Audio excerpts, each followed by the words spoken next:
Alright, it begins. Hello everybody. Welcome to Starsector. One that I've had on my radar for a very long time, that I've actually bought a long time ago and almost forgot that I had it. So I had to dig around and find the key that I got given for it. Like, eventually got to put it back up and running. Hey Expand, how you going? Sectoid, good to see you as well. Hope you've both been having a lovely weekend, and yeah, Expand, hope things are especially going well for you as well, considering recent events. Okay, I did do a bit of training on this thing, at least for now. You hate the Lost. Yeah. I mean, hey, look, I mean, are you dealing with the Lost with, like, no headshots? Because if you are, then, yeah, you definitely got a reason to hate them. But, yeah, when it comes to, like, ones that I did, like, in terms of practicing, got as far as, like, the wolf pack. So, not a good start. The wolf pack, which one was it? It was, this one was a difficult one to do. Because I had to try and flank the main flagship and everything. That was interesting. VIP got triggered before you can get there, and the Lost killed us as he came back and killed my Necromancer. Oh, I see. Also, let me know if the sound levels are okay. I've had to mess around with it a little bit. It's been a bit loud before, so... The missions are tough. It's generally a lot easier when you have full control over your fleet composition. Ah, I see. Right. Yeah. I mean, it was an interesting way to do it. The problem was that the allied ships weren't doing what I wanted them to do. So, because it said, that one with the flagship, it's, you draw its fire, try to make it turn away, while your 3 ships that have bombers flank it from behind.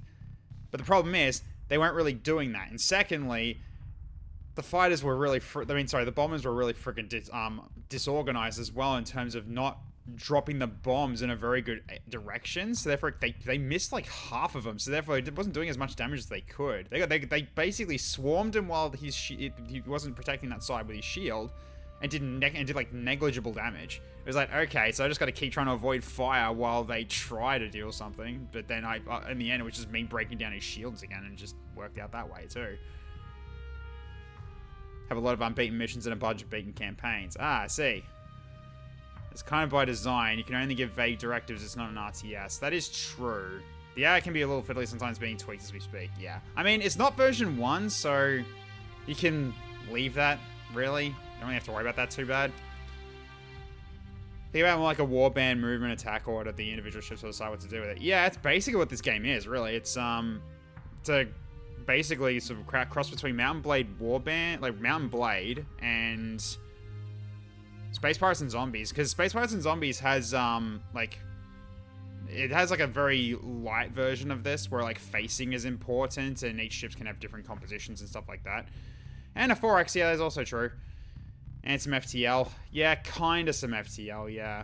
But, yeah, I've not really done a full proper playthrough of this. I've, like, started out on this, but, like, I just lost track on what I was supposed to do, so, hence why I got the tag up. Feel free to backseat me if you feel like you've got some recommendations on what I can do next, and just we can just work through it from there. Because basically, I'm just having you guys as sort of my my bridge advisory council, I guess, or something like that. But yeah, if anything, what are the tutorials here? Combat Basic, Advanced Fleet Command. I already did some of that already, so that's okay. I did some of that with like the missions anyway. So at this point, might as well just go into a new game, I think. Okay. Let's see, there's a lot of portraits that they've made for this. It's kind of nuts. Like, I really love it. They've got very different kinds of themes for them. So they've got, like, you know, like really old-time looking smugglers. The ones that are more newer tech that have got, like, spacesuits. Like, Jesus, this is crazy. So which one would I put as myself, at least for this one? Because I'm sort of just going to be doing this as sort of a, doing this one run as like a sort of like a tutorial run. And then maybe next week I do a new run with a random loadout and see how I go. Because I think that might be what I do next, maybe. We'll see. They're used for NPCs and ship captains too. It's great. Ah, yes. And speaking of ship captains, you guys can join in on that as well. So I'll let you guys in on that. Oh, it might be that. Yeah, Yeah, I think it might be that one. Sure. Let's go with that. Alright.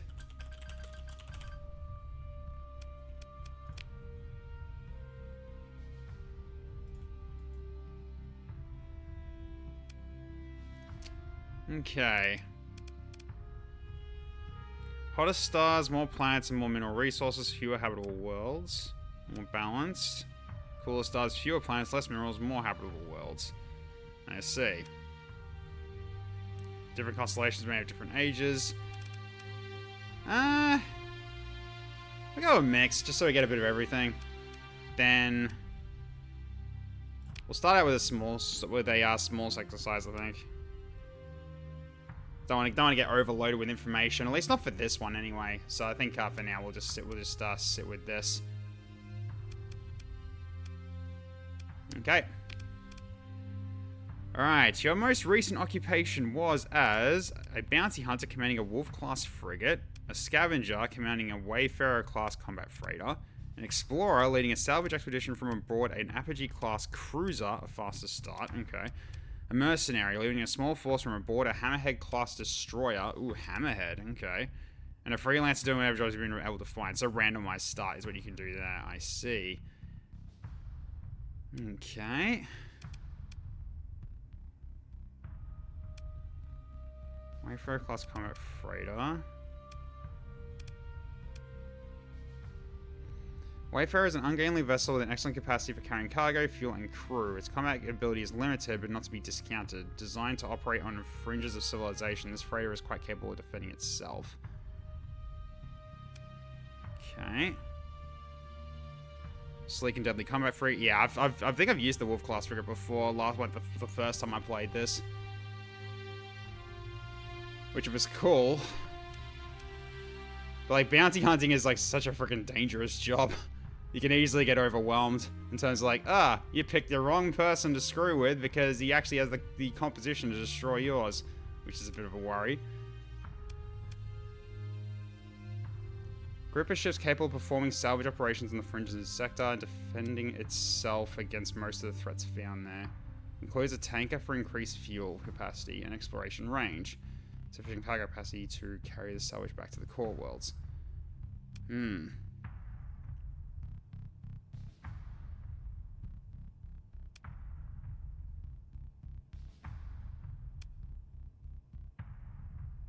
Go with 4, you think, TVS Dragon?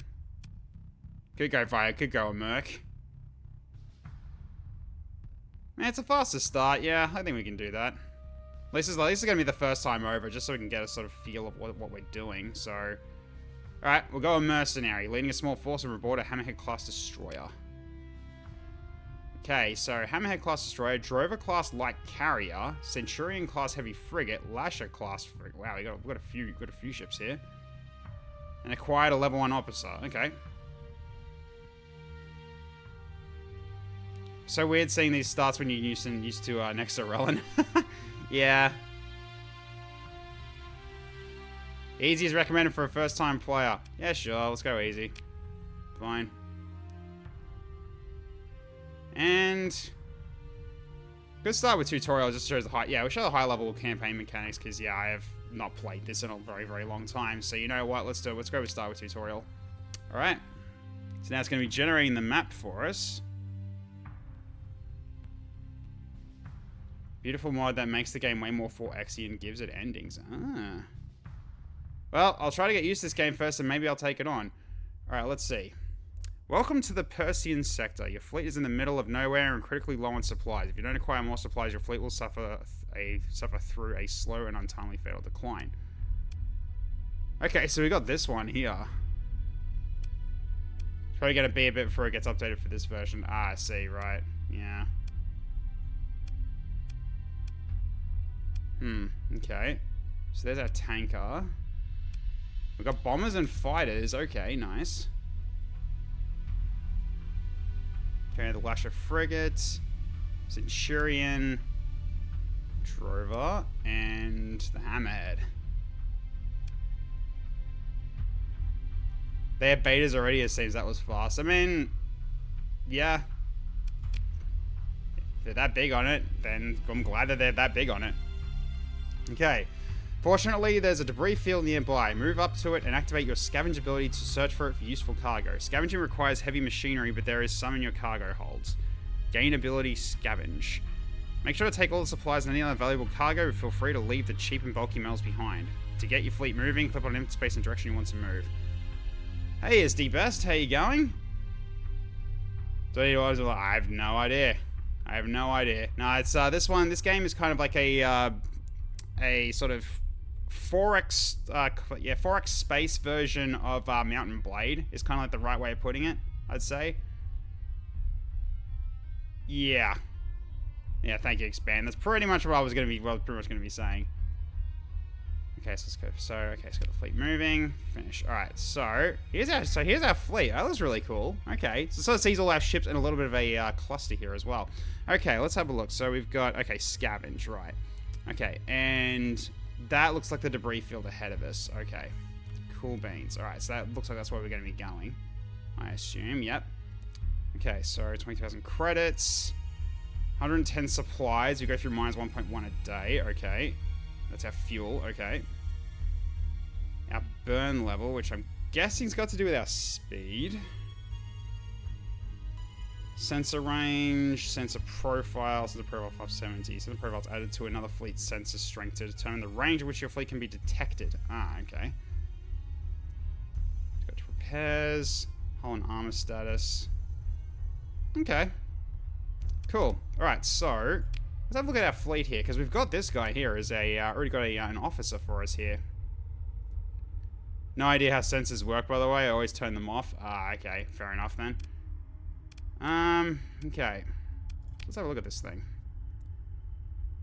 Alright. I love the look of the ships in this game. It's really, really cool. Hey, Stolen Cookies, how you going? Good to see you. What a name. That has to change. Can I change it? I can change it. Okay. Cool.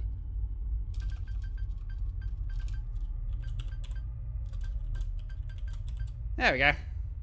Since you're the one that convinced me to get to do this, so I might as well put you in as the officer on the Drover class frigate. Okay. And what have you currently got? Helmsmanship. It sings when you push the mix just right, like humming. Like, Everything is right in the world, from the stars down to your bones. Coming off a shift, I feel like I just woke up. Worlds can't tell those. Okay, so more maneuverability, more top speed. Okay, not bad. A carrier with a speed boost captain. Yeah, apparently. Not exactly the best one for that. Do I put you onto a frigate then instead, like the ISS Korolev? I can reassign them, yeah, which I might need to. So let's see. So we got this one. So what's this thing got? So ion cannons, swarmer launcher, and light assault guns. Okay, lots of little cannons. All right, interesting. Sturdy personality, that works. All right. Okay, yeah, this one's got, yeah, torpedo bombers and heavy broadsword heavy fighters. All right, nice. But Sir General Kenobi has the high ground.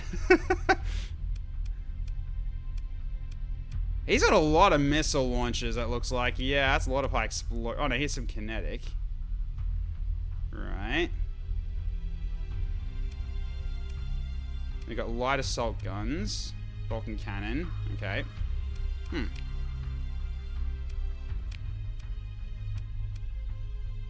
Do you want the Centurion class or the Korolev? I think both of these can potentially work here. Really depends on what you're looking for. Take the Centurion. All right, you're in. Okay, you are now on the ISS Redshift. And if you want to rename your ship, you can. Just let me know.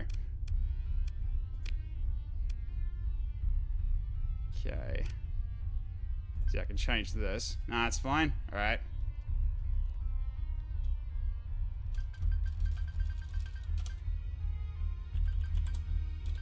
So I'm gonna go TKA, Tech Knight Armada. Hmm.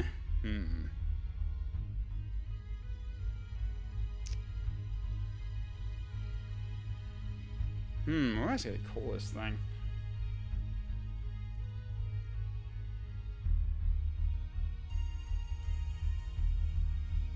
Because the Hammerhead class.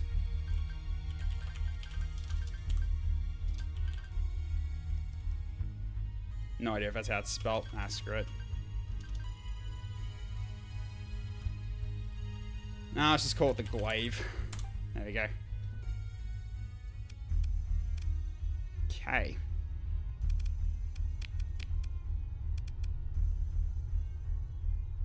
They added a name around. Yeah, they did, which is pretty nice. Okay. Really, you can't change where it is on the... where it actually is? That's annoying. Alright, this is so long then. Alright.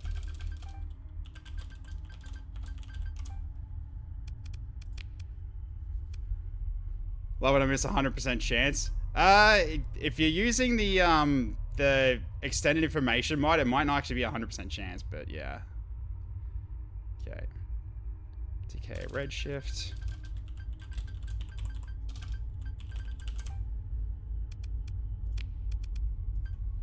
Korolev dreaming. Jeez.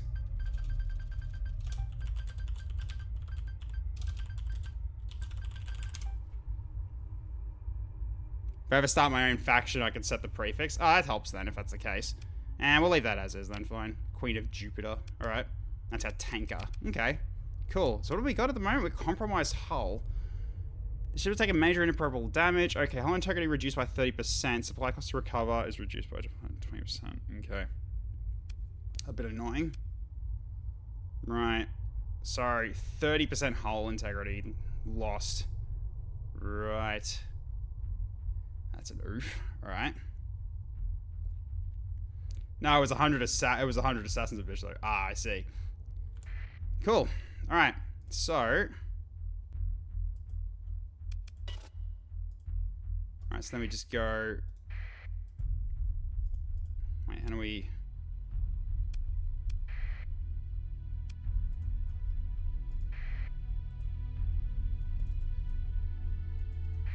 Okay, can I not? Hang on a minute. Flea is not currently inside the debris field. Yeah, okay, so... Oh, we need to resume. Right. There we go. Alright. Let me start scavenging. Okay, your fleet assembles a stable orbit relative to the debris field. Hey, Overlord, how you going? Nah, this is not XCOM this time. We're playing Starsector for pretty much the first time ever. But yeah, new update. Alright. The field appears stable and will not drift apart anytime soon. Long-range scans indicate there's likely something of value can be found inside. There are indications that what salvage is to be had may not be easy to get to, and there's significant risk involved in running a salvage operation. Hey, Herflex. How you going, mate? Good to see you. Welcome. Okay. So let's assess. Okay, crew machinery required, so we need 80, and we got 201. 30 heavy machinery, only got 10. Okay, so less effectiveness because we don't have enough machinery. That makes sense. Let's see a new update for a bit before I decide if it's good or not. I mean, from what I saw in like the email that I got with the update, it was pretty decent. Had some extra, had some like new ships added in, more stuff you can do with like certain factions. It was kind of cool, so it's interesting. All right. Begin salvage operations. That's cool. Alright, so 49 supplies. Okay, so let's take that. Oops, no, I need to just do that. 28 fuel. 12 heavy machinery. And 43 metals. Surprised the next has a few betas out already. Crazy speed on that. I think they're just basically just like, they just want to keep it running because it's a very popular mod, I guess. This one's just vanilla stolen cookies. I think next week I might restart with Nexarellan just so I've got like a bit of a grasp on what to do before I do it. So this is really just me exploring what this game gives, because I haven't really had the chance to fully do it, because more or less like games like this, unfortunately I lose focus in terms of what I'm supposed to do. So Hence why I'm putting the whole backseating allowed thing. So if you guys want to give me tips on what I can do, then you can go ahead and do it. So, yeah. You're playing Stellaris yourself. Very good choice. Stellaris is my Zen game. I wouldn't play it on stream, though, because I play it way too slowly. Okay. F5 to quick save to advance the tutorial. Okay, so, yeah, quick save. And you gotta quick save a ton here, because, yeah, you can easily die here. Happily established. Hope you enjoy your stay. I appreciate the follow, Herflex. Good to have a new person here. Yeah, Starsector, like these Sunday streams are my off streams. So if you're interested, I've got XCOM 2 that I play with over 880 mods now on Tuesdays and Fridays if you're interested in that. And you can also impact the run as well with like stuff that can happen in missions. You can vote on it and stuff like that. Okay. Try to make the Imperium of Man. Isn't their latest expansion going to be doing that sort of thing? Or it's an update that they're doing? Like they're doing a new Origin or something like that? Yeah, 882 I believe I'm in right now, Herflex, with like lots of enemy types, raider factions, cosmetics, weapons with their own stats that are balanced based on their tier. There's a lot, and it still works. Yeah, it's a lot. It really still works. First one to see and check out the game is called Cosmo Tier. I've heard of that one. Yeah, I think I've got that one in my wish list at the moment. You're playing as that Origin at the moment? Ah, so it is actually out already. Okay, good. Okay, first you'll suppose a sense of contact. Okay, then it's unidentified fleet, and then when it gets very close, you'll see its true colors. Alright. Don't worry, the pirate shift is a shoddy rust bucket, and if you do lose, you can press F9 to quick load. It's like if you do lose, like I'm actually sort of laughing at the moment because we start off with this, right, which is like a faster start. If we actually was like losing with this, if you somehow lose, if you put that in there, just like to put in some extra BM to the player. It's the Dark Souls of space games. Yeah, I sort of got that notion as well. Okay, one thing I probably should do is also configure my ship's weaponry as well. So I'll do that in a second. Okay, even so, combat can be expensive, especially if there's no bounty on the enemy you fight. Deploying ships into battle reduces their combat readiness, and recovering combat readiness consumes supplies. Battle damage can cost even more supplies to repair. However, fighting is often necessary to survive. Wait for the pirate fleet to approach and then defeat them. Well, first off, we pause, because I want to go to refit real quick. Because I think there's something I can do here. Can I do it here? Weapon groups, here we go. Alright, so... Yep, so it's already set... Okay, so it's already set up in groups, that's good. So we've got our harpoons, our missiles here. They're linked up. Railguns... Okay, so yeah, the MRMs alternate. Yeah, they're linked here, and linked here. Okay. So I don't have to worry about that. It's really just like auto fire starts enabled for, which is... It's already configured properly. Okay, don't have to worry. Cool. Does it for you. That's good. Yeah, Starsector isn't on Steam. You'd have to get it from the site directly, but it costs next to nothing because it's still like technically early access because it's 0.96 or something, I believe.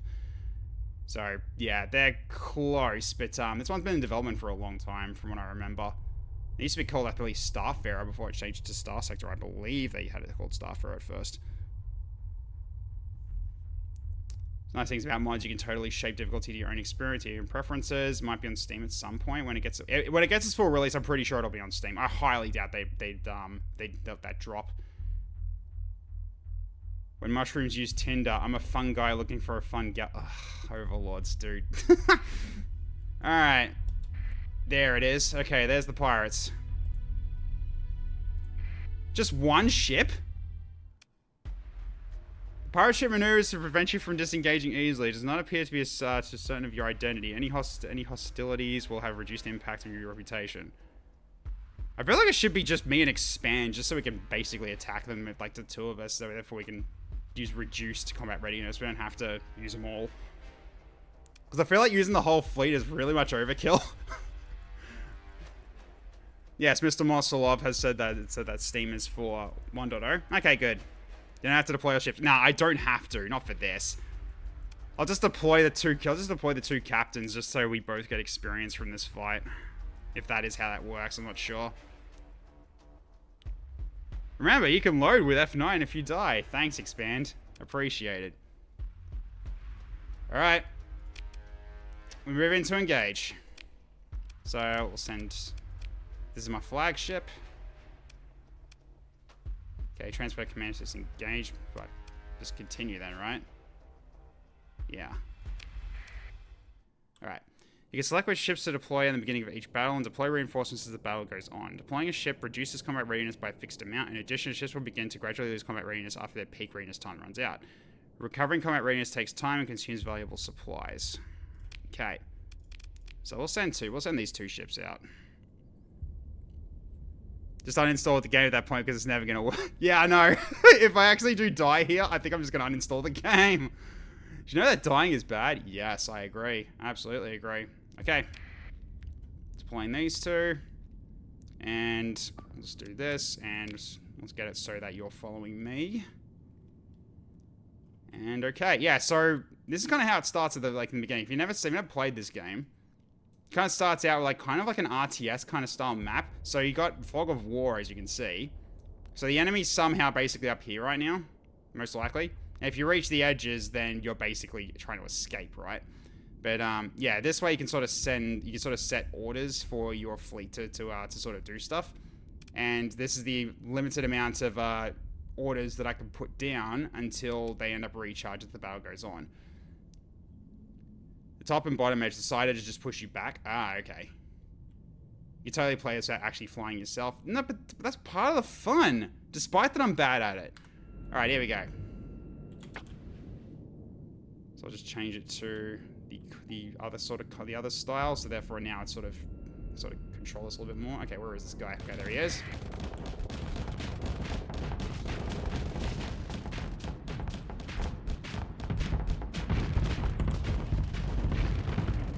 Got a little too close there.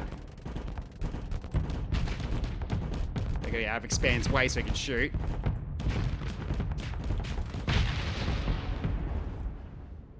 F to activate your system ammo. Oh, my ammo feeder. Right, I already got an ammo feeder. Okay, cool. Okay, don't fly directly into him, and also don't block expands right like a line of fire. That was just dumb. Alright. So your forces were able to gain complete victory in that last engagement. Your forces were able to recover some combat readiness as they control the battle space and engagement was limited. Relationship with the pirates reduced by 3. Gee, really?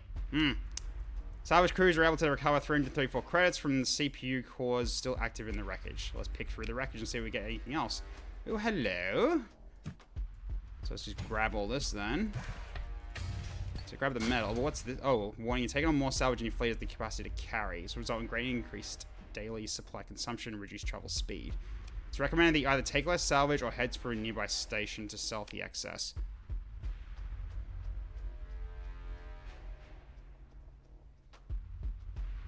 Ah, I see. Cargo capacity is like 257 over 245. Okay, what's this thing? Light assault gun. Control click to automatically deposit withdraw to limit. Yeah, I was just barely going through them one by one. Try it on the metal. Like that. Okay. Alright, let me just do that again. There we go. So that way we'll be at maximum capacity. Or just hit half a take all. Yeah, potentially. Okay, so light assault gun. Alright. High explosive weaponry. Small ballistic. Okay, I mean, more guns are always nice. It really just comes down to if I can use them. Okay. So at this point, probably just confirm and continue. I mean, is it... yeah. Except for we're now at capacity, so therefore we can just basically sell this stuff now. Alright. Confirm and continue. Alright, so they're gone. Okay. You can take the rest of the metal too. Your supplies occupy cargo cap as well, and they're going to be used anyways. Ah, I probably should have done that. Oh well. So your fleet's supply consumption has just gone up. Recovering combat readiness is used to deploy ships into battle cost supplies, as does repairing battle damage. To reduce supply use, repairs, and CR recovery on ships that can be suspended from the fleet screen. Okay.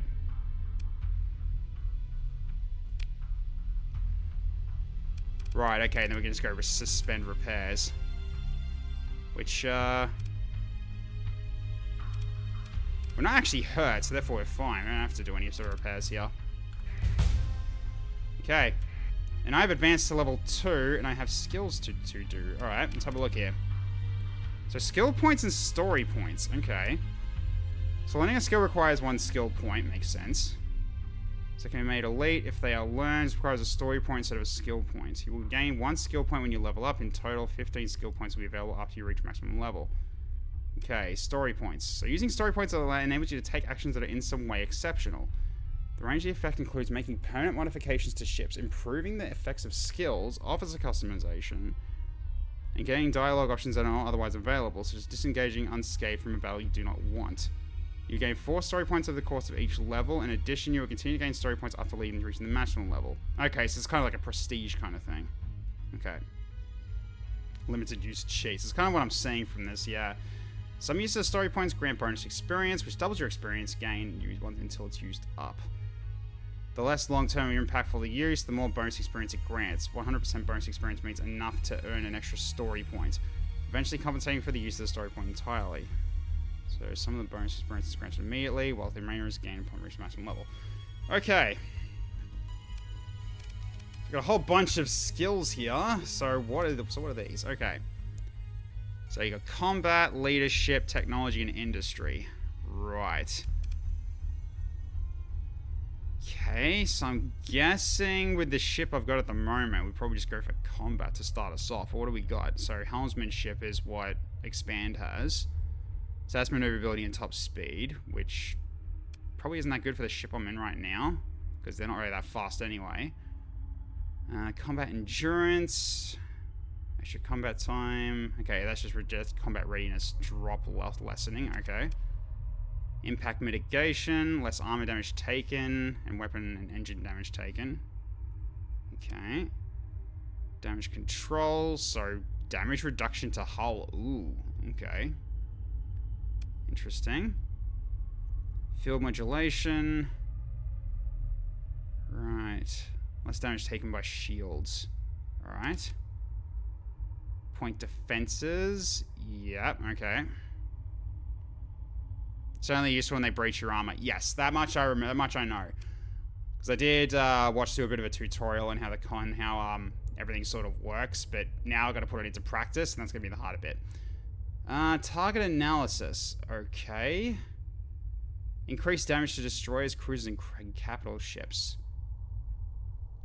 Can I say like something you should start with? That sounds kind of nice. Alright, ballistic mastery. Increased damage dealt by ballistic weapons, plus 10% ballistic weapon range. Also, this one's kind of good too, because we've got a lot of ballistics on our weapon on our ship, don't we?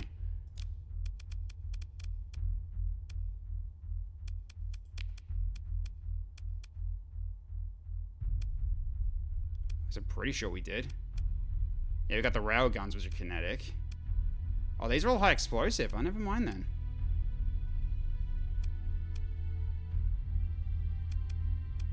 There is a reefer button in the fleet view too. Ah, okay, nice. Thanks for telling me. Okay, cool. So beams. Okay, so it only really works with these two. So really at this point, probably not that then. If I wanted to get one, then probably target analysis so it does more damage overall. We'll do one of these then. Spend a story point to make elite, which is 100 plus 100% damage to weapons and engines.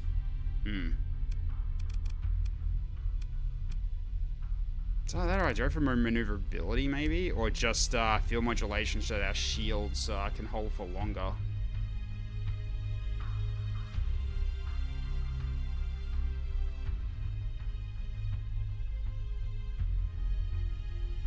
Yeah, I'll go for that to start off then.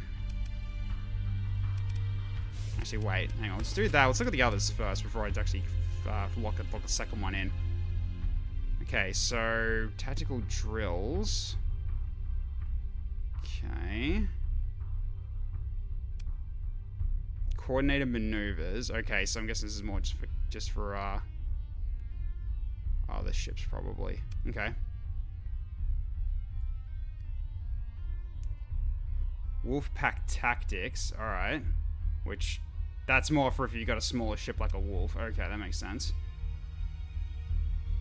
Crew training, carrier group, and fighter uplink, which we can't use those. Those aren't helping us here.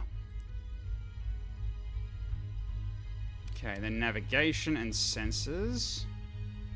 Okay. Then we've got bulk transport. Oh, that actually is not bad. Okay. Just being able to carry more stuff.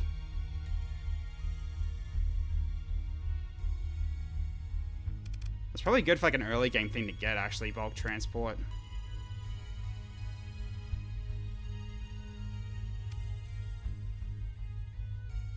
Or field repairs, that's also pretty good. Or increase in resources. Well, increase in resources is not really going to be helping here. But yeah, I'm going for bulk transport. That sounds like a really good one to pick up. At least to start us off here. So we'll take these two. And this one can't be made elite either, which is interesting. None of these. Oh, some of these can. But these starting ones can't. Right. So I guess these ones required 1 in here before we can get to this tier, and then 2 before this one, and 4 before this one. Okay, that makes sense. So they're kind of tiered things off. I remember them all being in like a single row for each one. Like there was no split off like this. Such interesting. So they've changed this around a lot since I last played this. Do I want to increase? I want to increase this with a story point though. This changes pretty much every update. Yeah, I did see in the email that was like, yeah, this is very incompatible with your current save, so it might actually break everything if you take this on. So, yeah, that's kind of what I'm seeing from this. Might as well. I got some story points to burn, so let's just use one right now. Okay. Cool. So now we do increase damage, and we can carry more shit. Excellent. Okay. So let's quick save again. Okay. So you've gained a level, which I did that. Okay, that's fine. Make your own story in a way. A tutorial will introduce using these a bit later. Okay. Be sure to grab the cargo pod. Cargo pod? I'll have to check that out. I have to check that. If that's what that is, I guess. Okay, skill points are used to learn skills. Skills are arranged from 4 aptitudes. Yep, you do that. Okay, each aptitude is a number of tiers. Yep, you advance. Yeah, okay, so kind of what I was already learning here. Alright. Press C to open the character tab and consider your options, which I've already done that. That's fine. Alright, so let's get back to the cargo pods here and let's pick this up. So let's examine the pod contents here. So cargo pods are in an unstable orbit, but should not drift apart unless okay, we'll sign a few days. Oh, okay, so basically the stuff I just didn't get. Okay. Yeah, now I've got the room to actually carry it all. Well, that actually increased it a lot, actually. Yeah, that's pretty good. That was a pretty good pickup there for early. That's a very good early game pickup. So that means you can actually carry more and sell more with that. So that's early game credits right there. Very cool. Alright, we've already done this. So let's just drop out of that then. So we've done there. Okay. Shortly after dispatching the pirates, you receive a type beam communication from the system's main inhabited world, Ankira. Alright. Or Ancira. Or Anchira. I have no idea. The message is brief and asks you to travel there and contact Station Commander Sawyer as soon as possible. This is really useful in big battles. You can stabilize the pod, make a run for the station, and fly back to pick up the rest of the scrap.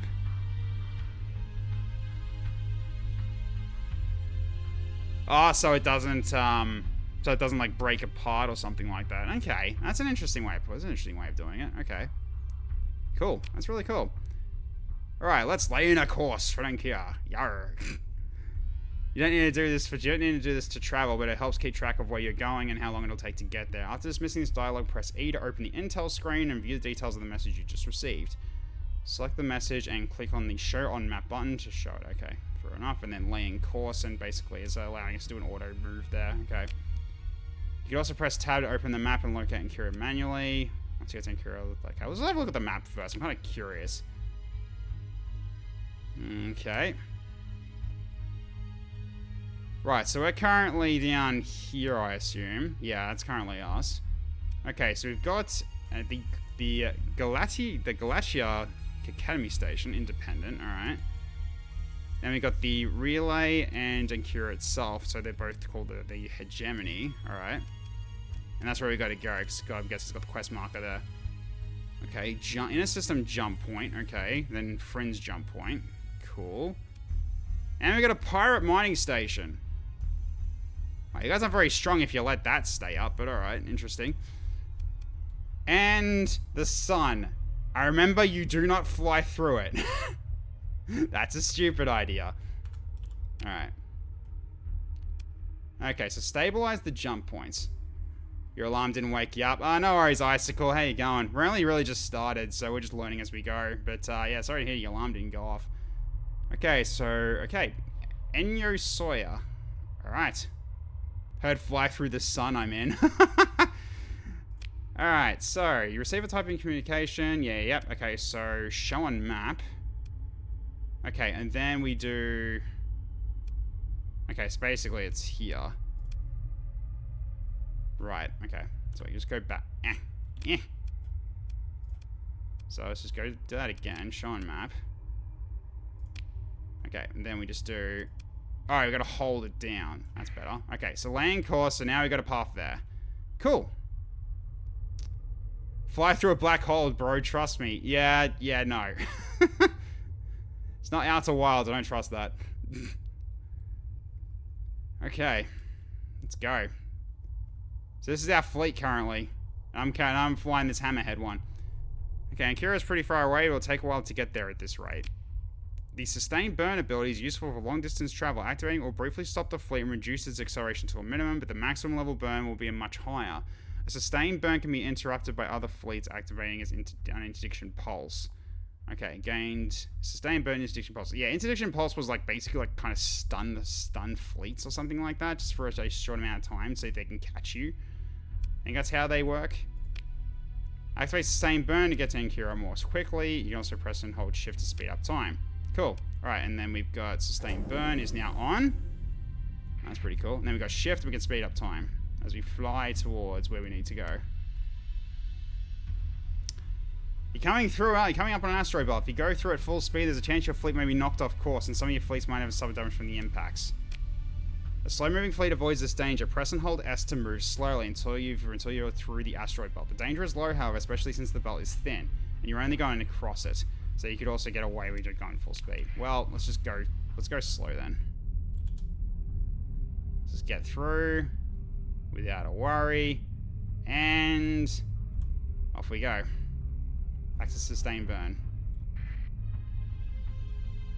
This gives us Star Trek vibes. It's giving me more Battlestar Galactica vibes, if anything. It's kind of what this feels like to me, because of the way these ships look. This very much looks like Battlestar Galactica because everything looks old and just like old and rusty, kind of like the Galactica, I think.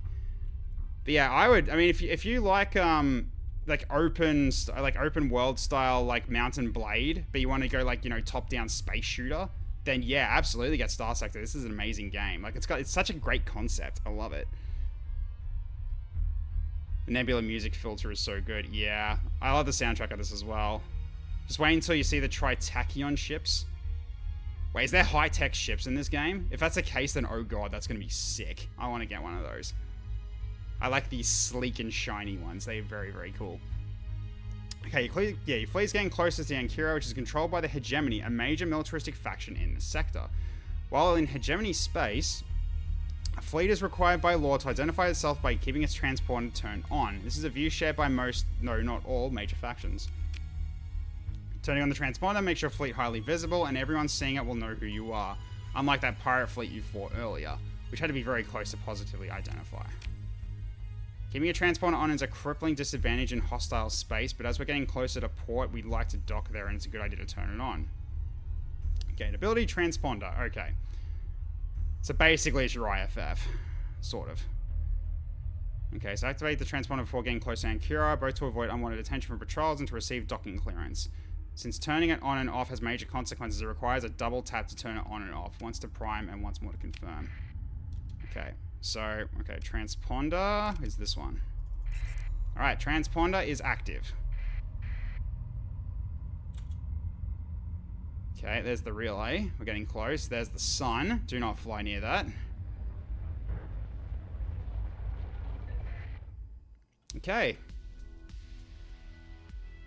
Your fleet approaches Enkira orbital facility. Recruitment hollows greet incoming spaces. Join the Navy. Yvonne et Niage. See the sector. A matte patch of wall plating suggests that a cheeky addition to the slogan. The slogan has already been removed by a maintenance drone. Yeah, of course it has. Your fleet transmits identification codes via the transponder, and you are soon granted docking clearance. Can you do all the options or just one at a time? You can basically do everything, really, because you got the comm directory, which is basically going to be talk to people that are on the station. And shuttle down to visit a dockside bar is kind of like if you want to, like, see somebody more directly, which is usually if you want to look for jobs, you do that. Although 5 is not a good idea because basically that means, like, consider military options is, do you want to attack this station and everything that's protecting it? Which is probably not a good idea. So, right now, I don't think I'm capable of taking on a space station yet.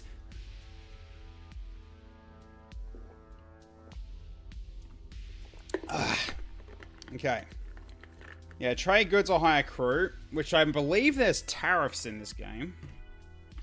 So you can trade legally, which basically taxes you, or you trade via the black market, which is 100% profit to you, but it's also like basically the cops will notice if you keep doing it. You can click it but don't confirm. Let's see.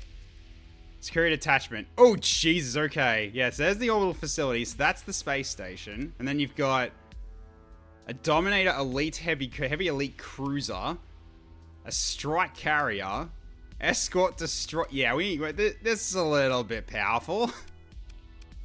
Engage it. No. F1 for more info. Try F1ing the station. Oh, I can. Okay. I got it. Okay, so I can't move the mouse. All right.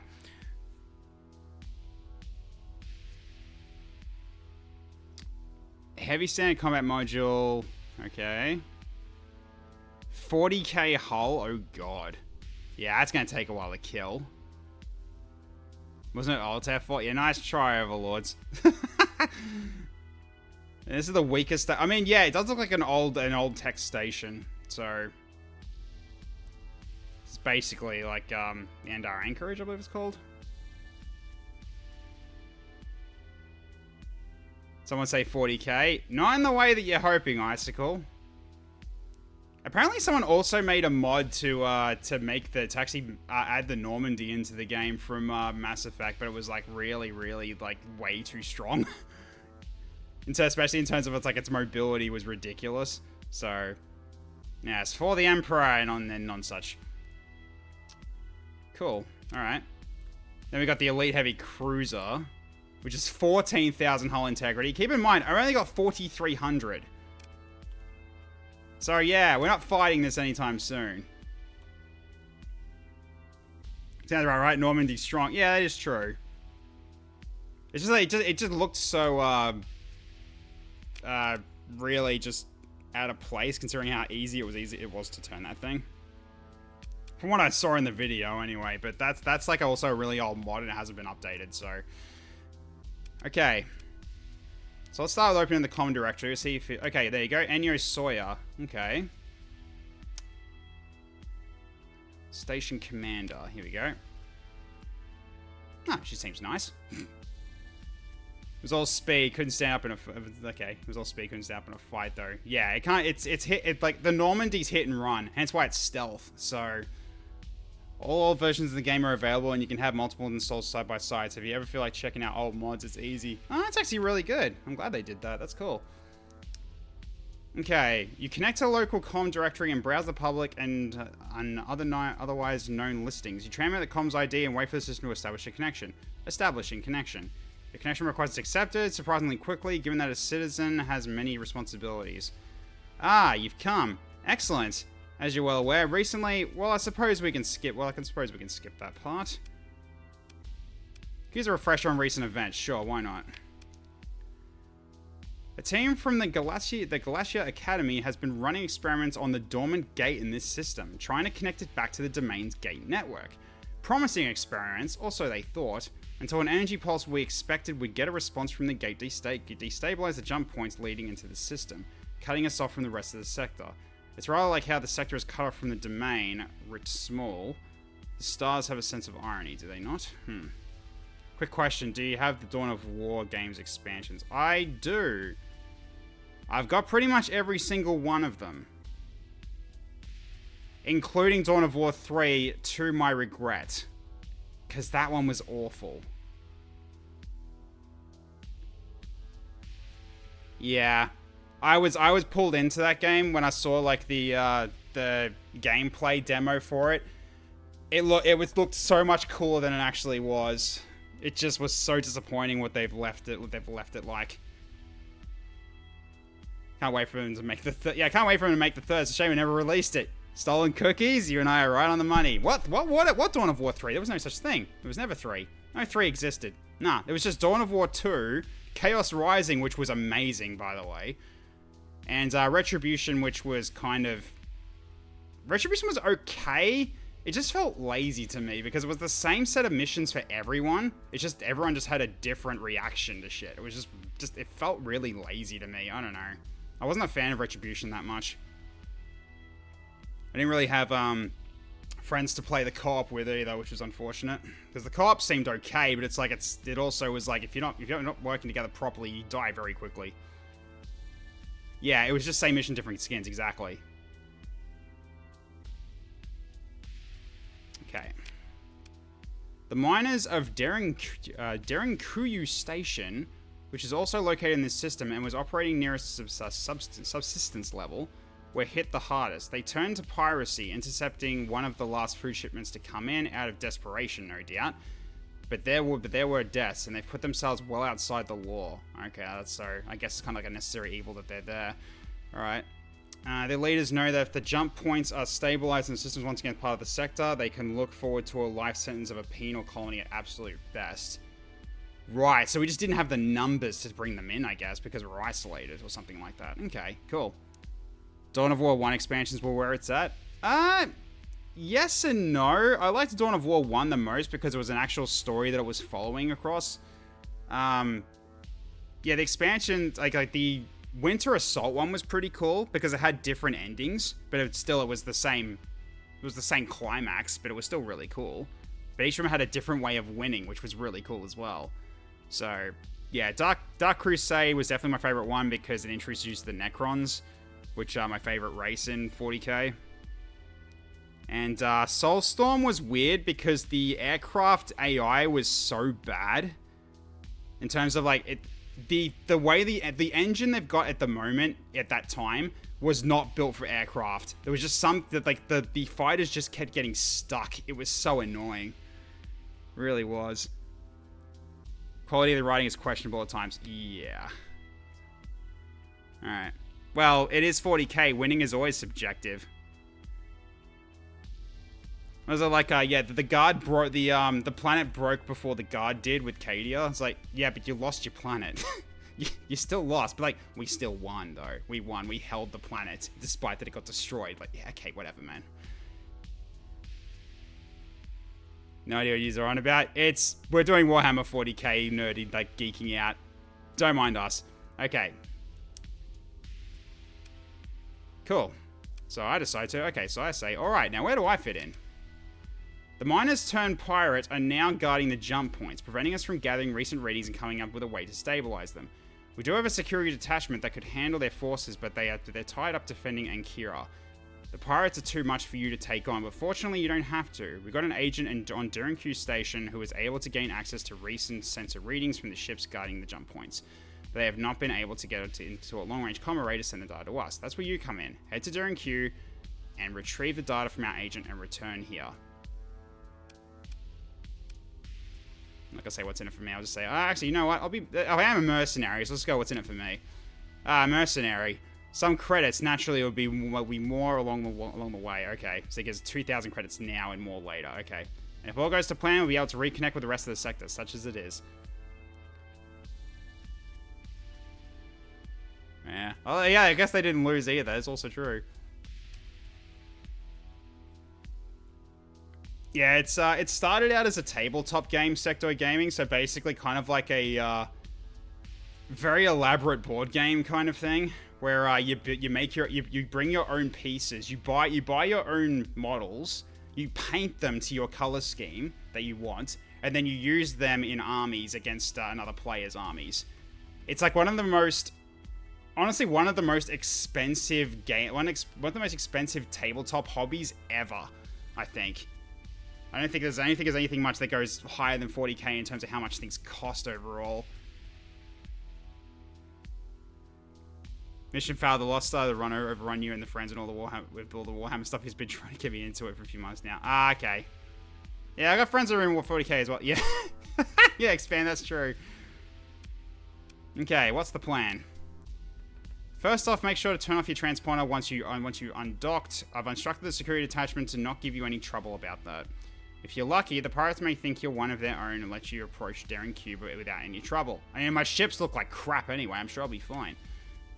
Still, it makes sense to go dark as you get closer. Make sure they can't get too good a reading on your fleet. You can also approach along the asteroid belt. That'll give you almost perfect cover as long as you're moving slowly. Alright, and if they notice me, then you're in trouble. Activate emergency burn and get out of there. Lose them and then come back around and try again. Don't E-burn unless you really need to, though. It's hard on the ships and it will cost you more supplies to recover from. Eats up a good chunk of fuel, too. Very well. Okay, excellent. Thank you for being willing to help. Come back when you've got the data. Good luck. To be honest, it was the music some fans made it got you to 40k. Oh, the music in the Dawn of War games are amazing. Really, really love up to end of Dawn of War 2, basically. Okay. Just cut the comm link. Flashbacks to E-burn constantly to rushing one of your bases being attacked and eating like 4k supplies. Oh yeah, the over-the-top vehicles are ridiculous. Yeah, when it comes to 40k, they go overboard with everything, especially with like, what was it? Like the Imperial Guard, which are basically humanity. They've got a tank that's the size of a mansion, a small mansion. It's ridiculous. Like the Baneblade. Like they're massive tanks. Like you can basically live in one of those with the size those are at. It's ridiculous. Maybe not a mansion, but more like a house, like an actual house-sized tank. Just freaking nuts. Okay. Literally just bought every single supply in the system and I was then with the super speed. Yes. Okay. Let's take a shuttle down and visit the dockside bar. Let's have a quick look here first. Oh, cool. Alright, you take the shuttle down to the main concourse and quickly find a likely-looking establishment. You enter the crowded, well-lit space and take in the rows of taps adorning the wall under bottles from every one of the core worlds, and a few from elsewhere. Merchant captains mingle with off-duty officers at the bar, served efficiently by the uniformed staff. In one corner, a pack of Navy cadets shout and sing, and desperately enjoying their last work shift of freedom. So there's nothing here. Yeah, that's fair enough. Okay, let's leave the bar.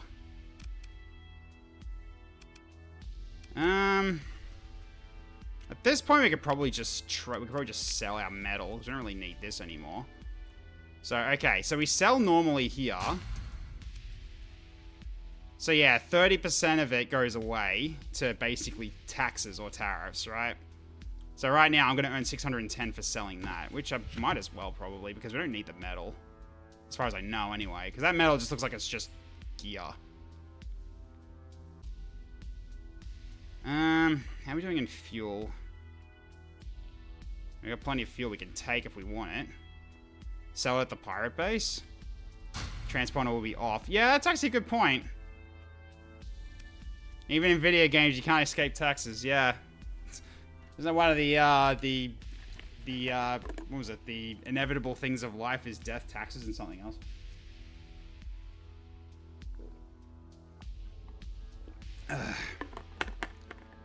I'm ready to unleash on 11 barrels of hell. Ah, Buck Rogers, hello. Ah, thank you, fixing my posture. So that's the plan today. We're playing Starsector for the first time ever and just exploring this this system and seeing how this works. See if we can pretty much play something like this, like a more long-term thing as well. So we do like multiple weeks of this. Okay, well, what actually is here? Let's have a look. So we got, okay, so we got goods. So luxury goods, domestic goods, okay. Organics. Okay, so plastics fused full products. Right, so it's basically just molecules. They can be used for other stuff. Death, taxes, and stolen cookies. Not the stolen cookies. If you get back to this on stream, definitely grab the console commands mod. Yeah, console commands mod. I mean, I'm also tempted to just go straight into Nexarellan as well, just so I've got like just more, just so I can just see what it adds if we're going to be doing that. But I'll probably have to go back to a previous version though, which means it's going to be a new playthrough. But that's fine, because then I can basically do like a randomized start, and then we see what we get and work with it. That sounds fun.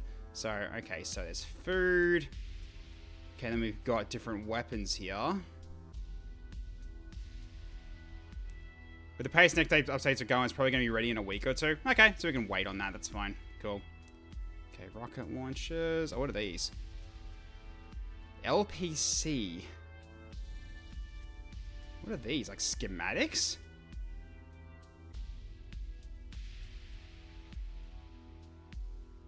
Ah, it says design type low tech. Might just be missing some features. Right. They're fighter wings for carriers. Oh, which we've already got. Right. Fair enough. A limited production chip that allows the carrier's nanoforges to produce... Oh, I see. Okay, so you use these to produce them. Right, okay. Miniature blueprints carrier used to create fighters in battle. Okay, yeah, that was kind of where I was leaning towards. Cool. Okay, that's cool. So you don't have to buy the fighters and bombers individually. So it's basically like, it's okay, so that saves you a lot of headache. That's good. Okay, advanced turret gyros mod spec. Collection of notes, guidelines, and practical examples that enable one to adapt and apply modifications to various hulls. Increases turn rate of all turrets by 75%. Okay. Have enough CVCR to keep printing them. Ah. They 3D print the fighters? That's hilarious if that's the case. So they got the most fastest 3D printers in the galaxy. What do we use it for? Fighters and bombers. Like, yeah, seems like a good way of using it. And heavy armor. Ooh, okay. So these are basically, I think these are basically extra features that can tack onto your ship, but we kind of can't do that yet. Oh, what do we got here? Home to hundreds of thousands. Colony conditions hot. All right, plus 9% hazard rating. Inhabitable minus 25% hazard rate, so it basically just cancels it out.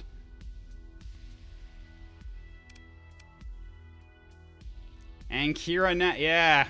It's still not a full release yet, so maybe they'll fix that in time.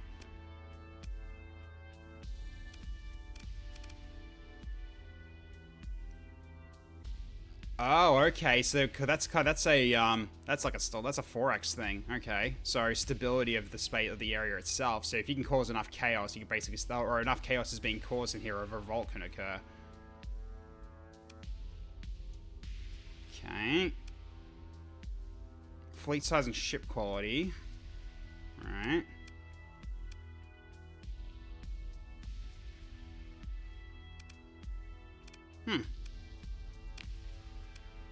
No, never mind.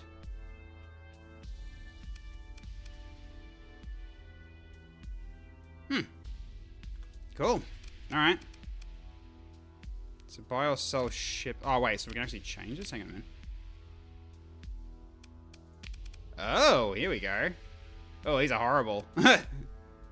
Yeah, the more pips these have, the worse the ship is. Yeah, that doesn't sound very good idea to get either of those. Alright, cool. I think that's pretty much all we can do here, so let's just keep moving then. Alright, so we need to turn up our transponder. And I'll turn off the burn for now. Alright, let's see, where are we going? We are going here. Alright. So right, okay. Right, so at this rate... So they say we can go via the asteroid belt, which is right next to the asteroid belt as well. So what we can do is when we just go straight north, then we just basically just follow the asteroids in and then just do that to stay low, which might be the best idea here. And then we got go dark. Right. Right, so that's turning that on, right, okay. Which we don't need to do that just yet. Okay, we'll keep sustained burn until we get to the asteroid belt.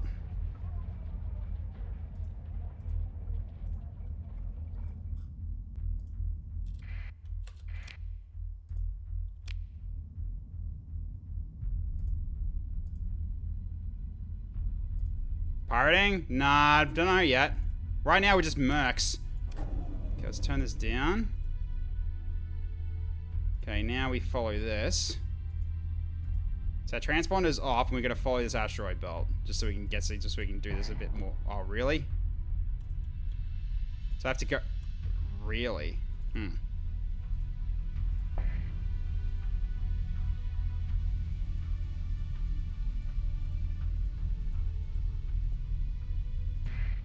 Okay, let's go quiet then. Am I holding S? I am now.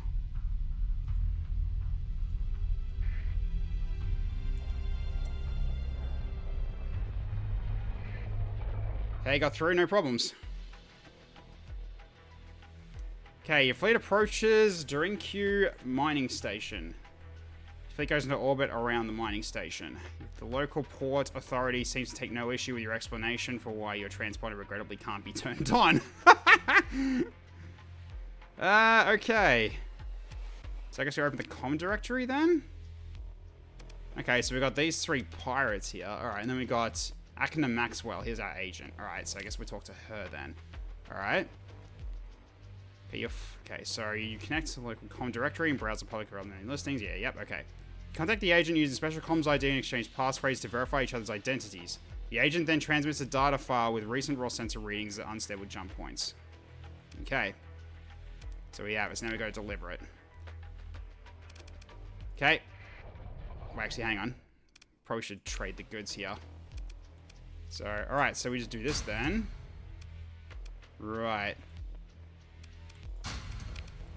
Then we do that instead, then we just get a full 878. Okay. I mean, it's black market. I think it'll be fine doing this with pirates. Shield hull mods. How much have we got? 22k. Hmm.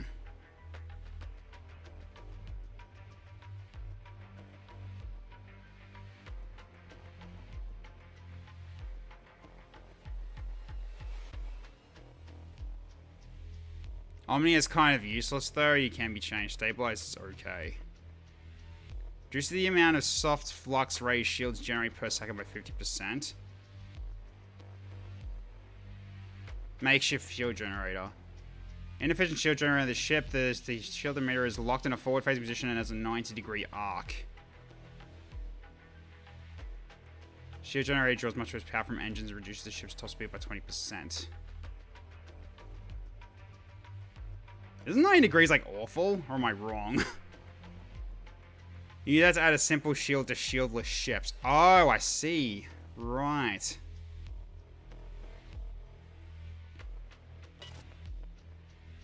Right, let's just sell this first. Yeah, sure, we'll sell it there. That's fine.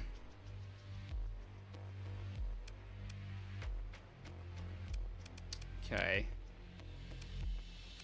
Refitting a ship while docked at a space station, you can mount both the weapons on your cargo hold as the ones available as you purchase at the station. Undoing the change of the ship's loadouts. Okay, so yep. Okay, fair enough. Right, everything's all, like, used up here, isn't it? Yeah. This makeshift is supposed to be awful. It's adding airbags to a Ford Model T.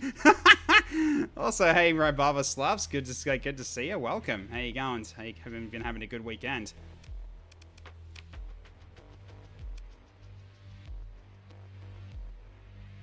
Okay, it's got a shield. So these are all shield. These have all shields. Okay, that's not a big deal. You can buy stuff while refitting, and you can switch off the ship. It confirm. Okay, and if you switch off the ship, it confirms the buy.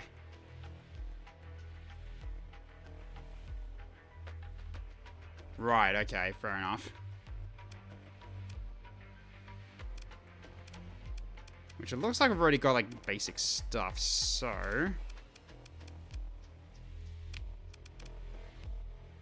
And that was what we got, right? Which is kind of the same. It is the same. So light assault guns. I think that's what we had. Yeah, light assault gun. I mean, it's really just hold on to these anyway, right? Just in case we actually find another ship and we can just put that on it. If it's, like, missing stuff. Yeah. It does seem like a good idea to hold on to all the weapons you pick up. Alright, let's get out of here. Okay, let's just get away from those guys first. Alright, go.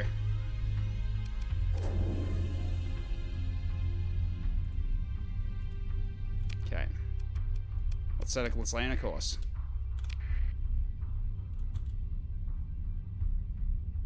Oh, yeah. Okay. Okay, let's report back into Sawyer.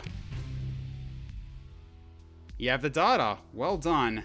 There's a brief way as you transmit the data file. Now, while the system is running a preliminary analysis of the data, I believe you are due a reward. Gained 5,000 credits. Having to make a new guy, unfortunately, lost both your custom guys in retaliation not too long ago. Oof, sorry to hear that. Okay, so it does have, so it's using, yeah, it uses that kind of system, but if I remember correctly, this doesn't do much, like, especially, like, individual relationship doesn't do anything, really. Doesn't give you that much, but, like, this is not, like, this is still pretty decent, though. That's a Mountain Blade sort of style thing where, you know, they'll have a higher chance of them actually, like, helping you out, or you can ask more from them. Character relations are still an in-depth thing. Yeah, I thought so. It's not going to do much, yeah. Because I remember, like, videos about this. They were just saying, like, yeah, like, you've got this or at the moment, but currently it doesn't do anything. Some of it is using the campaign, but the campaign is work in progress. Yeah, I thought as much. This is very much Mountain Blade in space. Yeah, pretty much. Okay. There's a chime in the background, and she looks concerned. Is there a problem? Yes, the system estimates it would take about a cycle to analyze the data and come up with a stabilization algorithm. Naturally, by then, the data would be out of date and any algorithm based on it meaningless. If we had an AI core on hand, we can analyze the data more quickly. Fortunately, there's a survey probe somewhere in this system, one left over from the initial exploration of the sector by the domain. It should have at least one AI core serving as its brain. Furthest to Mountain Blade, there's so much depth to it, but Warband is great too. I mean, I played Mountain Blade for a while, but that did... I don't know, I feel like I was missing something in terms of what to do, because I was kind of stagnant in trying to, you know, gain numbers and try to make my own sort of large enough posse. It's not D&D. Yeah, it's not D&D. Okay. So where is it and why hasn't it been salvaged before? To answer your second question, domain artifacts are usually protected by automated defenses and still function to this day, and this probe is no exception. And the hegemony generally forbids civilian interference with domain artifacts, for the sake of public safety, of course. Desperate times, however... As to where it is, my data indicates it's somewhere beyond the orbit of Pontus. To get there, then head out beyond the asteroid belt and use an active sensor burst. You should at the very least get a sensor contact with the probe. So head towards it, perform salvage, and bring back an AI core. Pontus is a gas giant in the outer system. To see its name on the map, you might have to turn off the inhabited option in the map filter. Alright, let's see what I can do. Alright.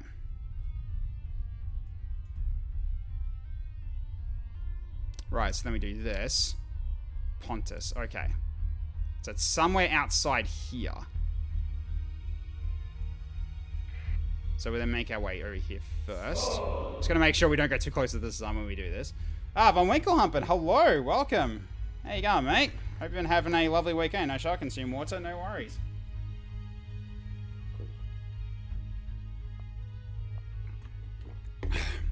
Mouth was getting a bit dry anyway. I just love the atmosphere of this game, but it's just more like, okay, I gotta make sure I know what to do. Funnily enough, Nexerlin's victory conditions are actually more in-depth than Warband's. Really? That's kind of cool. In Mountain Blade, it's good to align with a faction so you can join their missions raids and clean up the field. Yeah, true. Okay. So we got that. No, no, no, no. Turn, turn. Good. Alright, there we go. Okay, are you going on your course still, or what? I guess I have to do it again. Try it again. There we go. I had to move a bit. Warband is just wipe out enemy factions. Next, you can do diplomatic victories and the like too. Oh, nice. Okay. Let's go slowing this down. Right, we're through. Okay. So, okay, active sensor burst. Right, okay. So turn off engines to reduce interference and link all sensors in the fleet to a single network. Increases sensor range by 3,000 units and increases the range at which the fleet can be detected by 5,000 units. The fleet is only able to move slowly while the ability is active. Alright, let's do it then. Oh, we got a ping. I saw that. No, free look. Yeah, get rid of that. Okay, we need to go over here. Laying a course. The unidentified contact. Let's see if it's here. Alright, let's go.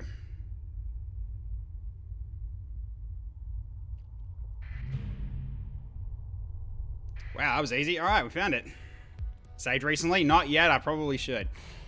Okay, your fleet approaches a domain-era probe left from the initial domain exploration of the sector.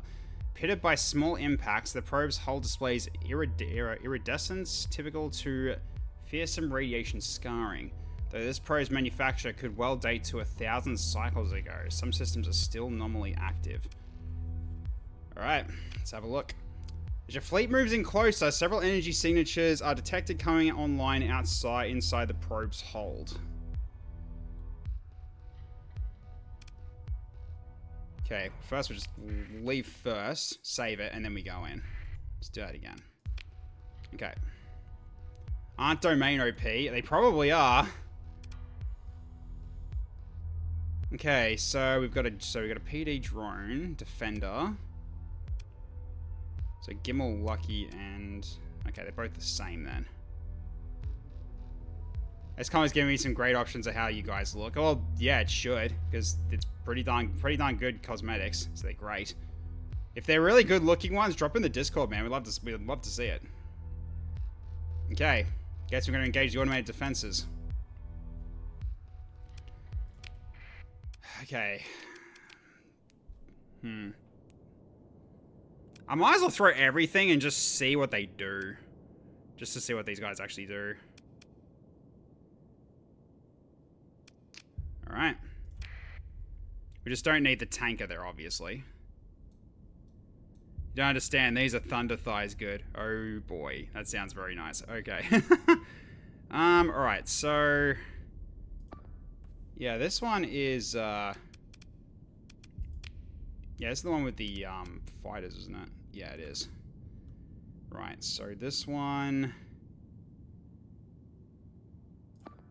actually, I'll probably just move together for now. We don't really just set up orders just yet, because we don't know where anything is. So, I think for now, we just move forward.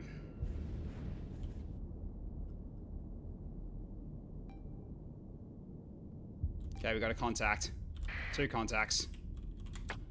Okay, let's just get everything ready here. Alright, shields up.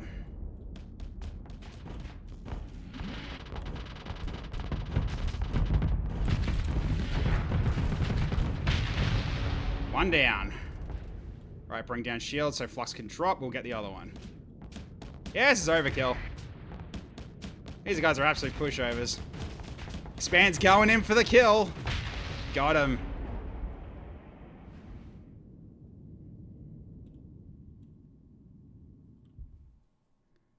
You just soloed them. Yeah, we don't even need to send everybody. Okay. The domain are indeed OP, but this is less their frontline units, and more particularly Barky Guard Dog. Yeah, these, I mean, they're heavily damaged, so they had the like 5 pips of damage and 3 pips of damage. Okay, force rail to gain a complete victory. Yep. Okay, it's the same as all. Okay, pick through the wreckage. All right. There's the Gamma Core. Gamma level AI core is capable of supporting most human endeavors, making for a lack of creativity and problem-solving ability with prodigious. Well, that's a word I haven't heard in a while. Thank you, Digimon. Prodigious! Computational prowess. Alright, so assigning a gamma to aid human overseers and administering a colony-wide industry brings significant benefits. ChatGPT. Yeah! Starsector predicted ChatGPT. Okay. Selling AI cores in the open market is prohibited by most factions. However, higher-up factions representatives are often willing to exchange AI cores for large sums of cash when communicated with directly, though their reactions for doing so may vary. Cool. Okay, light machine gun, sure. Alright, let's grab the fuel, grab supplies, we'll grab everything because we got all the cargo capacity now, so we can take everything here. Okay. To expand, gain 3,000 experience as well as I did. I heard TriTech really likes those, I wonder why. Yes indeed. As your fleet finishes mopping up the automated defenses, a weak hyperwave ping is detected coming from the probe. It's unclear if this random noise is from a dying subsystem or some kind of encrypted signal. Your fleet finishes approach the domain-era probe without further incident. Okay. You receive a preliminary assessment of potential salvage operation from the exploration crews. So we're just down by 5 machinery. Okay, so effectiveness is still basically 100%. That's fine. Okay, we'll begin salvage operations. Another core. Excellent. Cool. Well, of course I just go take all. But alright. Cool. And we're still good on capacity as well. So that increase in cargo capacity was a very good choice. Okay. Let's move these around a little bit. Alright.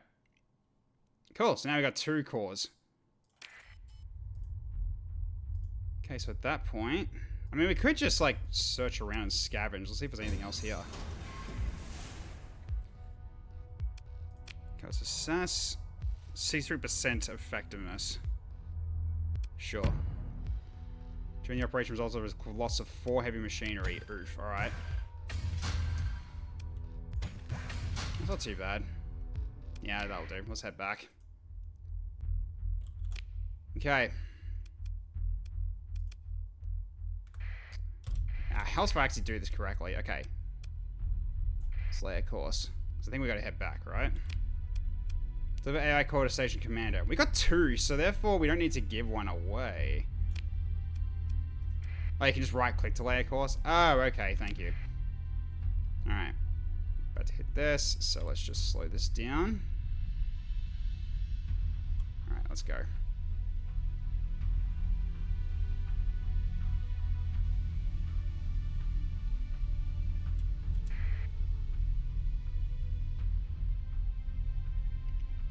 Never actually knew about the S thing. Really? So you basically just always went full pelt into asteroid systems? That's really funny. Wonder how new that is. I think it's been there for a while. I don't know. Well, Expand is a badass. Yeah, of course he is. Alright. Oh, we got a freelance administrator here. Could have a chat with him after this and see what happens here. Okay, let's talk to Sawyer.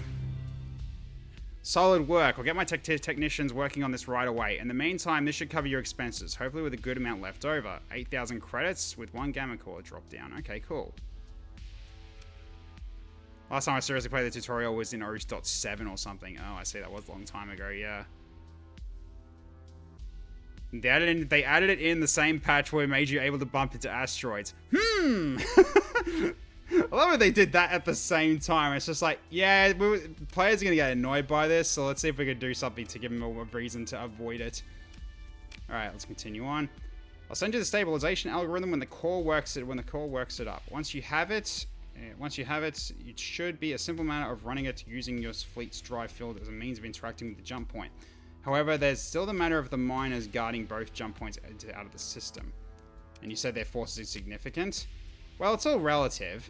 Our security detachment could handle them easily, but as I've mentioned, it's tying down defending Ankira. Your fleet, on the other hand, you might be able to handle them with some stellar piloting and a bit of luck, but it's best not to take such chances, especially not when there's an alternative. And what alternative is that? Tech is the TIE Fighter, Expand is the Millennium Falcon. Yeah. I wouldn't say I'm the TIE Fighter, I'd be more like the TIE Interceptor.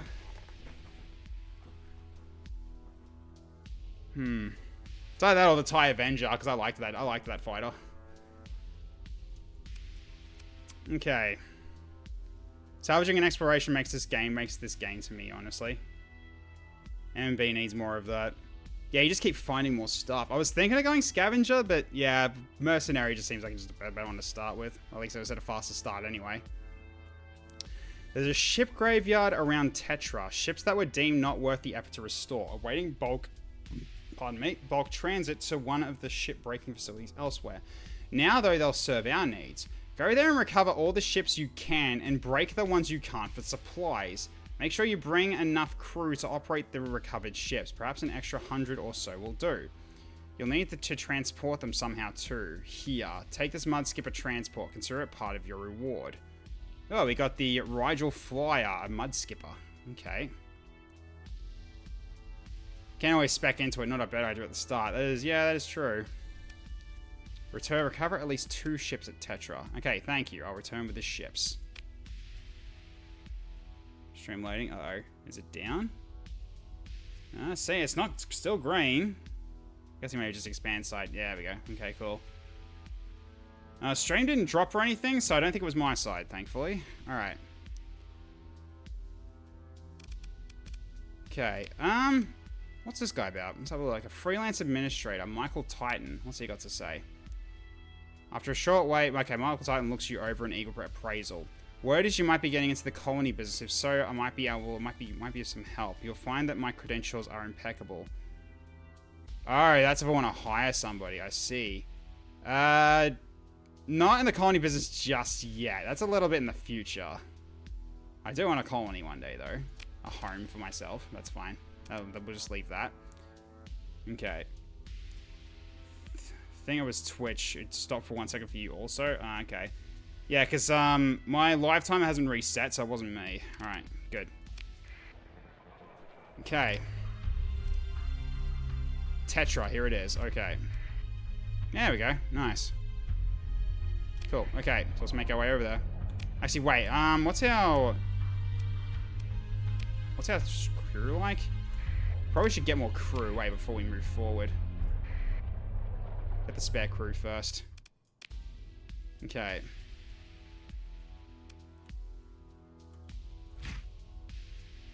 Oof, that's a bit much. I bought that. Shift to split a stack. Is it shift? Because shift does 1.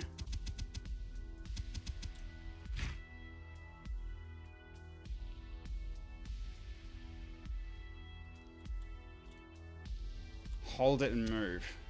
Oh, that's cool. Okay. So we do that then, an extra 100 crew instead. That's a bit more lenient. Okay. So we've got an extra 100 crew. That should be plenty. At least I would think so anyway. Extra 1.1k as well. Jeez. Yeah, they bloody rip into you in terms of the tariffs. But let's do that. That's fine. Okay. Should be enough to get us started. Hopefully it's enough. We'll see how we go. Alright. Alright, off we go.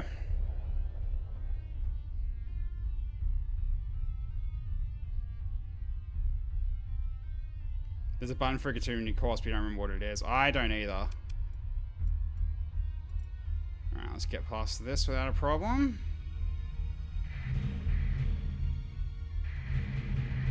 Whoa, we found a lot of stuff here. Okay. Not gonna make a colony.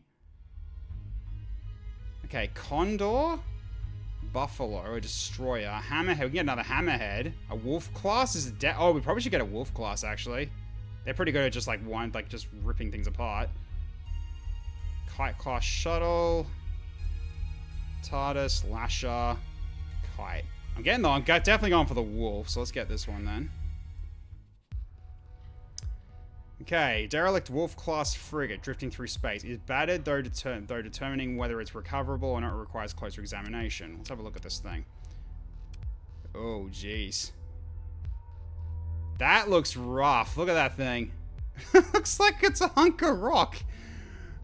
Salvage crews boarding the wreck discover that many essential systems are undamaged and the ship can be restored to basic functionality. If not recovered, the ship will be scuttled and any fitted weapons and lighter pieces will be retrieved.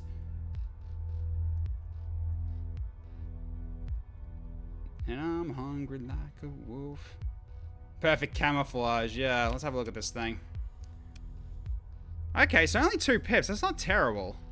So, faulty automated systems and increased maintenance. Okay.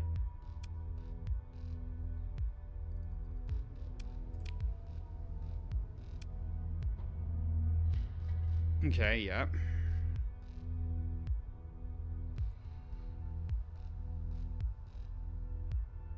$27 crew. Yeah, this is plenty. Alright, cool. Yeah, let's recover it. Alright. The ISS Lure is now part of your fleet. Right, so we've got 1. Some of these ships in your fleet are dangerously low combat readiness, below 20%. Deploying these ships in combat is likely to cause critical malfunctions, dealing damage, disabling some weapons. Okay, dealing damage, disabling some weapons and engines for the duration of the battle, and causing further critical malfunctions during the deployment. It's recommended that you let those ships recover before using them in combat. Ships regain combat readiness over time, and friendly stations offer a quick way to do so and effect repairs, as well as to hire additional crew if needed. You can check the combat readiness levels of your ships on the fleet screen.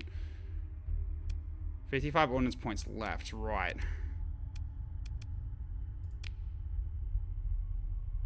And I guess we can't really refit it here. We'd have to take it back to base first, right? Or can we actually do it here?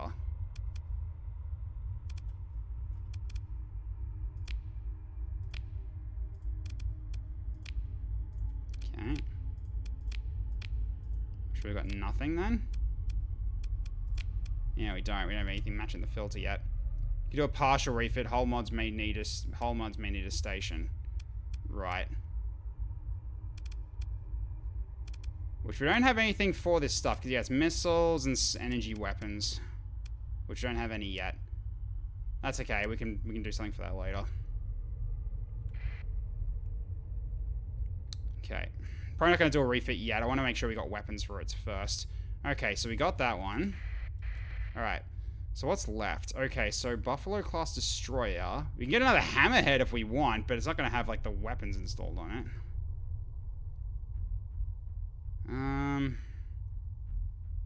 Okay, so it's the Buffalo. Don't need a tanker. Don't need a shuttle.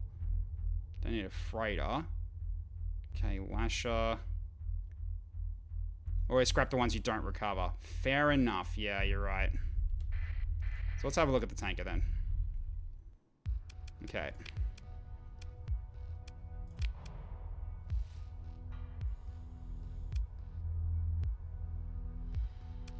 Okay. Compromised storage for a tanker. Yeah, that's kind of terrible.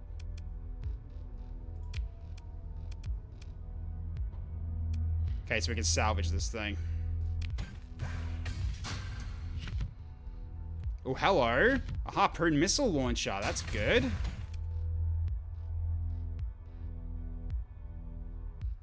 Cargo and fuel are separate. Oh, well. Well, I scuttled it. Oh, well. Okay.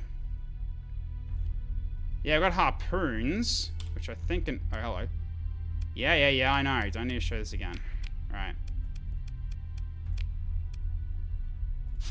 So that's one thing we can do. So I've already got a missile for it. Cool. May change the player, but not adjusted the weapon groups. Oh, hang on. Right, I gotta customize that, do I? Yeah, I do. Well, it's MRM, so... do it as 2 then. At least for now. Because 1's gonna be the main firing weapon. It auto assigns them if you don't? Okay, fair enough. Cool. Alright. Check the Glide class shuttle. Okay, let's have a look. Okay.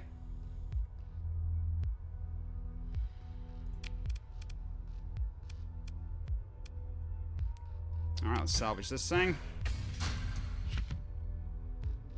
A salamander missile, okay. Anti-engine small missile. 25% versus shields, 100% versus hull. Fast speed, excellent tracking. Cool, okay. So we can do that as well, just at least for the time being. There we go.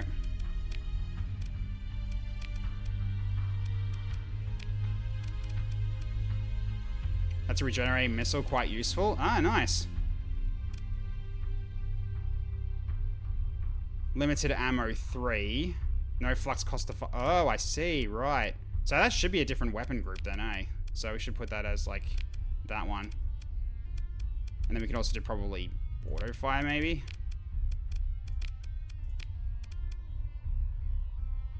Because if that's, like, no flux cost of fire and it's, like, just always on, you can always just use that.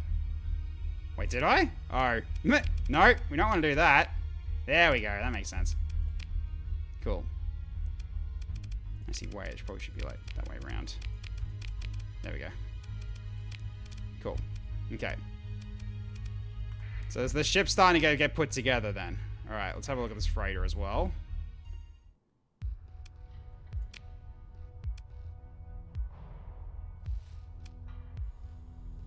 Wait, what? Got a new one. Special measures might be taken to recover the ship. And I'm guessing that's with story points probably. The story points probably. Green equals story point, right. Why is that showing up now? Interesting.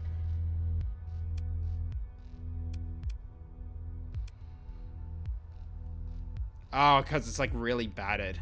Right, it isn't salvageable. I see. If that's the case, then we just salvage it. Okay, wasn't a lot for that one. Okay, let's try the Lasher.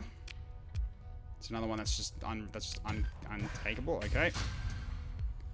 Okay, that was pretty good salvage there. Try the Kite.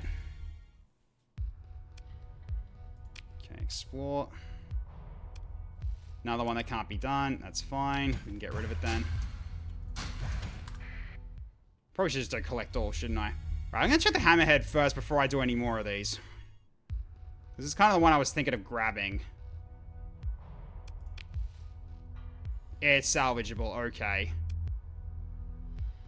Degraded shields and glitch sensor array. Okay, degraded shields doesn't sound fun, but okay, we can potentially use this though. And wait, has it already got a weapon on it?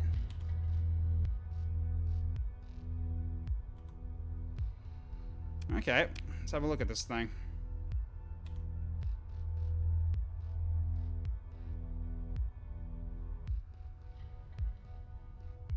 Okay, so that's not by a lot. That's basically 0.96 instead of 0.88 for flux shield. Okay, so basically it takes less punishment.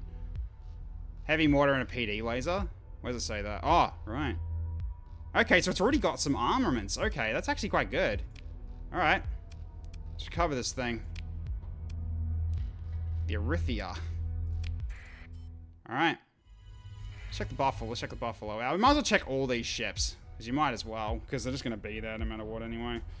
Okay. So the Buffalo Mark II class. And it's on... And you have to say salvageable. Okay. Okay.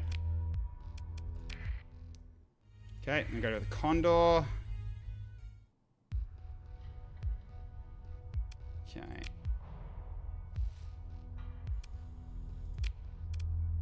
Salvage operations again. Okay, that's fine. Not much in terms of weaponry, though. Okay, now. So we've got a heavy mortar already. That's pretty nice. Okay, we got nothing for that. We do have these as well. Which might as well be using on these then. So we go light assault, light machine gun for these two then.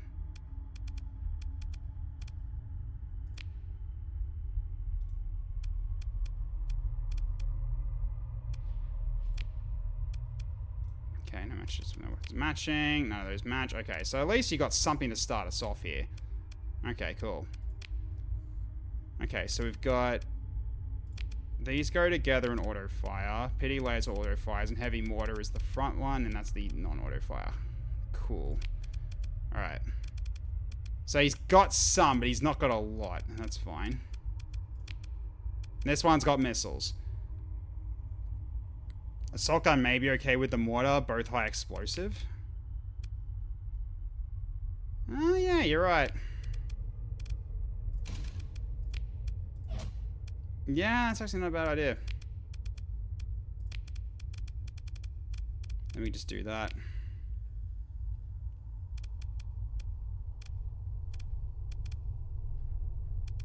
On the same group, I mean, you put it there instead. I mean, is there any difference of having it in like there or here? It's got medium versus small. Does it change anything? If it doesn't, then okay.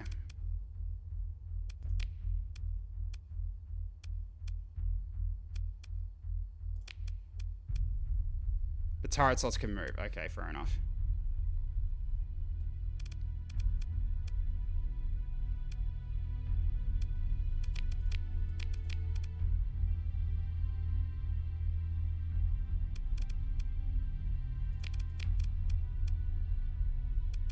Yeah, it is high explosive weaponry. So that's going to be a bit... I mean, really, I'm not piloting this thing, so I think that'll be fine. So, okay.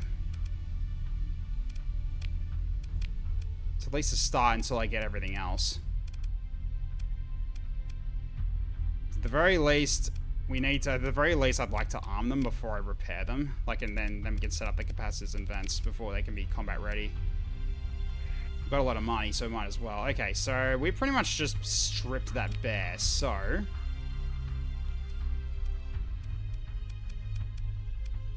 Okay.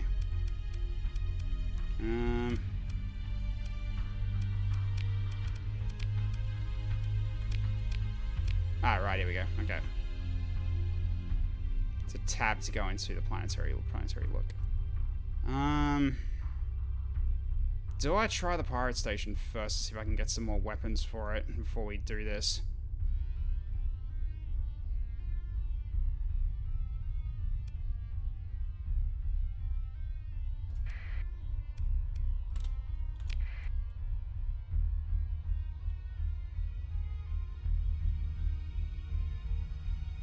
Okay. So wait till we're well past the hegemony, then we switch over to turning off the transponder, and then we go dark when we get closer.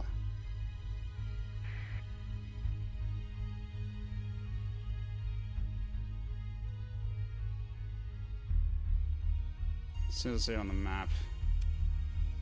Turn that off now. Okay. So now let's go dark.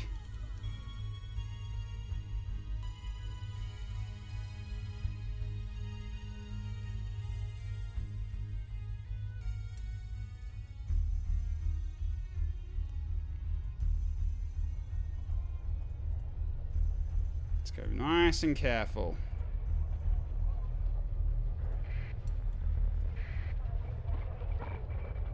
Alright. Cool, alright. It's about 3K. Sure. Alright. Alright, so...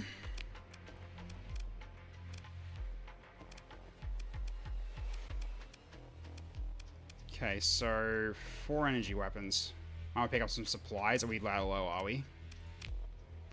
So we are.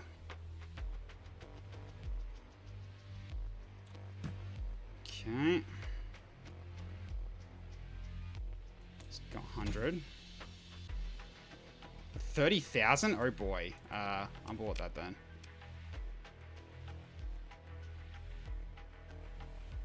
That is a huge shortage. Never mind. Yeah. Okay. So we go back to the other space station and get supplies from there. All right. Let's try these. Let's have a look at these ones. Okay. So what did this need? Like 4 energy hard points. 2 missile, 1 ballistic, and 1. Okay. And a PD laser. Marker manipulation. This is fun. Oh dear. Okay, so let's see.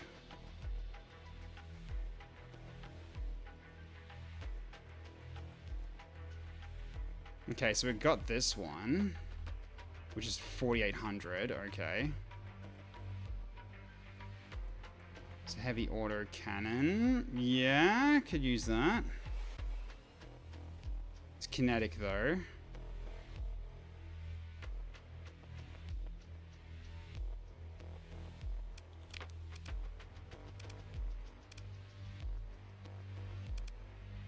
Yeah, we've got high explosive. I want to see if we can actually get high explosive weaponry. Let's see. Looks like we can't. We got fragmentation. Oh, we got high explosive beam, but that's going to be for potentially. I mean, that's also very expensive too, isn't it? Yeah, 5,400. Oof. All right. Okay, point defense. All right, which is definitely something we can take. We need one of these. No, just one.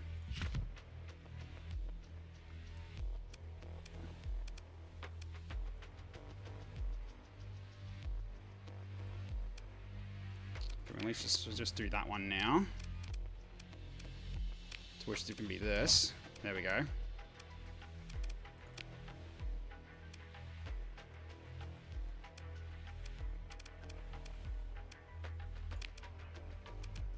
Let's do that for now.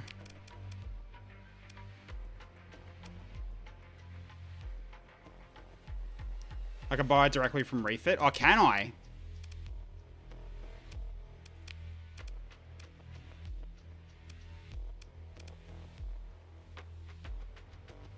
Nice. Okay, so wait. Does that mean I can't get these yet, or what? Just to be sure to buy from black market, you want to avoid the tariffs. Right. So we do that then. Refit. Buy illegal. Okay. Right. We'll do this one first.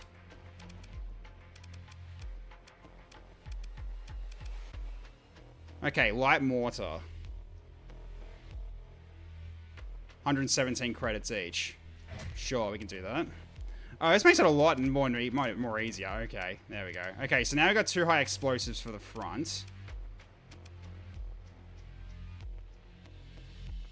You have both checks, so someone could be... Oh, wait, hang on. Oh, I see. Right. Yeah, cool. All right, so let's see. What do we got?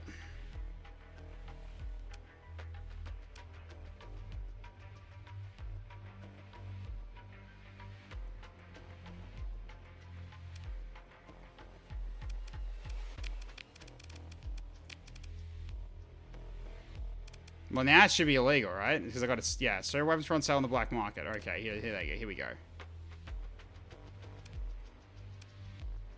And all these are limited ammo. Oof, okay.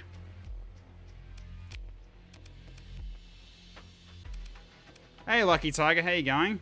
We're just refitting our ships at the moment. Okay, so there's not really good picks here because all these are limited ammo, but...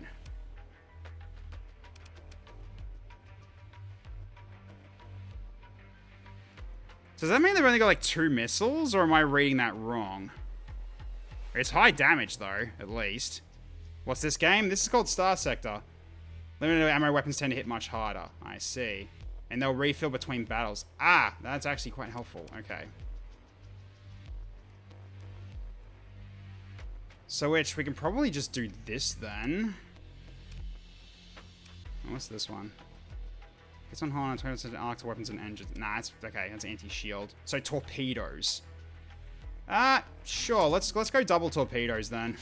There we go. Let's give him some heavy ordnance that way. Okay. So now...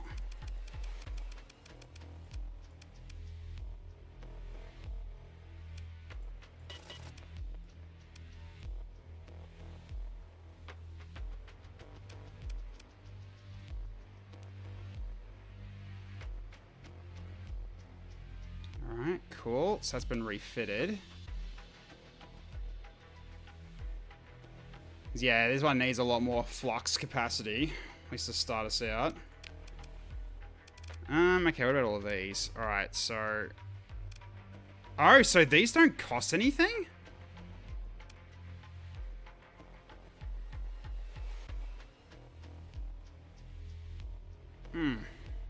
Okay.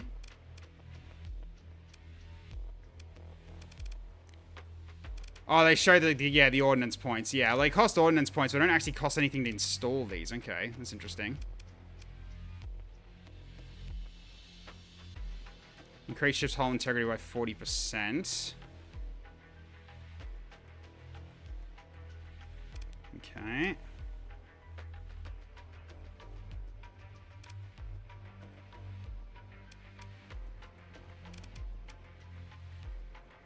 Maximum crew capacity. Durability of all weapons by 100%. Okay. Maximum fuel capacity. Increase ship's maneuverability by 50%. That actually doesn't sound like a bad idea. Bulkheads are nice. They make the ship more likely to be recoverable if you lose it. Yeah, let's do that.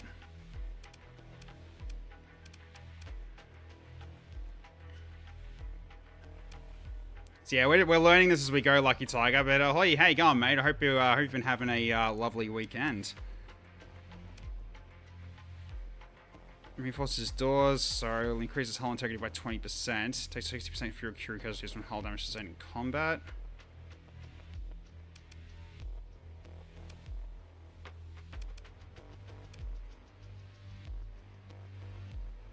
So that's 10. That puts it to 90. And that means we can't get anything else. Right. So in which case I should get an 8 and a 6 then, right? So then armored weapon mounts. Then we get... I could drop some capacities and events as well. That is also true. So we could do something like that then. Actually, no. Since he's got that problem, I think we should probably drop some of this then. Drop events by like that much, maybe. Actually, no. This should be fine. We can get another 10. Okay, what do we want? Probably auxiliary thrusters.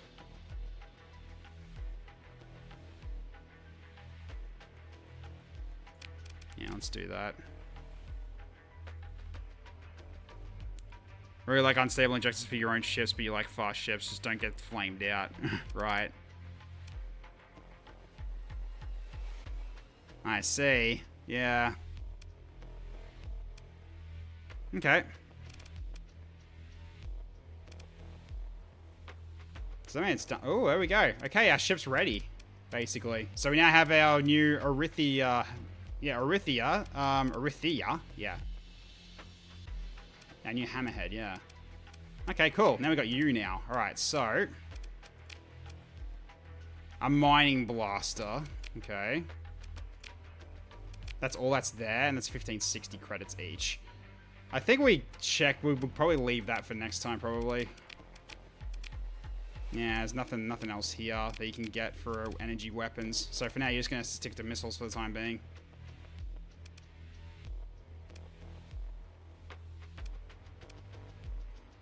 Probably worth it. Needs the punch, you think?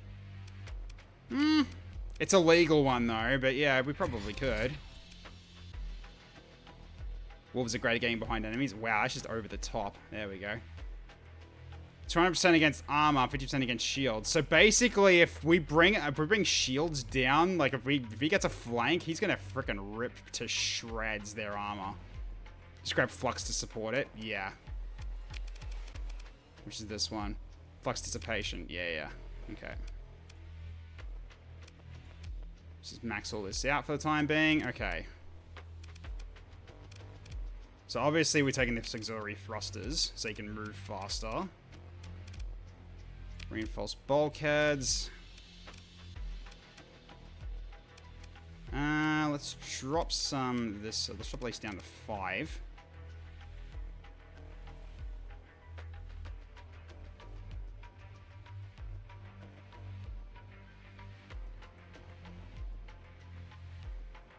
I mean caps. Like avoid it's like unless you're maxed out. They're basically inefficient extra caps events for when you need more than the limit.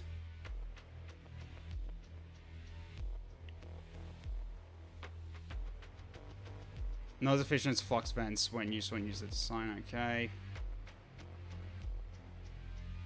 Right. Okay. Which that helps. It does help.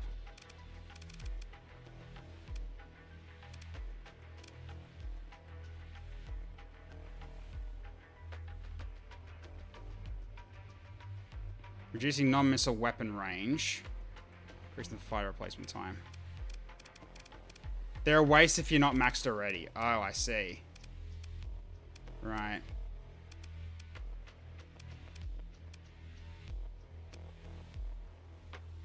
So it's flux dissipation, so the vents. Right, okay. So in which case, then, drop this by 3 then, I think. Well, that's a lot of capacity dropping, though. Does it work? Actually, no, we can just go to 4. We can get something else, or just a 3 then. Armored weapon mounts? No.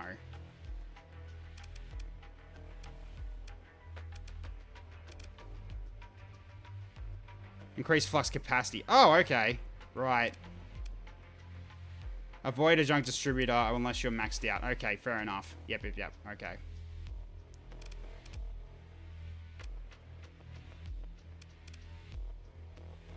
Make recommendation. 10 caps. Add an adjacent.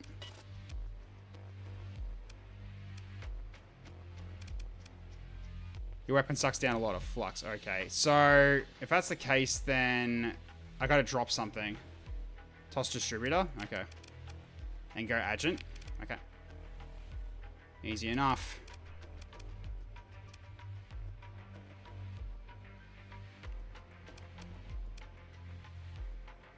Okay, so increase flux capacity by that. Okay. Which is basically going to be like an extra 600, I think. Okay, fair enough.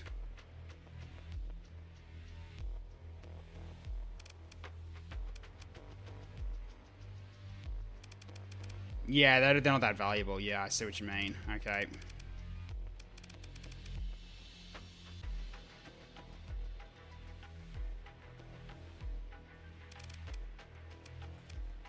I mean, I can drop 1 and go armored weapon mounts as well. That way we don't really hurt the flux dissipation by that much. So we can just do that and that'll be fine. Okay, so that's done then. Although, how much I get actually, what was this the... Oh, jeez. Whew. Yeah, restoring them's expensive. What the hell? Wow, okay. Doesn't sound like it's ever worth doing that then, unless you really want to keep the ship. Yeah, we've also got the mud skipper. Okay, how's everyone else looking right now in terms of their ship loadouts? I think they've already done as much as they can, right? Yeah.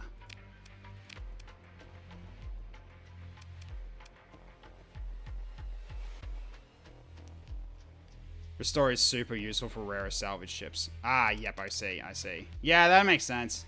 That makes sense. Especially when you have a bit of income from colonies. Ah, yes. Ah, good stuff. Okay, cool. We've got this one. It does nothing right now. So the light dual machine gun from the back. There's nothing else we can get yet. Okay. So let's head out then. Did the wolf have its group sets?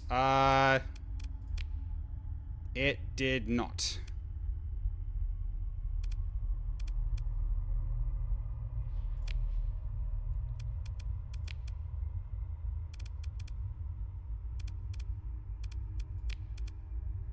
And actually, I had them set in terms of like the salamander had auto fire because it was basically a missile that was infinite, right? It was kind of what I had it before. So, yeah, I'm fine with it being as is for now. That's okay. Cool. All right, let's head back home first. I want to check to see if there's anything else we can get yet. All right, so.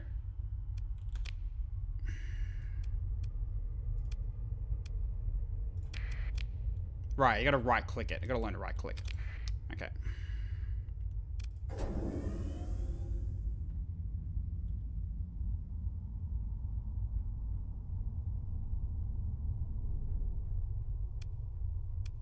Yep, I know. We need supplies. Wait, why are we going there? Hang on a minute. We need to go here. Okay. If you click somewhere else, I will recover a course. Okay, fair enough. Alright, we need supplies. Alright. 3,000. So 337 per unit. Okay.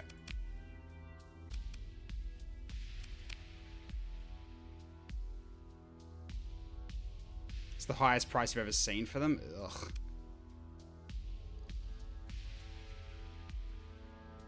Right.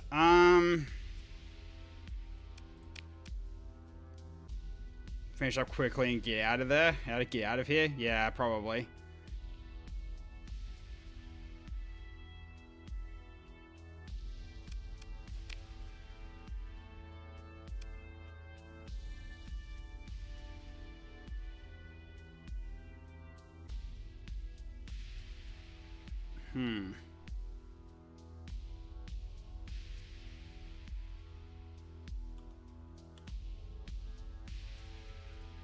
So just ship maintenance. Right, okay.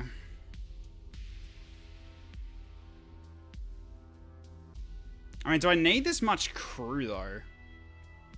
Like, right now. I can bring it down by at least 50. Does that actually help at all? Does bringing down crew help in terms of supply usage, or is it simply just the ships is what the supplies are for?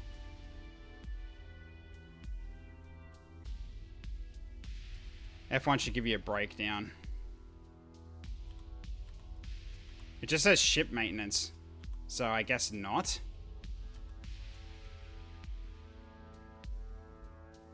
Like, that's just the crew, but in terms of, like, what are they using for the supplies? But it only says ship maintenance, so... I mean, looking at this, do I need some of these ships? Don't think they use anything. Okay, yeah, but do I need, like, some of these ships? Don't remember. Okay, fair enough.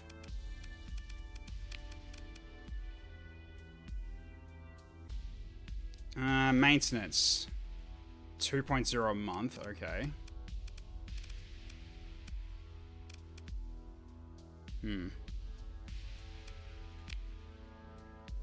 Probably mothball the tanker for now. It barely costs anything. Yeah, probably thinking I should do that, eh? Yeah, let's mothball it.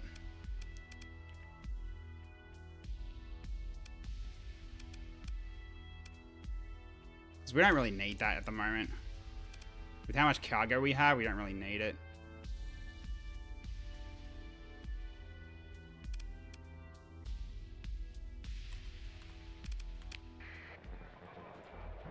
Yeah, I barely did anything anyway.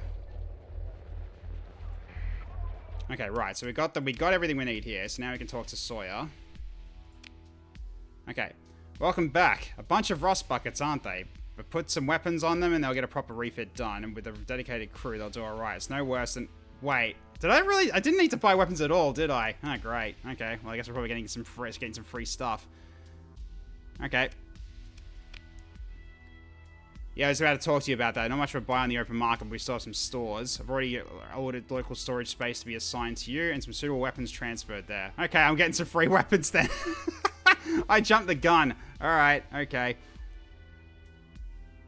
Yeah, okay, I guess the tutorial does give you weapons. I thought you had to deal with that yourself, but oh well, that's fine.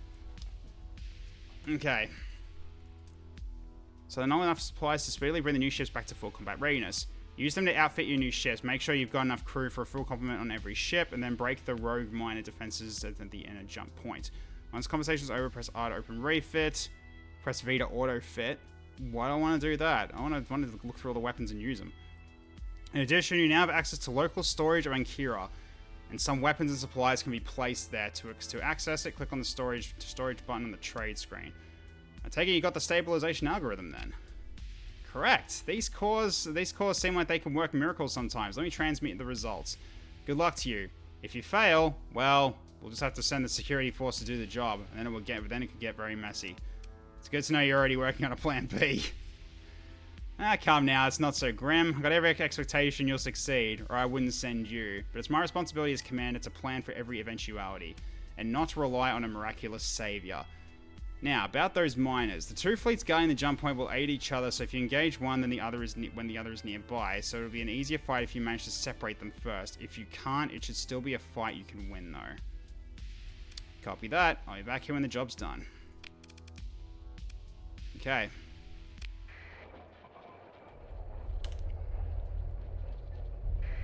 Alright, let's have a look.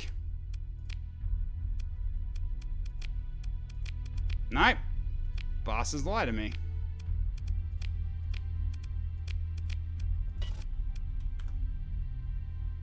Dock, open market, then open storage. Right, okay, hang on a minute. Oh! Well, we have got a few things in here. We got supplies too. Take all that. We got supplies. I can put this away for now. Can I put this away? Illegal to put into storage. Well, balls. Alright. What else have we got? Road showed. Alright, and piranha. Okay. Does holding alt and mousing over items work? Nope. Yeah, this is the storage. This is my stuff. Okay. Well, we need NG weapons. Grab everything for the time being. Let's just see what we can refit. Okay.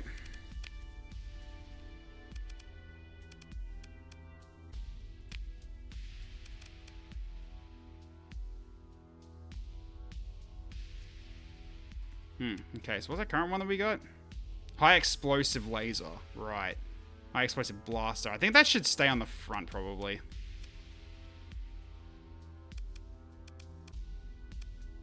And you got the turrets and the front arc.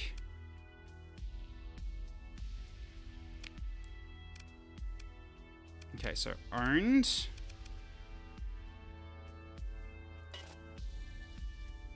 Wait, what? Why can't I?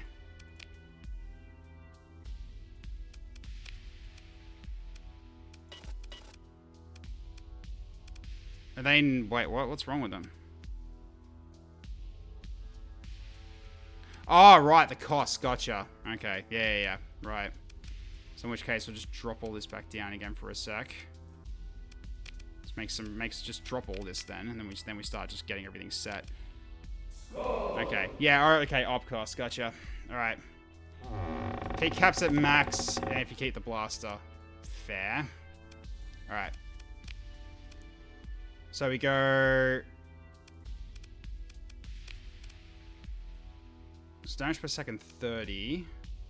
Range 1,000, damage per second 75. So it seems like I should do tactical laser for this one here. Then this one will have tactical laser and mining laser. Okay. Alright, then we can do agent again.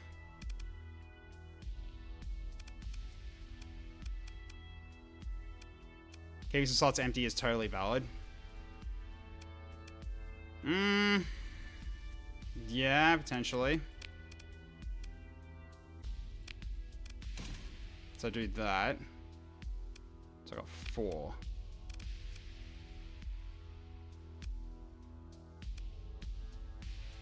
So which I got max vents and max capacitors. Probably could do that now. But let's do that then. And do that. Actually, no, it was going to be auxiliary thrusters, wasn't it? Yeah, so that way you can turn easier and get when you get behind them.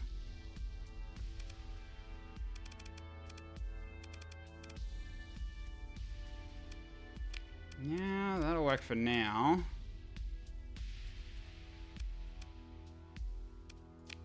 And what's this one? Oh, it's point defense. Actually, probably should switch it.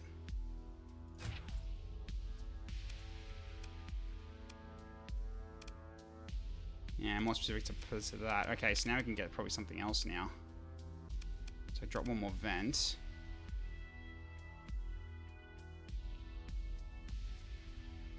Or drop one more.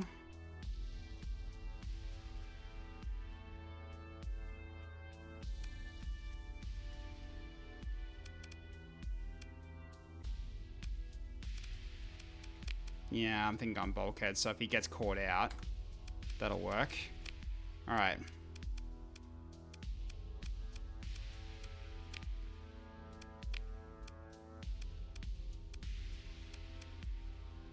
Alright, let's drop these down for the time being.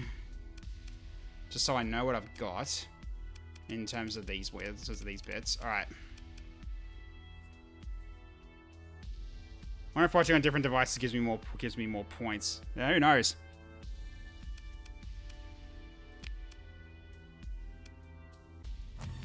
Double heavy mortar. That sounds like a good idea.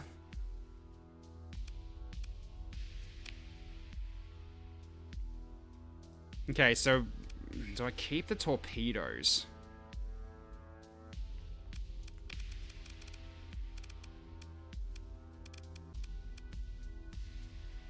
We don't have missile batteries yet, do we? No.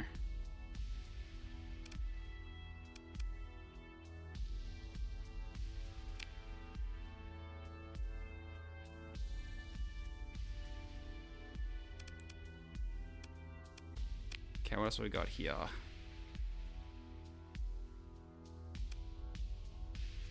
Go light machine gun. Just so they're both point defense, which is kind of what they're for. What about these? Okay, so that's what currently what? 160 per second.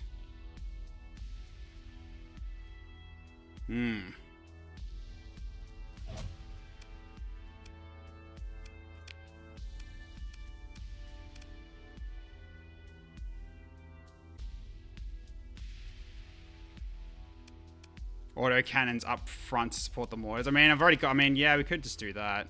Yeah, go double auto cannon. Like this.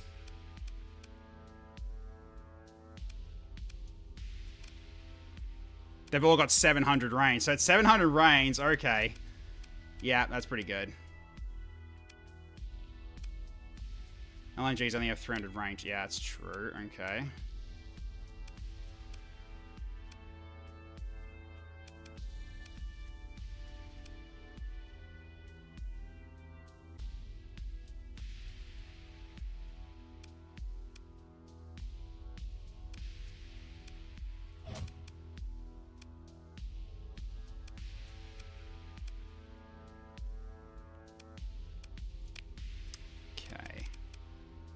Them together.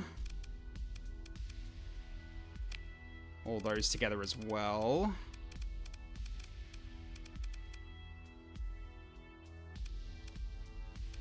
Those two together, yeah.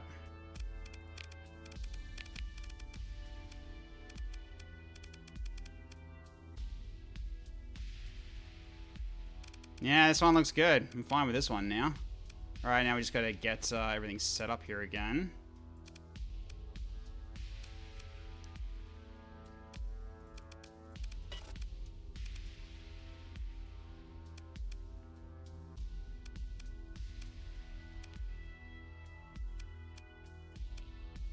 Yeah, it needs the capacity, actually. So that way actually doesn't actually... Okay, that should be better.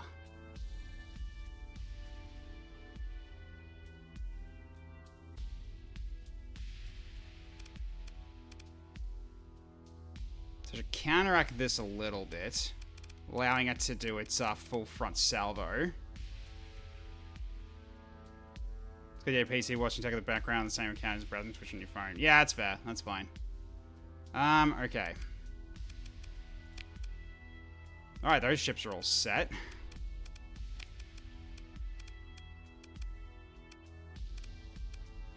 I think our stuff is kind of fine as they are, I'm thinking, right?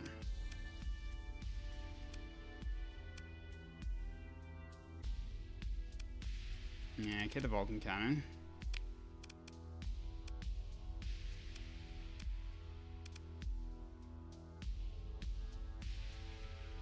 Do you need an ion cannon? I mean, it's actually damage against shield. I mean, no, it's not actually damage to anything. It's EMP damage, isn't it? Yeah. Alright, I guess to say, yeah, I guess disabling systems is not a terrible thing.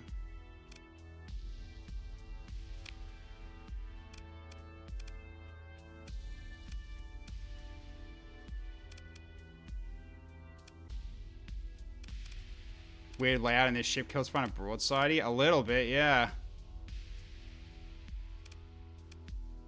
That is kind of the case, isn't it? It's basically a threat from all sides with this ship, which is pretty cool, I guess. It's just weird that you got an ion cannon on the right here, which is a bit weird, but yeah. It does look kind of broadside, but it does have missile launchers for the front.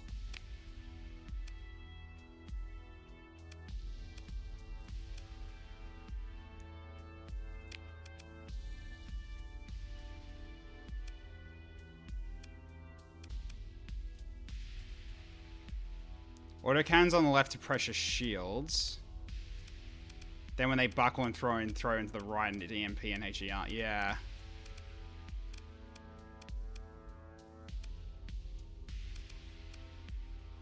It's a little weird, but I'm pretty sure the AI won't do that either, which is the annoying bit, but yeah. Have I played Cosmetia? I have not. I believe I've got it in my my wish list right now, actually. Because I'm pretty sure... Pardon me, I'm still full. Yeah, I'm confident that I've got that in my wish list, because I recognize the name.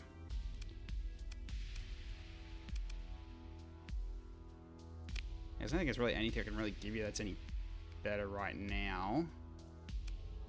Because you've got decent range for the front.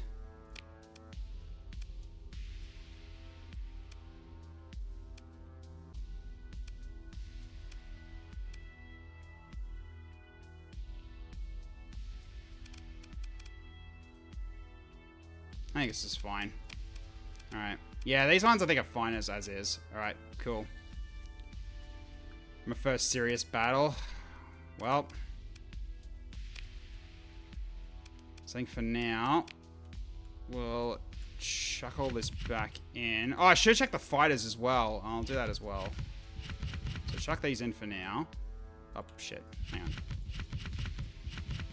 Okay. Just so we got storage space again. Okay, now I'm going to check the fighters now, which are these. Alright, so we've got torpedo bombers and heavy fighters. High-tech bombers. I'm not getting rid of them. Does alt dragging over the weapons do anything?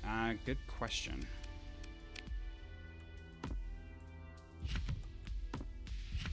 No.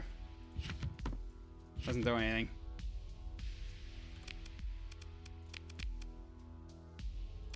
Okay, so they've already got broadswords.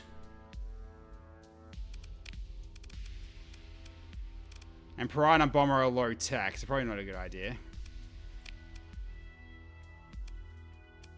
Yeah, probably not a point. Probably not a use right now. Yeah, so I guess we can't use those either. Cool. All right, we already have like the stuff we need for that. Cool. All right, so we just go move these back in. Okay. It's the magic feature that allows you to move lots of items at once, but it's been disabled by default, so as long as I can remember. Really? Huh. Interesting. All right, I guess we're holding on to this gamma core for now because we can't move that into the into storage. A shame.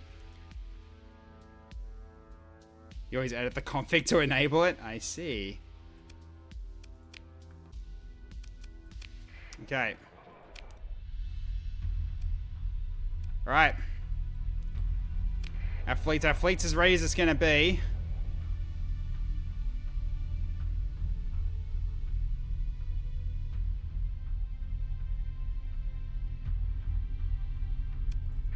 We should turn that off for the time being.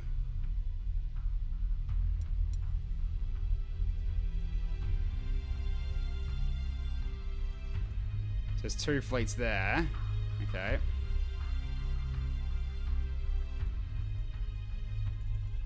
Yep, come here, come here, come here. Come at me. Come on.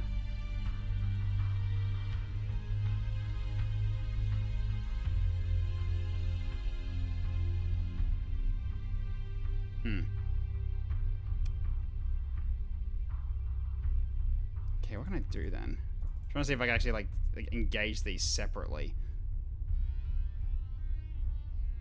I think they're scared. Yeah, it sounds like they are, eh? Alright, let's see if I can actually make them like separate. Like that.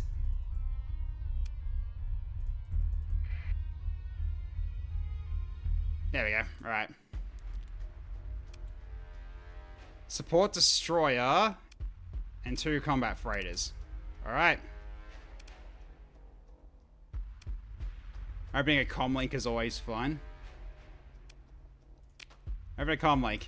If a spacer steals, okay, so if a spacer steals food to feed her family, her comrades, they call it piracy. If it makes me a pirate, then I'd rather be a pirate than some poor tool saluting the phoenix.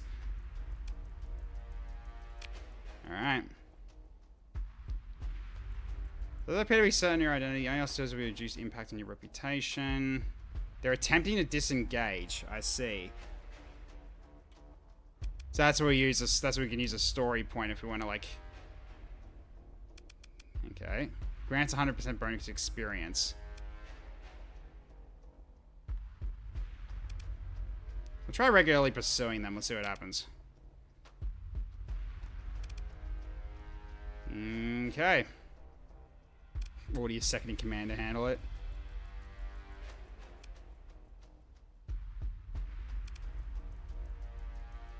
Oh, let's see if we can do it. Alright.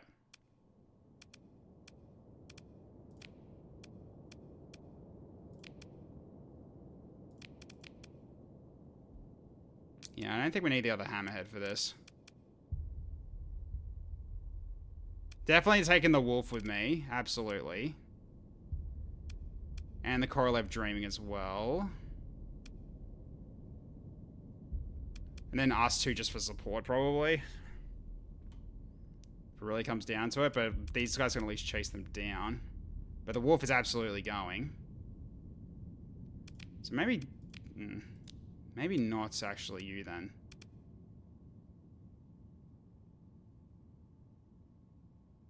A full assault order too, yeah.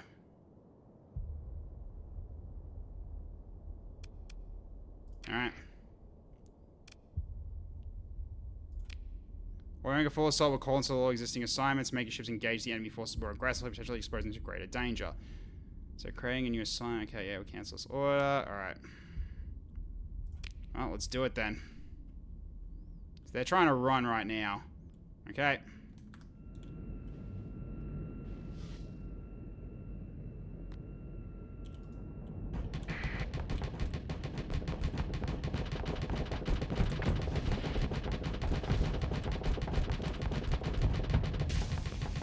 Oh, I overloaded. I gotta back off. Get 'em, boys.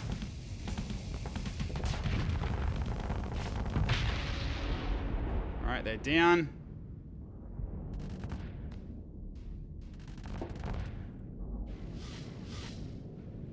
Yeah, you can blink as well. I love it. Okay.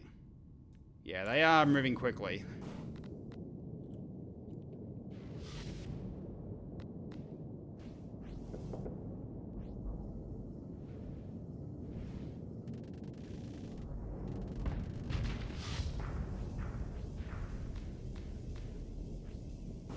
The wolf is on their tail, doing some damage. It did sound like a good hit. I think their missile absolutely just demolished them. Yeah, the wolf is chasing them down. Look at this. It's already at half health. Yeah, forced them to turn around and fight, and the wolf is absolutely demolishing them, holding back all the damage. Okay, one's left.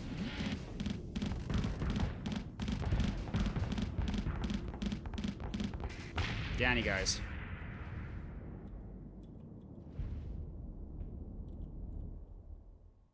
And one got away. He retreated.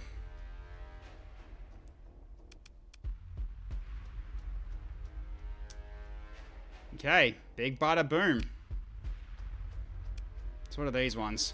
Lasting damage to go. Do I praise Lud? I have no idea yet. I've only just started, so I have no idea. Okay.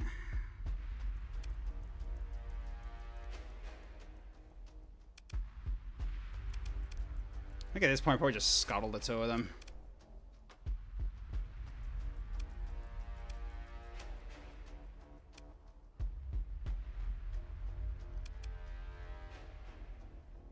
Yeah, they both look a bit rough.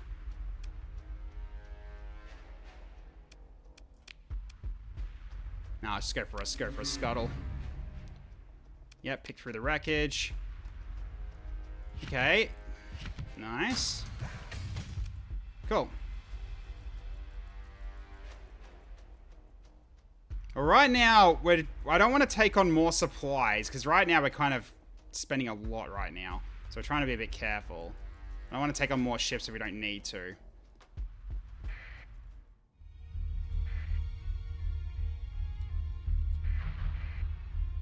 Trying to run again, are ya? Get back here, you. Actually, you probably don't even need to. Just let him go. We'll go for the other one. So I don't want to hurt our combat readiness too much. Let's go for these guys as well. Okay. They're speaking in code. Yeah, I don't know. Okay, what do they got? The new vulture looks very funny. Ah, I see. Well, so how you going, Fridge Makara? Nice to welcome. Good to have you. Okay, so they've got a hammerhead of their own. That's interesting. Okay, tenders. Alright. Another combat freighter and a whole bunch of drones. Okay. At this rate, we're going to throw everything we got for these ones. Not this one.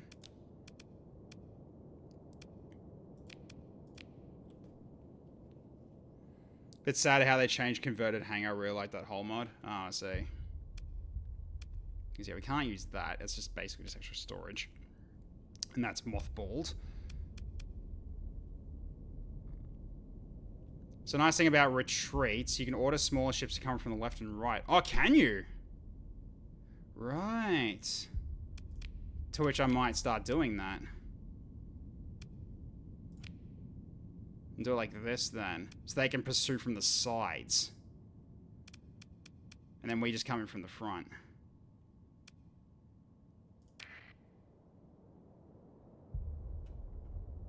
Oh, that's cool. Oh, I love it. Okay. Alright, so then we just go full assault. Okay. Oops. That was what I wanted to do. Hang on a minute. Can I cancel that? Yeah, cancel assignment. And we cancel. Okay, fair enough. Cool. Cool. Alright. Let's go.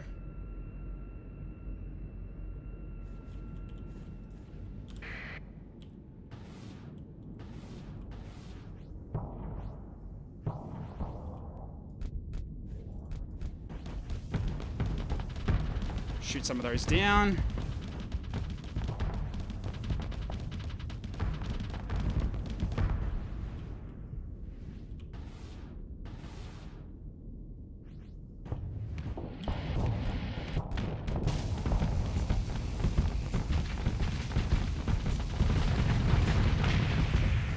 Annihilated.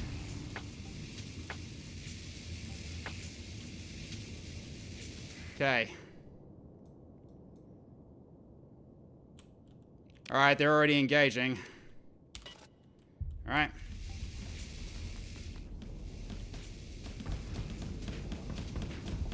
Just get away from me, you. I don't want you exploding on me.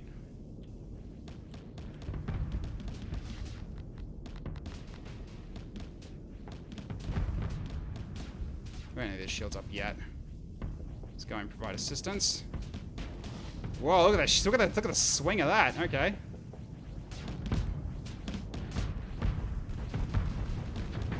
Provide extra fire support against these drones.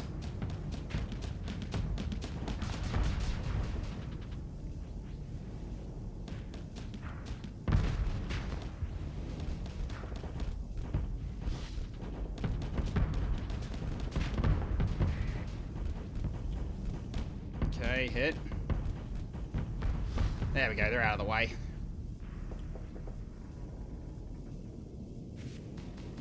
They've taken off, are they? Not leaving yet.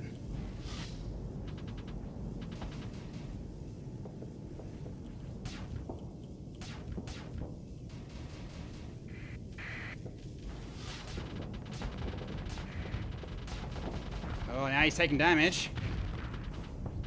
This was coming in from expand.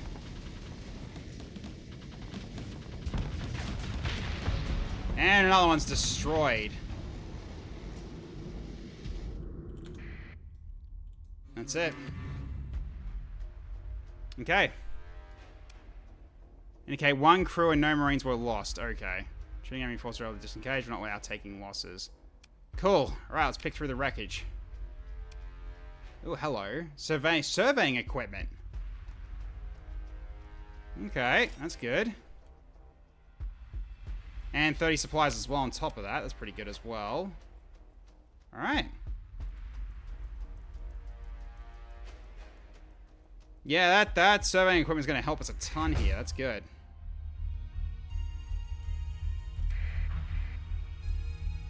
Okay.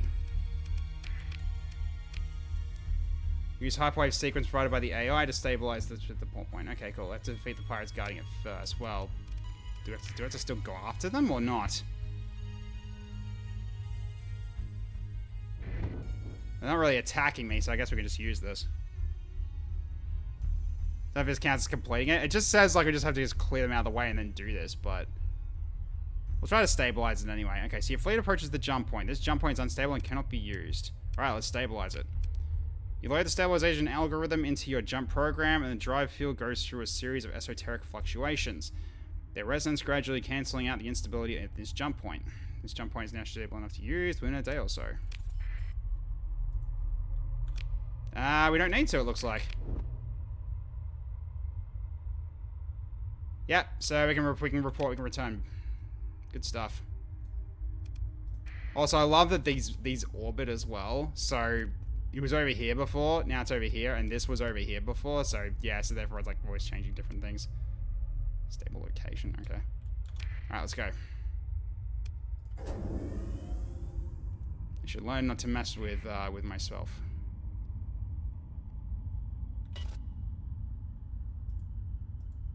A to resume course, right, okay.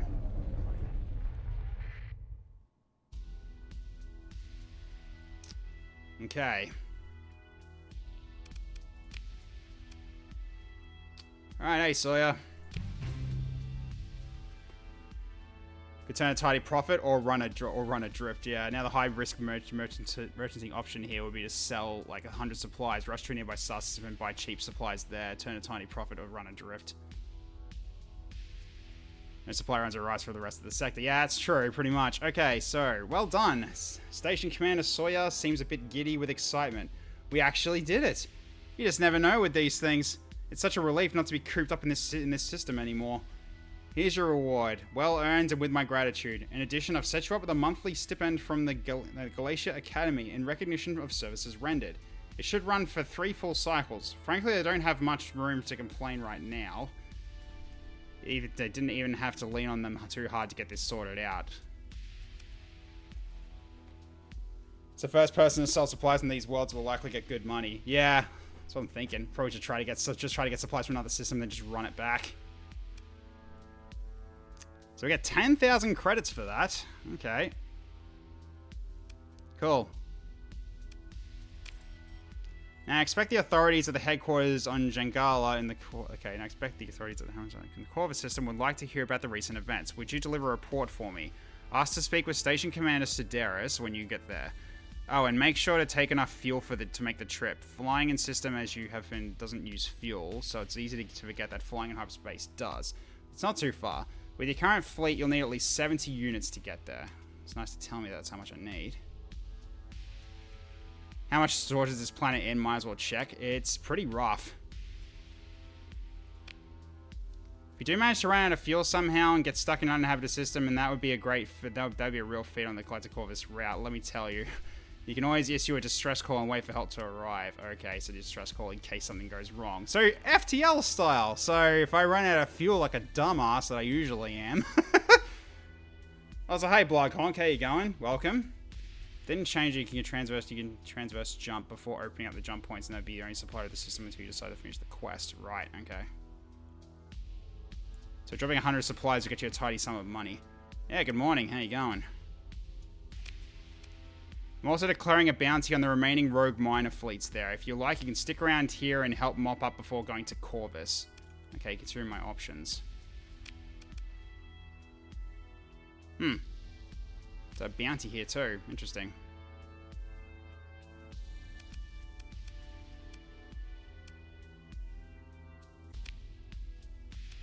Okay.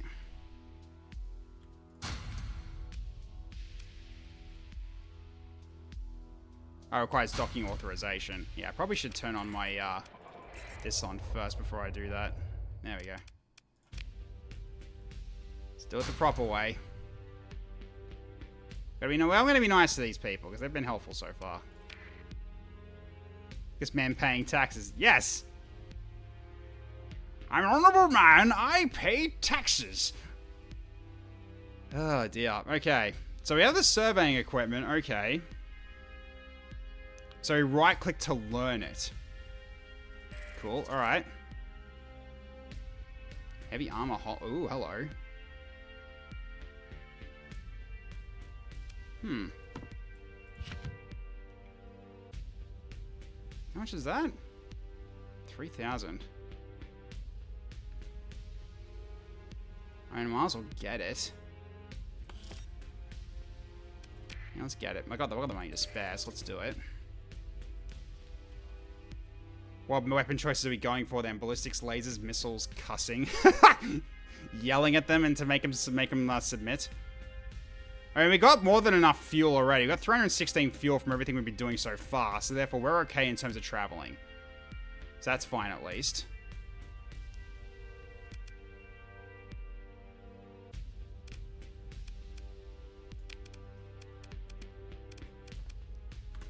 Okay.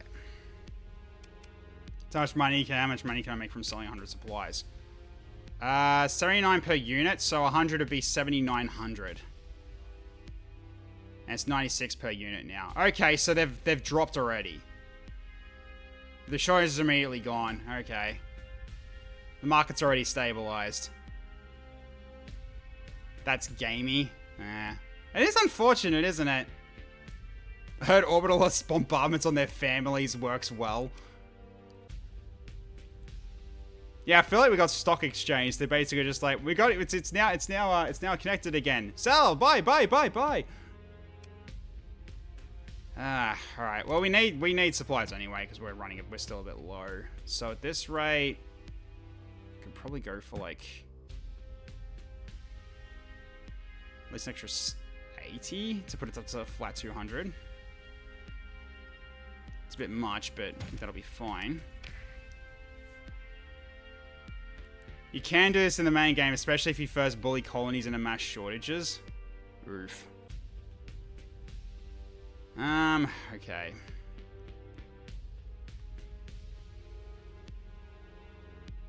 Cool. Alright, that at least gets us started. Anyone else? I mean, that's for, that guy's for colonies. We don't need to worry about him just yet. Okay. So really, it's just going to keep an eye out if we've got any more pirates about. We can just basically just start mopping them up if we need to. We can check to see if they're still here at the jump point.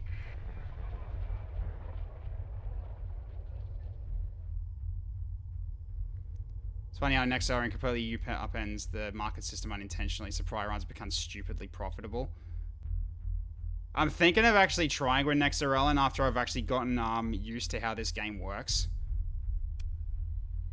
Okay, wait, so okay, so that's the stress core, right? So we've got interjection pulse, scavenge, sustained burn, emergency burn, active sensor, yep, I'm gonna go dark, and transponder, cool. Sustained burn makes you go, yeah, it does, that's true. So let's do that.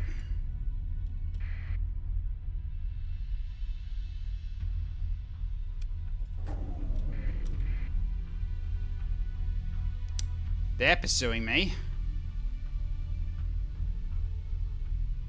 That's, That's gonna be a hell of a fight.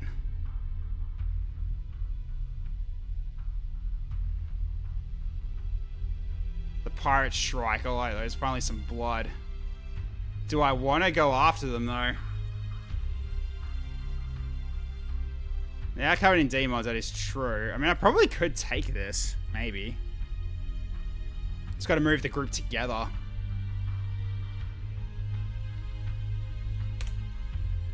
Easy way to find out. Let's try it.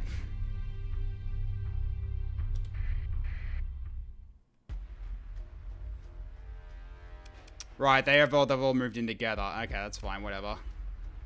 Alright. Let's frickin' go. Additional XP due to overall battle difficulty plus for 32%. Oh, I should have comlink. Yeah, I probably should comlink A. Alright, so all the ones that can fight. And we go together. We're not going to be split up. They have amazing time to pay your debts lines. Oh, I see. Well, you guys want to be jerks? Then come at me.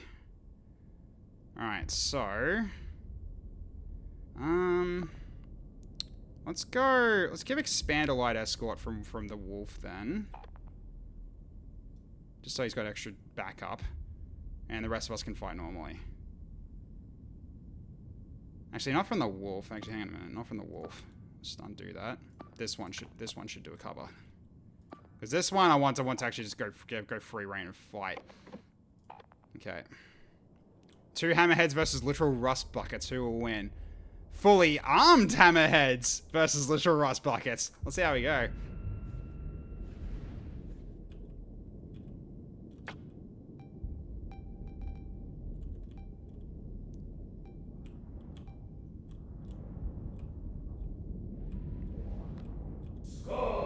Okay.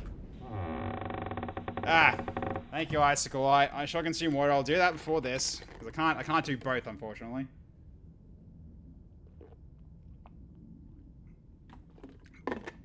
Oh, good water. Such a tease, I know. Alright, let's see. Here we go. Shields up.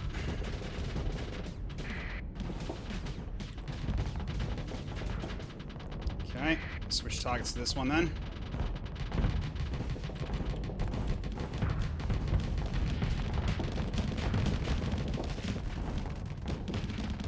Hit a missile on these guys. Unfortunately, it's a bit slow. That's fine. Switch back for now. Oh, that's got rammer. That's not good.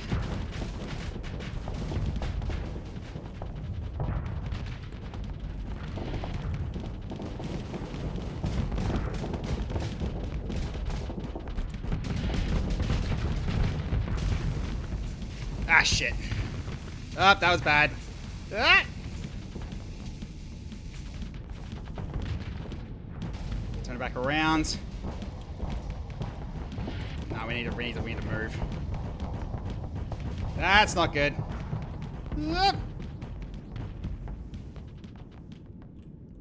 Back off a bit. Stick to the fleet. Yeah, they moved away from me. Hang on.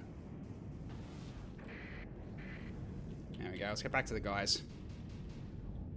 Why am I getting this wrecked? Because I'm not good.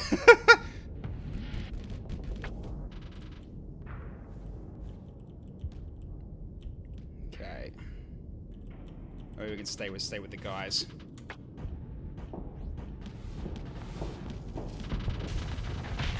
Damn, just ripped to shreds. That's what you get.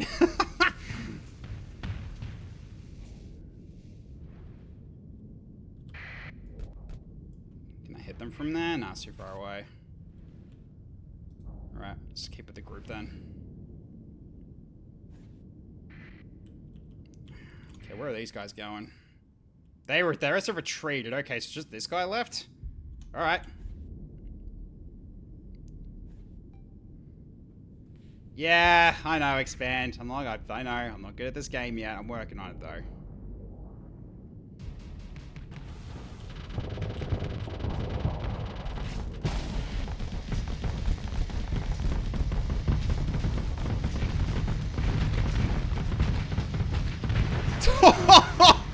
Just freaking bracketed by 2 hammerheads. Oh, that's gotta hurt, really. Just gotta remember to back off invent in time. Yeah, that's the one thing I'm doing wrong really badly. I know I'm doing that wrong. I just need to keep an eye on. I gotta keep an eye on my my HUD. Yeah. Okay. I think they're trying to run. Looks like. I don't know. Still getting chased. Let's go full assault and finish this one off if we can. Please don't go away. Yeah, I'm not doing terrible for being brand new at it. I just got to remember to back off event in time and not get isolated. Yeah, okay. Fair enough. But yeah, this is basically really my first time playing it. And they got destroyed by my friends. Cool, excellent. Yeah, they got faster ships. So I got a bit roughed up, but that's fine. Only 2 crew lost. We just got to repair the ship, though. Okay.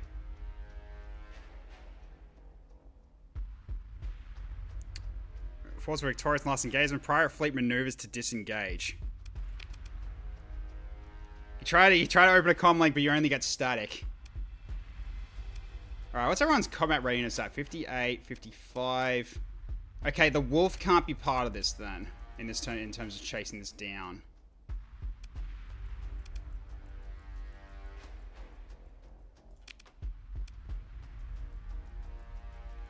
Could order second in command with frigates. True, I could actually. So just send in these two and they can do it potentially. I mean, is that going to be enough against two? Or the result is very lenient? Yeah, could that as well. Yeah, 3 frigates. Yeah, I'll definitely do it. Okay, there we go.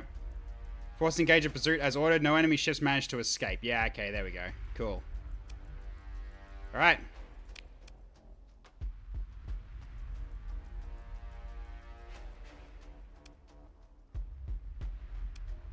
Are any of these even worth taking?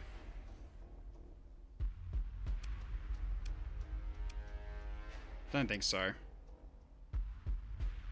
Yeah, I don't think there's any point. Those aren't very good and worth it, so let's just leave it for now. Alright, let's just go pick it through the wreckage. 3,198 credits. Okay, nice. Good payout. Okay. That's a good amount of supplies. Good amount of fuel. A Hephaestus assault gun. An anti-armor high explosive. Okay, that seems like something for one of the hammerheads to take. Absolutely. Heavy autocannon. Another salamander. Why they're carrying a Hef and not using it? I have got no bloody clue. You don't even have large slots yet. Well, I'm taking them anyway. Can't fit on anything? Really? Not even, Oh, I guess it can't, yeah. Alright. Like, really? These guys can't use it?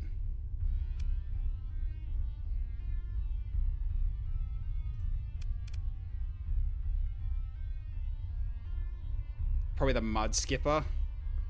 Yeah, maybe. Also, hey, 12 peanuts. Welcome. How you going?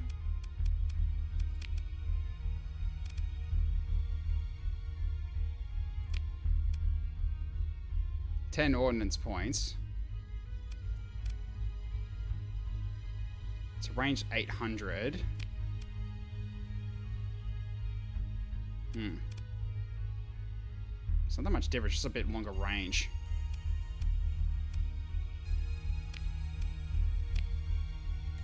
Yeah, it can't. It's not a Mud Skipper Mark II. Ah, I see.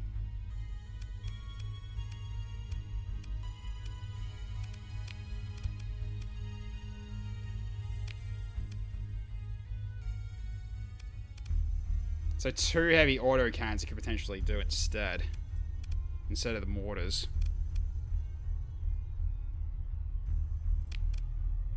And they're kinetic, right, okay.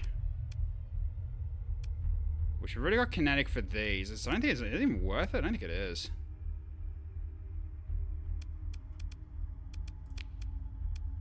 Yeah, you can't use them. So really the only ones that could use them are the hammerheads, but even then...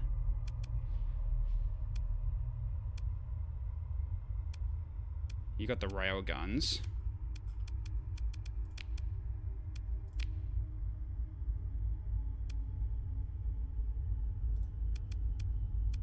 You're fine with the autocannons. Yeah, so at that point, probably nothing then.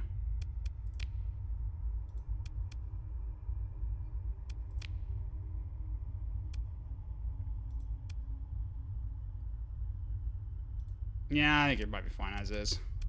It's just stuff I can carry back anyway. And they all just get wiped out. Love it. Oh, it could actually potentially see if we can scavenge here. Let's have a look. Significant risk involved. Yeah, that's fine. Okay.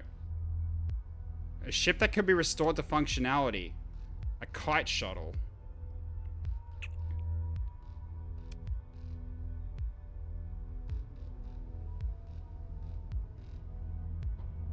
Probably not. 59% effectiveness.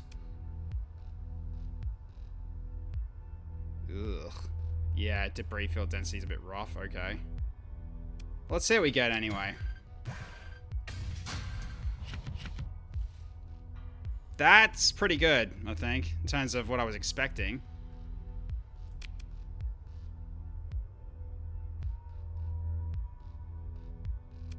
Okay.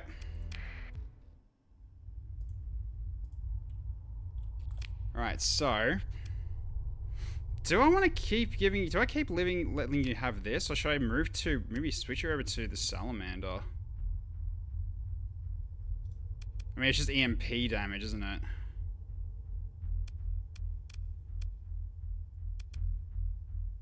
Nah, it's just EMP damage. It's probably not worth it right now.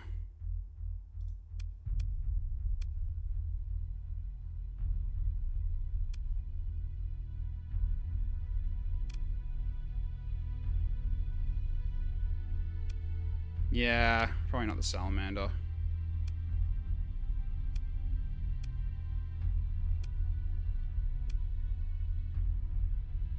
So double harpoon.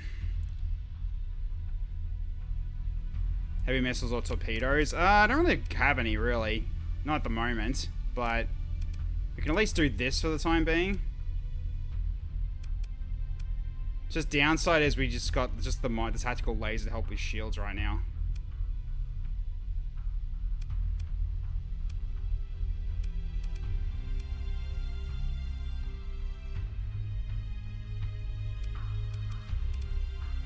Like, the salamander is nice, but that's just, yeah, like EMP, like, probably not. Okay, I can get another vent on you now, because of that switch. Okay. Salamanders are actually really good. I mean, maybe it did actually help them, but, I'm gonna try with this one now.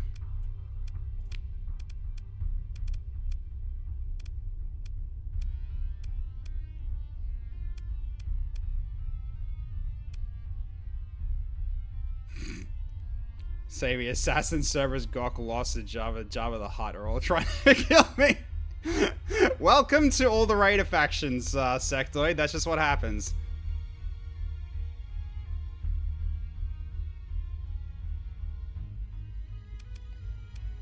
That was what I was kind of thinking. If anything, what if you got the salamander actually?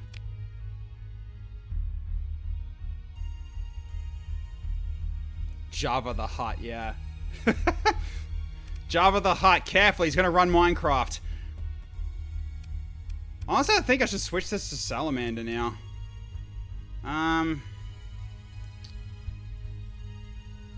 So this case is do this then, and then you can switch to it, right? No, you, oh wait, no you can't. What's it currently? 3. Okay, so I need to drop 2. So we do this. There we go. That actually might be better for you. Because you're not that fast, and so therefore you can provide support for the 2 fast movers. Because yeah, you don't move as fast as the other 2 do, from what I've seen. I think that might be tech doing math. Me do math? No. That's a young me. I don't do that anymore. Because Java is in the butt. He spawned behind me and now he's up the butt. I see. I tend to use mod faction weapons instead, so not too familiar with the base weapons anymore. Ooh, la-di-da. Nah, it's fine. Maybe having the salamanders chase some random foes near the target is worthwhile. I think like just having this like alongside all your other weapons, because like I think your primary source of weaponry is gonna be all these anyway. Your missile's gonna be just extra help with EMP to allow your guns to do a lot of other stuff. I think is basically gonna be how this works for you.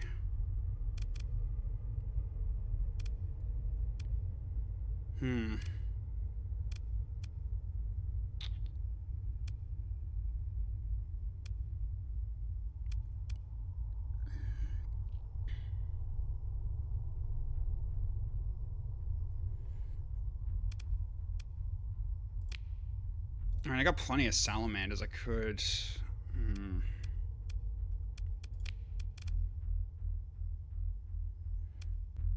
It is... I think that with the mining blaster, I think you might be right. It might be overkill doing double harpoon. So in that case... If we do like double salamander then...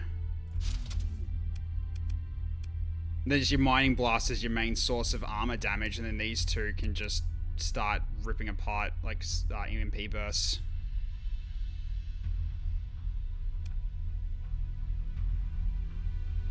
He might be overdoing it. Oh. Fair enough. I guess I'll just leave it as this then. This is actually fine. Shift click a slot to apply the last used weapon to it immediately, especially useful on bigger ships.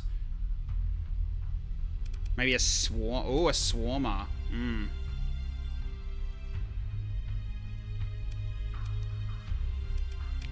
I mean, yeah, that could actually work, actually. There's more room for vents as well.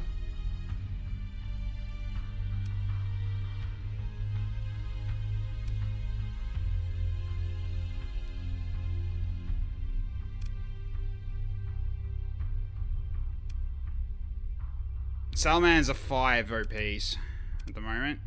Swarm is at 3. So has that been balance changed then? Most likely? No, it's still at 5. Oh, okay, fair enough. Okay.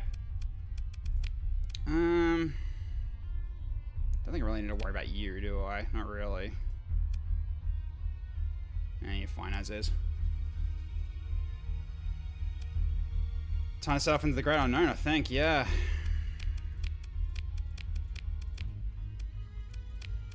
Yeah, that wolf needs time off. Look at that. Oof. He needs time to recover.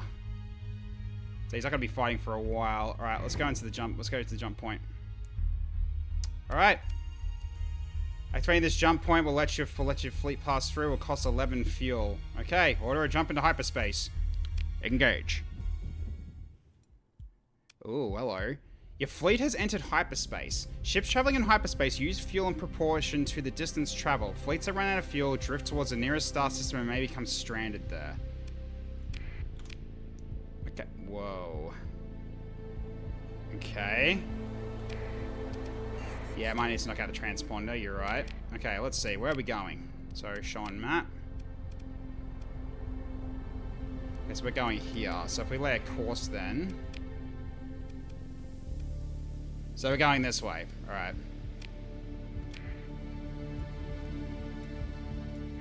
Let's just avoid these. So I know these are, because I feel like those clouds are not very a good idea to go through. Okay, so it's very close. Interesting. Alright. Ship floating near where I came from.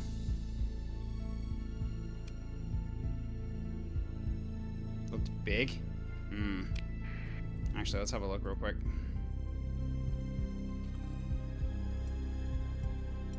It's near where we came from.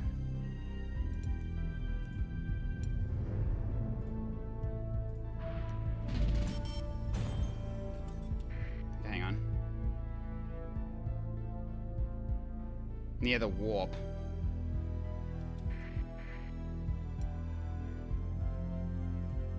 Was there? I don't see anything. Yeah, I don't see anything. Or is it talking about those things? Those waves? Is that what you're talking about? 'Cause I didn't see any of those, like, unidentified signals or anything like that.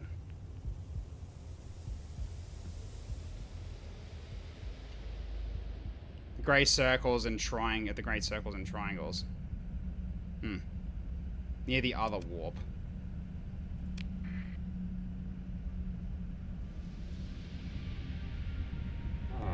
Oh, you mean this one? Derelict ship Vigilance class frigate. Ah, thanks, Backfire. Also, hey, Backfire, how you going? There was a lot more like that? Oh, I see. Okay, so a Vigilance class frigate. Okay, let's have a look at it. Salvage crews boarding the wreck discovered that many essential systems are undamaged and the ship could be restored to basic functionality. To the north.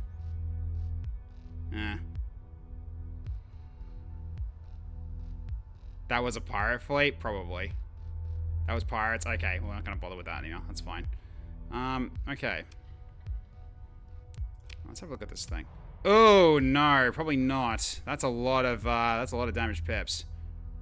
Not worth it. I think we scuttle it.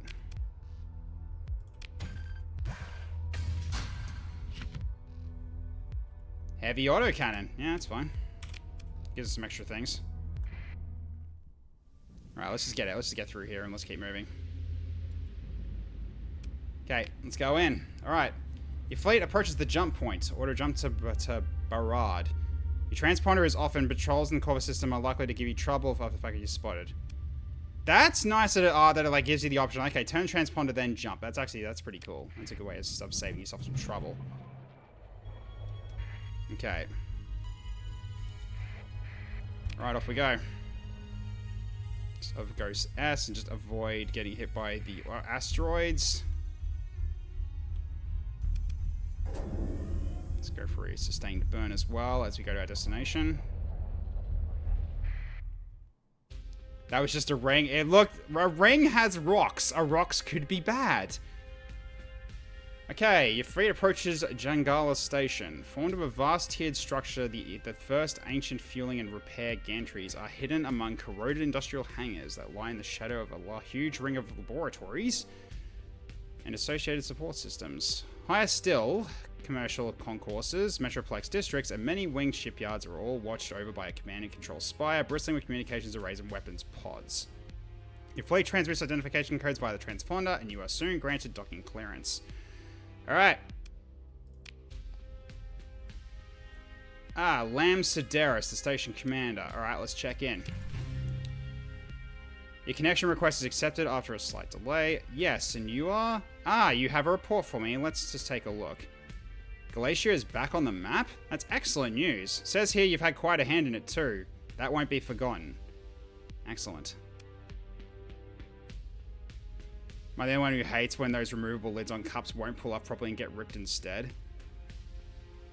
No, the more annoying ones, Icicle, are the ones that you try to like put a bit of extra effort in to remove the lid, and then you end up just, you basically just pull too much strength in, and you spill some on yourself. Those are the bloody worst times. You can also use that for leverage with other factions like Tri. Oh yeah, I could actually hand over the AI core, can't I?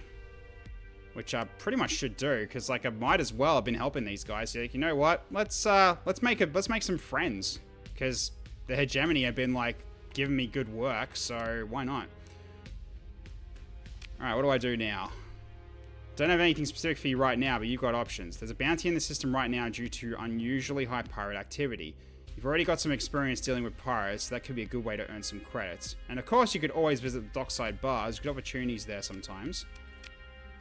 You could try your hand at salvaging, load up on fuel, machinery, and supplies, and head for the outer systems. It's a good idea to pick up a mission first, so you're not running blind. Someone's usually offering good money to analyze this planet or that derelict, and where there's one, there's often more. Finally, you could take a commission with the hegemony. Due to the Galatia business, your standing is high enough that such a request would be accepted. You'll be expected to fight our enemies, though, so it's quite a commitment. If I were you, I'd hold off on it until you've got a more solid fleet behind you. Well, I'm fine with being friends, but I'm a mercenary. I ain't gonna be a lackey to the hegemony. I'm sorry. Fine being friends, but I'm not gonna serve you. I'm sorry. Alright, thanks. I'll think about it. Okay.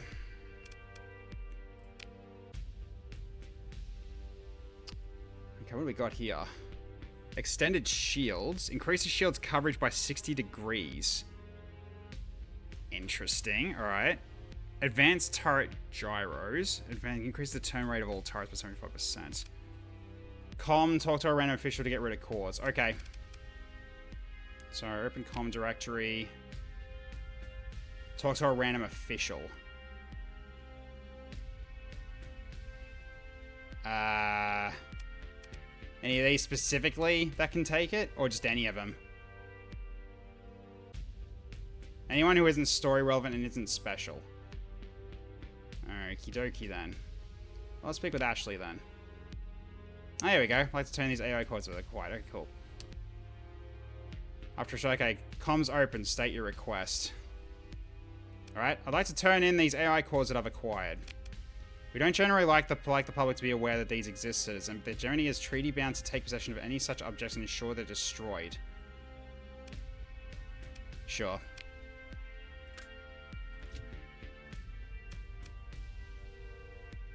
%100 bounty value, 200% reputation gain. 10,000 credits bounty. The journey will improve by 2 points. Okay. Yeah, that's fine. We can take that. Cool. Citizen Tayo thanks you on behalf of the Germany Council, and the conversation moves on to other matters. Excellent. Okay. It's a good 10,000 credits anyway.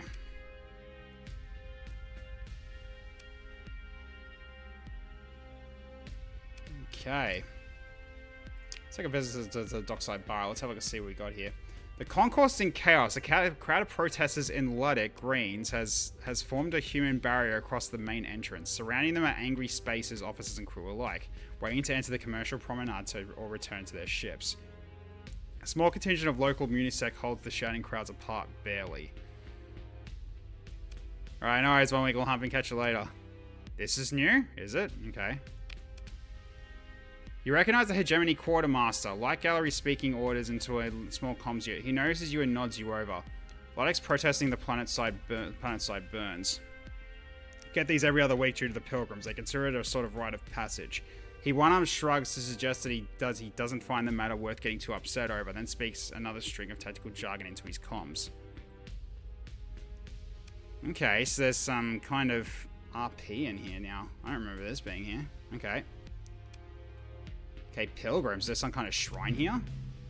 Not here, he says, eyes not leaving the protesters. On the surface, for appreciating the local plant life. Don't understand why. You wouldn't believe how toxic this stuff is. Detox after exposure is like a week of hangover compressed down to a day or two. He shakes his head. At least that's what it felt like for me. I guess they're like suffering. Luddick's for ya. Top brass says we gotta honor them. Politics, right? A Berserk-coded garble comes from through the comms, and the quartermaster gives a short response. Gendar Marie will be here soon if you want to stay here for the show. These shrines pilgrims are one of the big things added. Okay, so we got like a special location. Just random little events. Right, that was one of the things that that the latest patch just was talking about. They were adding in stuff like events. Okay, so I guess this is one of them.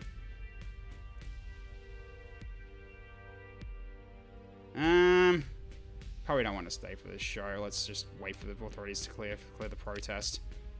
You wait. The crowd grows and grows less patient. A minority jeers and shouts. A few spaces start throwing trash. The Luddicks perform their chant prayer, calling for an end to the orbital burns. Arms locked. From fights breaking out, it is clear that there is much support for the Luddick cause outside of the overt protesters. It feels near a boiling point when heads start to turn and you see a dark regiment of lightly armored troopers deploy from columns into a wedge. Security drones hum overhead, targeting lasers and ID cams flickering.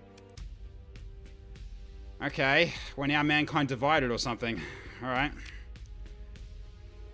The steady advance breaks the protest line apart. Shock prods rise and fall to silence as silent shouts and screams. It's difficult to see through the pacification gas, but you can make out drones deploying restraint foam on struggling forms. The Luddick's fists, signs, and even hammers are useless against the power-armored gendarmerie? Okay. Or gendarmerie? I have no idea. Police, yeah. Also, hey Azur, welcome. How you going? Have you been having a good weekend? You may pass safely, citizen. A drone buzzes at you in a pleasant voice. Nice. Stepping forward at the main promenade, you turn to find what you've left a diminishing trail of blood spots. A scuff or two, you heal, and the deck of plates take care of the problem. I see. So that was just us just going down to try to get to a dockside bar. Interesting. So now we can visit the Luddick Shrine. Okay, technically it's functionally military police, but close enough, yeah. Let's check out the shrine. I want to have a look and see what this is about. Ooh, hello. Okay, the verdant continents of Jungala sprawl beneath you, crowned by huge weather systems, churning lethargic and magisterial. Searing lines of orbital burn lasers flick out from Jungala Station, invisible until they cut slashes of plasma through the thick atmosphere. Burn Glow competes with rampaging electrical storms to illuminate the mountainous cloud formations from below. The hum of your shuttle changes pitch as it hits the edge of the true atmosphere, passing quickly into cloud cover. Beyond the view planes, human eye visibility is reduced to nearly zero. as the shuttle fires retros for landing, dipping well below the speed of sound by the demand of both nav regs and good manners. Your viewpoint begins to collect marching droplets of moisture. The droplets have an odd ochre, coloration, and the clouds above a sickly green tinge. You've heard of this effect, fine-grained spore analogues in the atmosphere. So basically just ion cannoning away the local flora and fauna. Kinda, yeah. Look up the long-term effects of the spores. I'm also going to be a bit cautious here. A quick datapad search reveals that statistically human activity within the Jangalan biosphere is relatively safe so long as proper air filtration and decontamination procedures are followed. Detox meds for accidental exposures are readily available, though may have unpleasant side effects. There are reports of individuals whose poor luck and lack of contingency planning combined with vehicle malfunction during truly abysmal weather has resulted in cases of long-term exposure to Jangalan's biosphere for days, weeks, and in one case more than a standard month. The resulting growths and infections appear to result in a singularly torturous manner of death. Okay, that's enough. Shut that off. Your shuttle descends into the landing pad, the Jangalan foliage encroaching through its own ashes to reclaim the space. You pop a standard dose of anti-xenols, okay, and re-examine the quality of your breathing mask as the access tunnel takes a moment to perform a self-cleaning cycle on exposed surfaces. The air feels no different yet. Maybe a little warmer, a little heavier with moisture. Let's go to the shrine. The reception lounge is filled with parties of Luddic pilgrims in traditional hand weave, led by subcurates in ritual hand washing. Okay. Glance upward reveals the true cleansing, a battery of air purification units caught in a tangle of murmuring ducts. Foliage presses itself almost essentially against the outer viewpoints, letting in only dim light. The plant life seems to twitch, liquids oozing all over the panes from cracks in bladders? Okay. Interesting word. And tubules. Okay. Leaving rivulets cutting across flaking incrustations. Between the zeal of the foliage and the handcrafted charm of Luddic engineering, the place feels distinctly worrisome compared to the environmental containment you're accustomed to. Wasn't this a thing in Mass Effect 2? Yes, it was. It was Pragia, the Telton facility on Pragia where Jack was. Yeah, basically it would overgrow in a few hours. So therefore the lab had to be like on high ground, otherwise it would basically just get enveloped. That's why it was like really high up in the trees when you first landed. So yeah, otherwise it would have been completely just consumed by the plants. It was ridiculous. Apparently it was because it was like constantly raining or something like that, and they were just on freaking growing on steroids. One of the shrine's attendants scurries to meet you. The complex is kept overpressurized, they say, following your gaze. So if there were a breach, there would be plenty of time to find and seal the leak.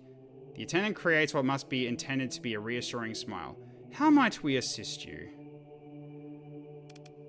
It seems like a terrible place to put a shrine.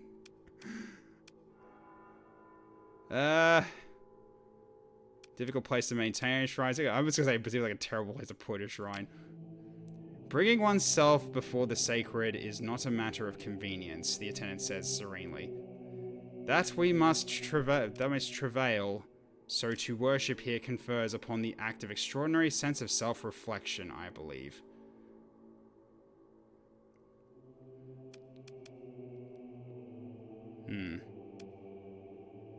Let's visit the shrine. Yes, of course. I can show you to the washing station where we ask that all pilgrim or no partake of a simple cleansing before visiting the interior shrine. Yes, please come over here to use this hand sanitizer that we have procured for you.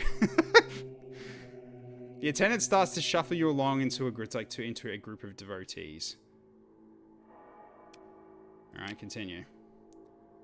You are led past heavy curtains, the murmur of pilgrims is muted, and all artificial light shut out. The game is also part visual novel, apparently, yeah. I mean, this is kind of cool. This kind of feels like, I don't know, maybe it's like Pragia with a, I don't know, I mean, I'm starting to think like maybe Thorian related as well, like, potentially. Who knows? It's just weird that someone would want to be like, here, like a, technically a toxic planet. So, anyways. The memory of pilgrims is muted and all artificial light shut out. Your eyes adjust to the shrine chamber, taking in rows of silhouetted pilgrims kneeling before polished panes of diamond matrix, illuminated by the sickly yellow-green cloud cover from without. Beyond the windows, you see overgrown human figures, a statue garden. Statue garden, alright. The forms blister with growths, crawling with tendrils sprouting from fruiting bodies of alien life. One moves, not the wind, but another pilgrim, exposed and outdoors. There are people out there, you realize with a start, wearing only light robes, easily overtaken by the overgrowth. You guys are nuts. You guys are nuts. At their feet, more forms come into focus, covered by a quilt of mosses and mycelium, or whatever alien equivalent, which obscures the feet of the statues. Bones. Or are they fallen branches and overgrown rocks? The final wish for some terminally devoted fanatics. Or your imagination set loose. The green churns not quite imperceptibly in the course of the minutes you watch, all consuming ferociously regenerative. A cycle of life that could be born of Earth or an alien world. The suicide planet. Well, we visited it. Okay. Make your way towards the landing pads, past everyone's curing for the charity cafeteria, regrouping before or after visiting the shrine, and otherwise showing their humble possessions. Come to the gift shop. Get your overgrown person doll today. Careful, it's got thorns. Hey, Zol7, how you going? Welcome, welcome. Hope you've been having a good weekend. Hope you don't mind a random host. No, good man. I mean, I'm probably going to be wrapping up it probably a bit soon, but I can play for a bit longer. Okay, you notice a young novice watching you. As you accidentally meet their eyes, their smile widens. Target acquired. They approach, keen on proselytization to a spacer captain. These enthusiastic missionaries are a common enough affliction of space docs, so you're not unprepared. As they first draw breath to speak, you seize the initiative to say, "Heads up, Commander. We got reinforcements coming in." Oh boy, thank you so much for the rate of 10. Really appreciate it, Zol7. And welcome everybody. Yeah, we're just going through basically the Starsector's latest update, and also my first time ever play of Starsector. I really appreciate the follow as well, Zol7. Thank you so much. Alright. Yeah, it's pretty much the first time ever properly playing it. I've played it a little bit. There we go.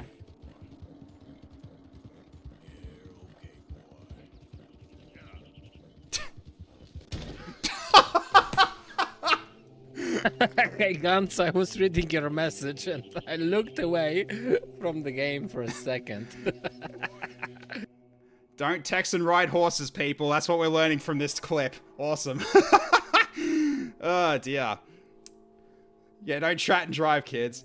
Alright, if anyone doesn't... Okay, so you obviously probably won't know me at all. So I am Tech Knight Zero. I mainly play XCOM 2 with over 880 mods on Tuesdays and Fridays, where you guys can also impact my runs with like potential reinforcements or polls that'll show up every 5 turns. You can vote on what it is. Basically, it's just every mission is chaos and takes hours to finish because of that. So yeah, lots of fun and chaos to be had. And stress on me, fun for you. So, you know, you can feel free to check that out for XCOM 2. Sunday streams are more variety. So currently, yeah, basically this is the next game on my list. Since Starsector got their major update recently, I thought, yeah, you know what? Let's take the plunge and try this game out because I've had it for a long time. And I love it. I'm just not good at it yet. That's basically it. When did I add to 10 more? Very recently with some new classes that were added in. They required some other dependencies and everything like that. So yeah, it's pretty crazy. But yeah, right now we're at the Luddic Shrine, which seems like this is a new thing. And this is the 3-second mystery nerd. He's about to talk to me. I'm just trying to see if I can talk to you here. I'm a strong supporter of AI rights. Oh, that's gonna be. Oh, okay. Don't worry, most of us aren't that good at it either, but we love it. That's reassuring, honestly. I mean, I feel like I've gotten better since last time I tried playing this before. Like, especially with Especially being able to change the control scheme so that you can use your mouse to aim your ship and then WASD to move forward, backwards, and strafe. That does a lot. For something like a hammerhead, especially. Pardon me. But, yeah. It's just, I just can't get used to the whole A and D to turn the ship. It just feels so weird. So I still gotta get used to that. And I definitely gotta get used to that if I'm gonna use a ship with, like, broadsides and stuff like that. So it's gonna be interesting. I'm gonna say thank you, but I'm already familiar with your religion. Your polite rebuff only kindles their pious urge to engage. So you've already heard the good news, the novice says eagerly. Blessed are you in the eyes of Lud, already and truly. Do you count yourself among the faithful, or has a sense of spiritual longing brought you to this shrine? I mean, I'm just simply curious. That's all I was just simply curious about your shrine. Tech only knows about the Emperor of Man. See, TFS Dragon knows what I'm about. No, in fact, I know more about the Omnisire.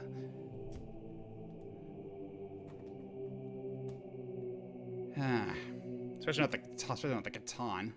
We beat those bastards and they serve us. Beat Brewfuck Toasters. Bask in the light of, the light of Lud. Totally not a Luddite fanboy or anything. They're weird. They've got like freaking people just letting themselves get overgrown by the plant life. It's just, what? It just seems like just such a weird thing. It feels like a Thorian from Mass Effect at the moment in terms of like, just influencing them to do it. When next gets a stable release, I'm going to install this again and get a full AI on go full AI on the Luds. Oh dear, that'll be interesting. Just need to know what happens now. Of course you know about the Omnisire. You spend every XCOM campaign turning you into a machine spirit. See? And you're stronger for it, Azur. I keep casting away your flesh and giving you metal, and you get stronger. Coincidence? They believe that humans have diddled the cosmos, basically, and all we can do now is redeem ourselves. Ah, right, okay, so basically the next level of environmentalists. Sure, yeah. It's like just the lengths they go to not go to nuclear power. Anyways, let's continue this conversation. Alright, wonderful. Blessed already are those whose spirit of reason calls them to the church. Or blessed, that's blessed for this, yeah.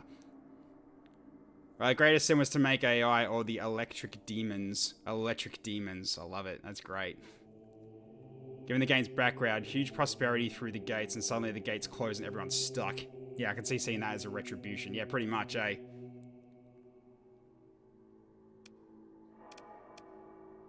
How's option 1 and option 3 sound different? Politely pretend, or pretend. So you want to be like, Luke Skywalker not interested, or Han Solo not interested, and you'll be blunt about it. That's basically what that is. Okay, this is everything they could have hoped for and everything they've been training for. You're given an earful and more about sin, forgiveness, redemption, the spiritual salve of simple life. Absolutely environmentalists. Lots about walking a path and stories about how all sorts of people were impressed with things Lud said and did. The novice winds down and noticing your endurance flagging says, May I pray with you for a safe journey through the holy vacuum?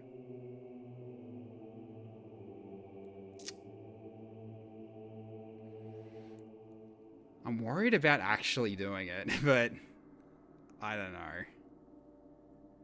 Like, where are we, like, I can't ask where are you gonna pray for this? As long as it's not where we're gonna get freaking overgrown, then we're fine.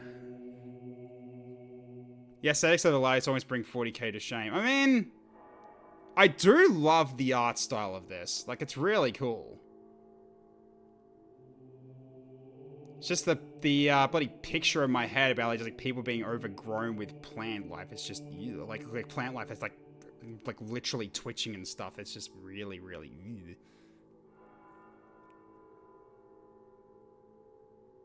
Yeah, I think I'm basically just gonna say I'm just gonna walk away.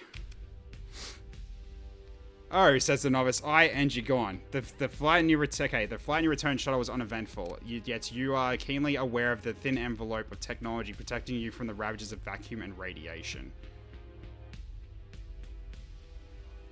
There are some things later that is real need. Well, I might come back later, but mercs aren't really very religious types, unfortunately. So I'm basically gonna be, yeah, I just walked away. Well, I can't politely decline. I'm not going to be basically just going, I'm going to politely pretend to pray. That's just mean. I can't do that. But yeah, I just walk off. I was like, yeah, I think I'm done here. There's an option to go down the surface unprotected. Why would you do that, though? Leave an orbital bombardment as a parting gift? No, what I wish I could do is basically just go up to the hegemony and basically just go, hey, can I use that laser for a sec and just basically cut a line next to their, like near their shrine just so they see that's like, hi.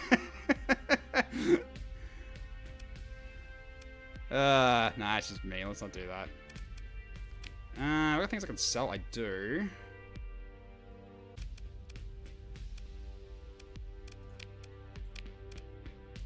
Right, so that's hegemony. Oh, okay, so that's if I join the hegemony military, you get stuff for that. Build up a huge empire, get a gigantic fleet, then come here, take the tour, and support AI, leave, then nuke the planet. Apparently there's a few Luddites that just go down there to the planet unprotected. Yeah, apparently. And they're suicidal. I don't know what the hell they're doing. Yeah, it's fine. Okay. Ah, right, okay. So he's got separate stores and separate locations. I see. Not great of an idea. Alright. Can't believe he's a heretic. I mean, Expand's usually quite the extreme powerhouse. But in a good way. What are these? Still low tech. Fast and cheap, tough and agile. Yeah, no point for that much. We're getting good on money, though, at least. Okay.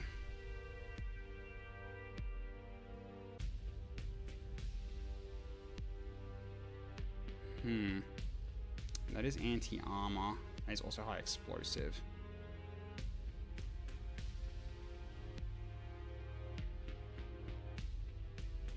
But we haven't got a ship that can take that yet, unfortunately. We're part of the faithful in another life, yeah. You're doing it the frickin', what is it? The, brain's escaping me. The Undertale way. But does the game remember what you did, is the question. Okay. That was pretty cool, actually. Was not expecting that quite a bit of extra lore in there now from the game. So yeah, devs are putting more in here. Hope you enjoy your stay. Bridge Bakara, thank you so much for the follow. I really appreciate it.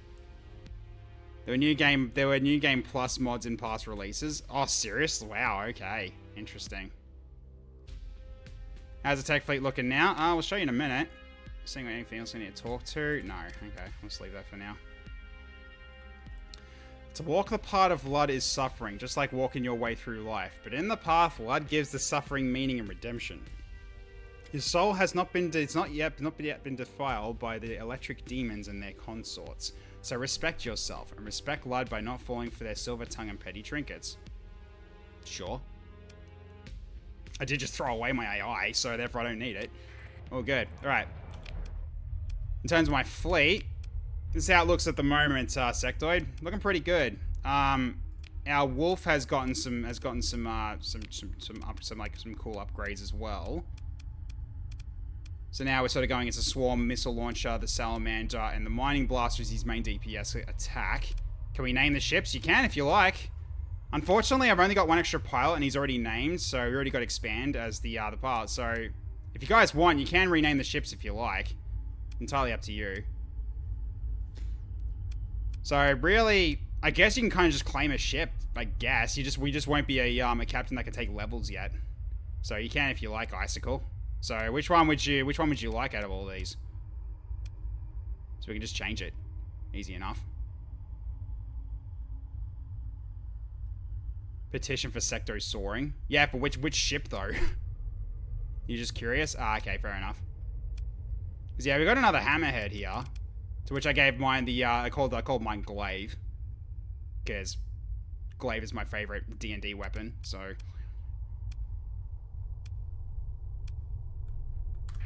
But yeah, looking alright so far. You gotta join this fleet. Yeah, if we find... I mean, like, the only other person I found that I could have gotten as, like, a higher E was, like, someone who was good for colonization, which was not a good idea to have right now. A bit early. Glaive, but it's a hammer. It's a glaive head. Whips are fun in D&D? Yeah, I can agree with that. Admins can't fly ships anyways. Yeah, fair enough. Especially if you build your character to be like Trevor Belmont. Yeah, but his whip is ridiculously broken, so... Okay.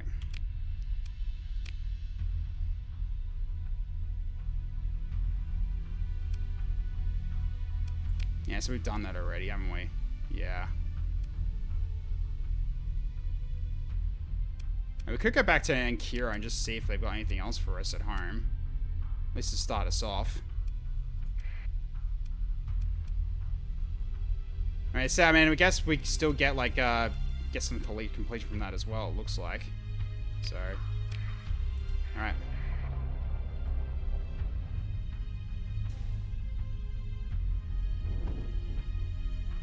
You can go to the Glacier Academy. I think it's to start the main quest. Just go bar crawling, get some bounties, and start your own adventure. I mean, your poor Kaelin or DOS. I could do basically both, right?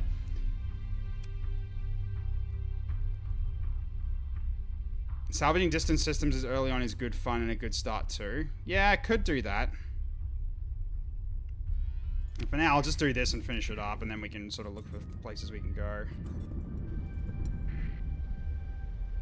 Right, so that's a side. That's a space storm. Right. Ouch. Okay, let's get into the jump point.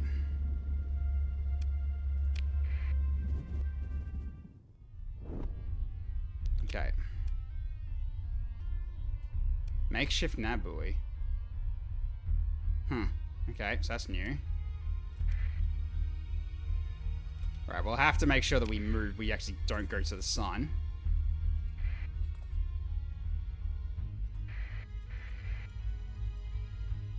Right, yeah, free look. Gotcha. Let's make sure we go around the sun before we go towards it.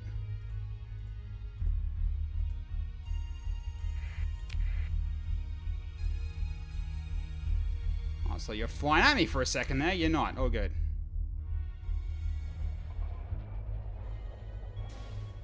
Oh, what's that? Is it a derelict? It is. Let's have a look. That's why I can actually click it. There we go. Check it out. Derelict Town class combat freighter drifting through space. Alright, let's have a look at this thing. Leaving a lot of blips unchecked. There was one just now.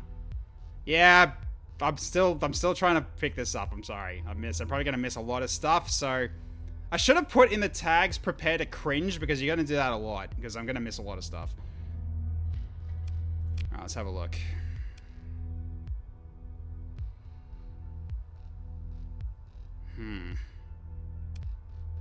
How bad is it? Ugh, who wants that? Who wants that? Because, like, damaged engines is not great.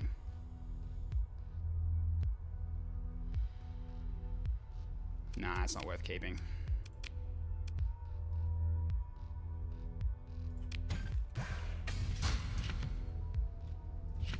Okay. Oh, take all. Gotta remember I can use that. Alright. Alright, let's go over here. So I'll change. Oh, we can't. Hang on. Really? Right, okay. So there's nothing here. Fair enough then. Check the dockside bar then. Today's Goro Majuma's birthday, the guy with the eye patch from the Yakuza games. Oh, really? Okay, nice.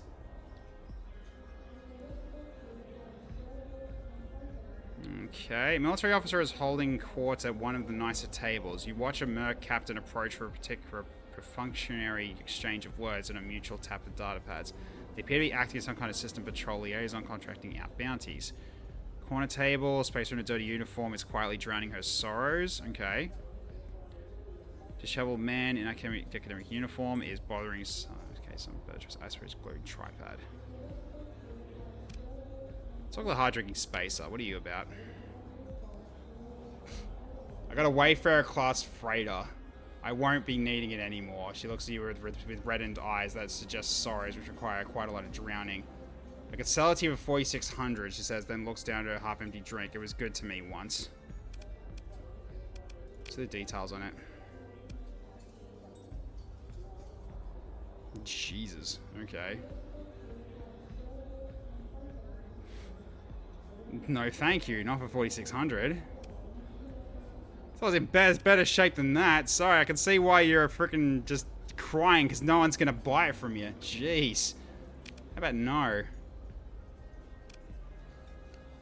let's talk to the man with the military with the bounties. Let's see what he's got. You approach and the Captain Medina gives you a functioning nod. Captain, he says, all business. Hey, Glambasher 1, how you going? Thank you so much. I'll fix my posture. Thank you. I have several assignments on the docket. He looks down, scrolling his data pad. A coffee black, certainly no sugar, is cooling on the side of the table and he's beside his hand. What sort of job can you handle?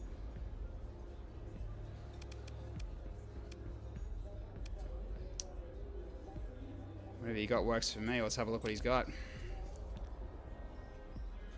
He taps on one of the entries and enlarge the report. A face scowls at you from an arrest record hollow.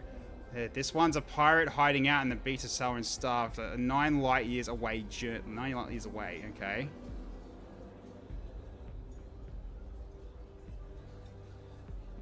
Show intel of a group composition. Oh, we'll have a look.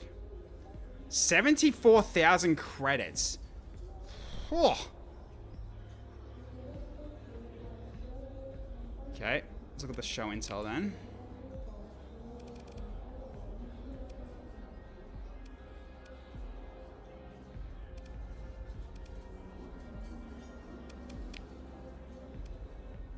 Thought it gave you info. Maybe that's next. Yeah, probably. 94 fuel to get there. Bloody hell. That's a long trip.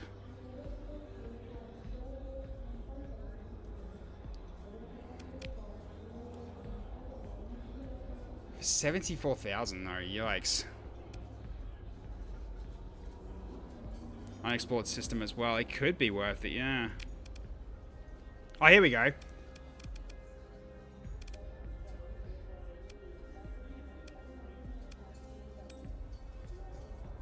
It's a whole bunch of kites. Okay.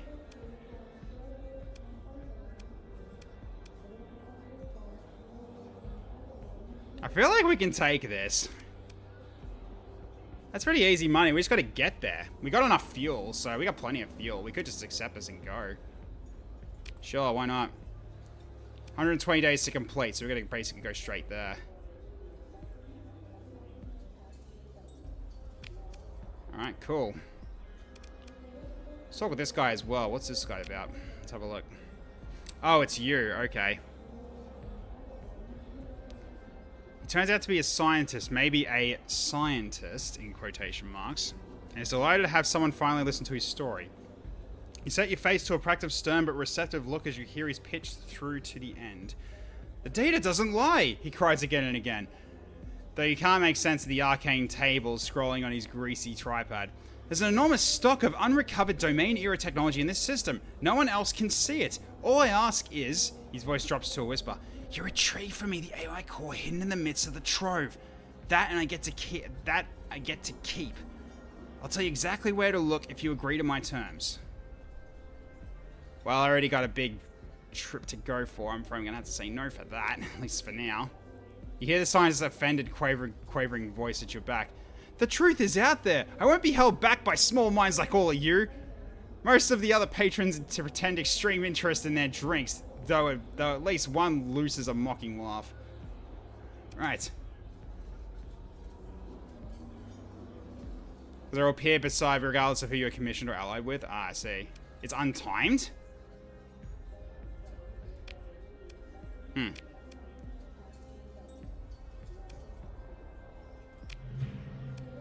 Ah, so it is. Yeah, it's not timed. Okay, sure. Could just grab that, why not? Okay.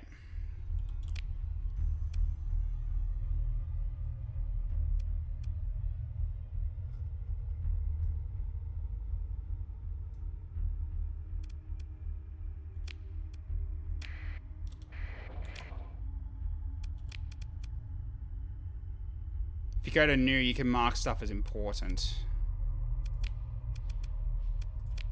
I see. Oh, whoa! Holy cow! That's a bit far away, methinks. Bloody hell, that is a long distance. Well, it's not timed. We can do that at our leisure. As in never. Ah, it's just around the corner. It's a short walk. Short space walk. 5 minutes later, you forget about it until you clamp your quest log. It's really going to come down to if I end up going in this direction at some point. But we have a lot of places we have yet to actually explore, so... okay. Yeah, because that's where it's going to be, but we can go here to start us off. Alright, how's our fuel looking? Yeah, we can go up and back easily. Come down to our supplies, though. Go to map fuel. Go to map view, then enable fuel range.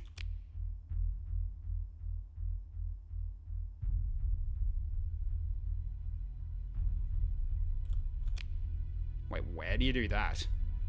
Ah.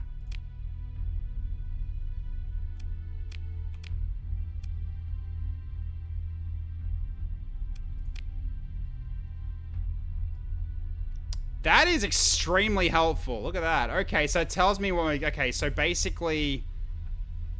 I got a feeling this is if you want to go up and back, and this is a one-way trip. Hence why it's half. Hey, Noah, how you going? How's a playthrough going? I only literally really just started. I finished the, I finished really the tutorial, I guess.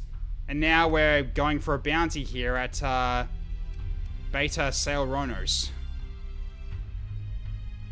I'm working with the new release, yes. Been following this game for about a decade now. I've been keeping an eye on this one. I just haven't really played it myself yet.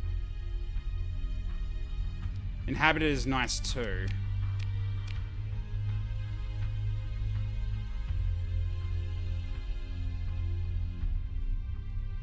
Yeah, it has come a long way. Yeah, I remember when I think it was called Starfarer when I first got it too.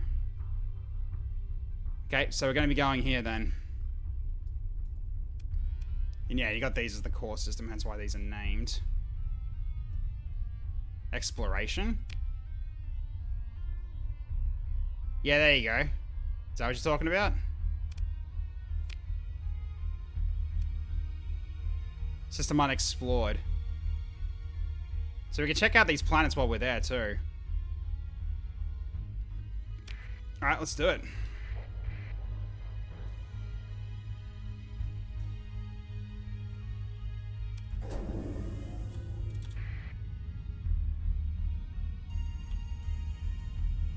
Careful.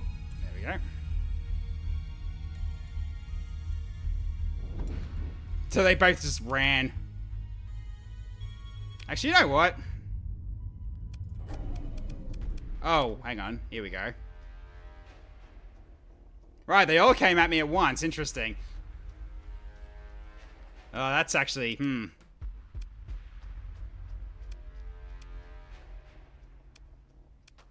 I was not expecting that many at once. Interesting.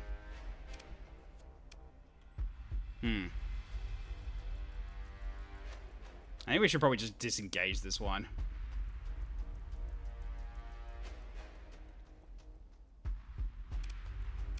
Smoking cops. They should have sent the real Navy, not some grounder leaking in their vac suit. Sure. Yeah, this one looks like it's gonna be a bit tough though. That's a lot of drones and fighters. And I haven't actually saved for a while, which is the worrying bit.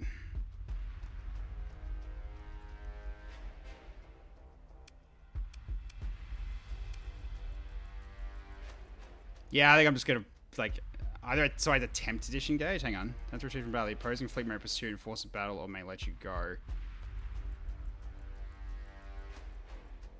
The AI is a punk when you get the hang of it. Well, yeah, potentially.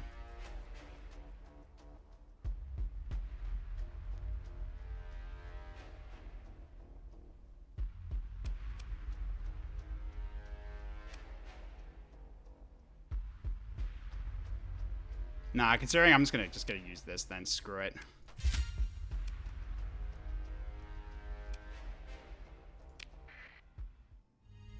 Okay. Let's just do this real quick. Alright. Let's get out of here.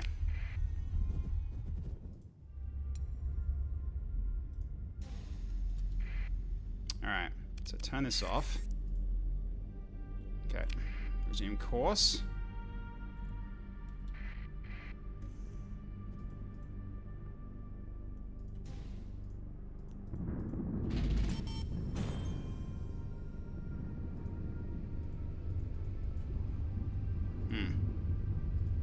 Run this way. Let's try to avoid the storm as much as we can here. Fly through this. Okay, they're gonna care about me.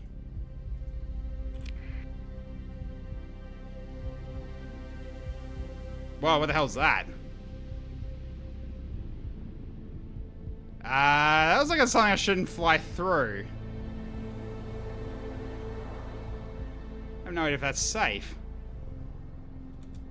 Hyperspace lane? Okay. Let's go for some sustained burn and try to get through this then. Right, okay. So we actually can't escape it. I see. Okay, can I get out? Just break out of this? There we go. Okay. Okay, we got it. We're out. Alright, let's get moving.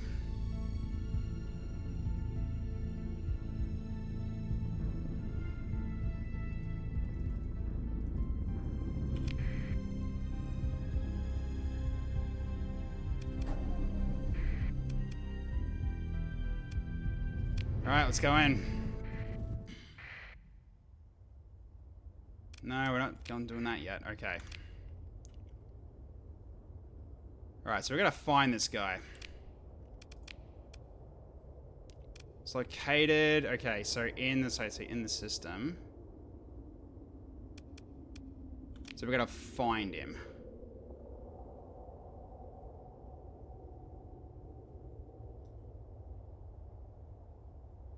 So on salvage, you want to check out the planets. Okay. So I guess we start here. Barren world.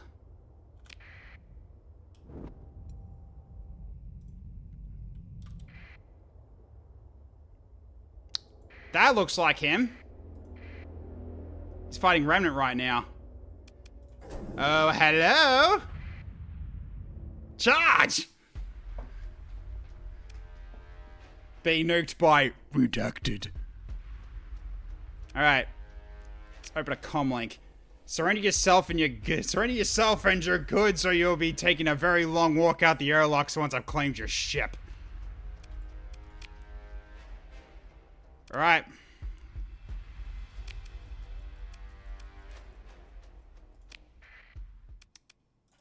Alright.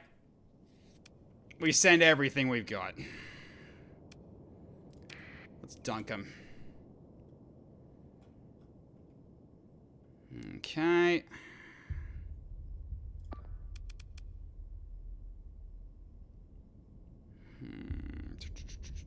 I think we should be just fine, just without any orders in the moment.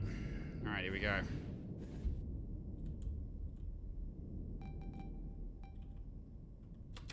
Okay.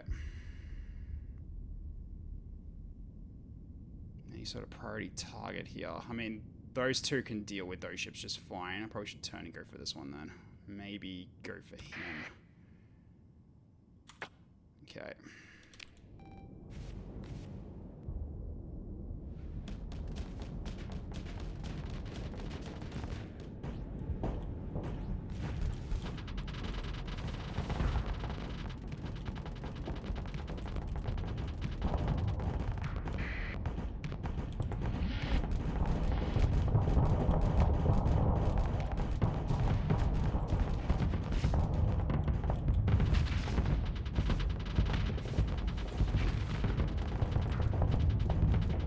Pressure on. Our flux is still okay.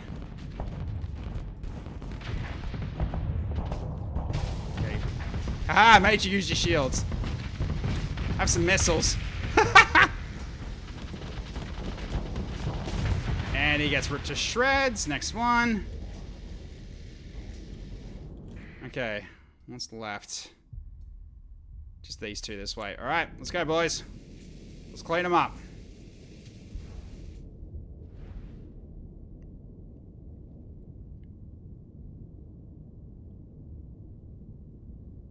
I also just love the ambience in these fights as well.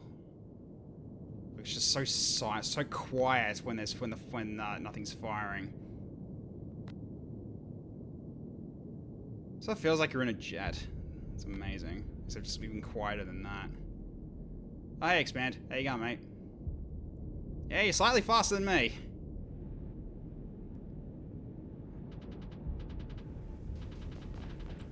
They're trying to run, but I'm pretty sure the wolf's already on him. Yeah, the wolf's on him already. You're not getting away from him. You're not getting away from the wolf.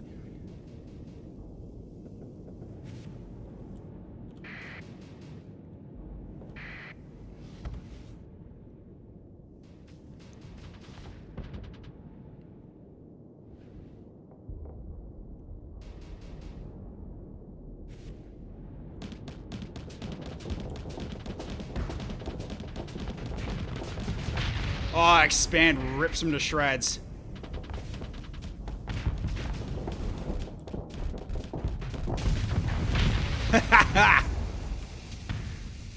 Made you use your shields. There we go. Complete annihilation.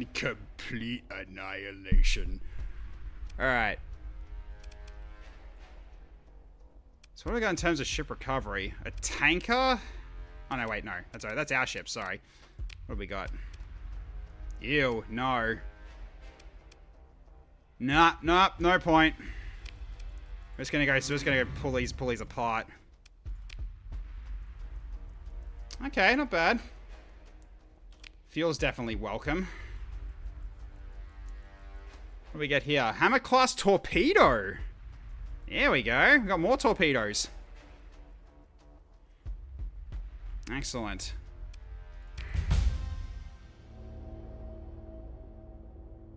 All right, there we go. Also got some upgrades as well. We've got a skill point. Time to explore in peace, maybe. We'll have a look around. Okay, what do I want to give you now?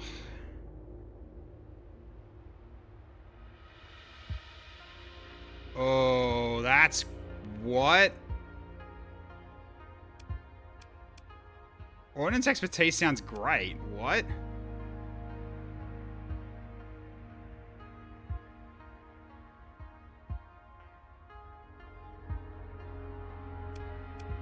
Plus making that elite's really done good too. That's per ordnance point. So that's a lot potentially. This game makes my inner ship engineer squeal like a school child. Yeah, I would agree with that. Maximum damage reduction by armor increased from 85% to 90%. Other 50% armor for damage reduction calculation only. MP damage reduced up to 50%.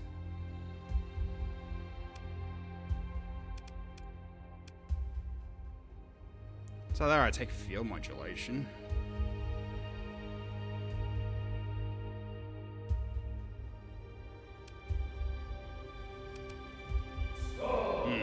Something to think about. Thank you, Buck Rogers. I shall consume water post-haste. Hey, wee woo, how you going? Don't count out leadership and technology, especially technology has some spicy ones. Let's see. Terrain move, penalty from all applicable terrain. +1 maximum burn level. Increases the burn bonus's expected sustained burn ability by 1. Oh, that's actually quite nice, actually. Navigation. That actually should save us some fuel, probably. Ability, traverse, jump. Jump into a system through it. Right. Oh, is this what you're talking about? Okay, transverse jump. Right. Jump into a system through a nascent gravity well or directly into hyperspace. So this is basically just a navigation skill, which is pretty nice, actually. Oh, I see. So this is basically... Okay, both of these are pretty good. But I'm going to take this one. So confirm that. Okay.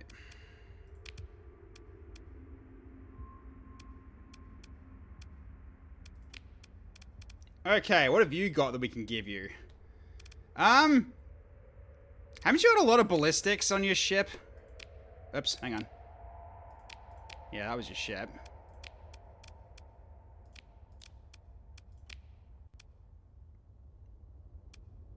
Or are they kinetic and that doesn't count? Oh no, wait. Oh no, ballistic. It does say ballistic mount type. Do you want... Oh, you want to go on the wolf? Okay. Yeah, alright. Easy enough. I mean, that actually works with the wolf a lot more, doesn't it? Yeah.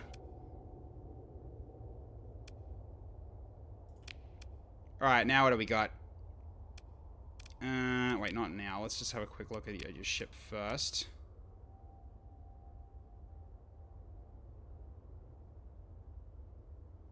Okay. Which it's in a ballistic slot, I assume. Right, so ballistic doesn't really help you as much for this ship.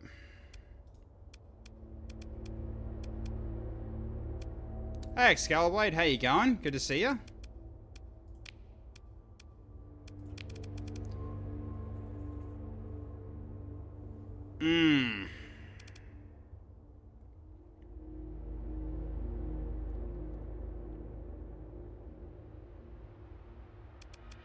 It's going good, just chilling? Nice.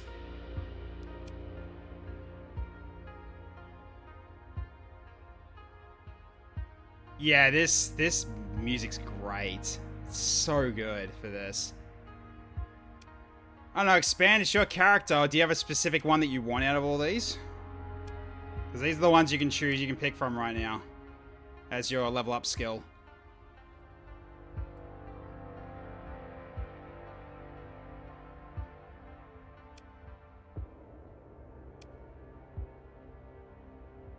What were the wolf shields like again?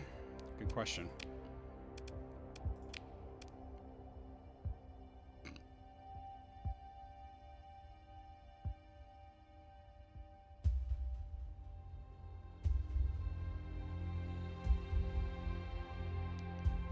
Leaning shield mod.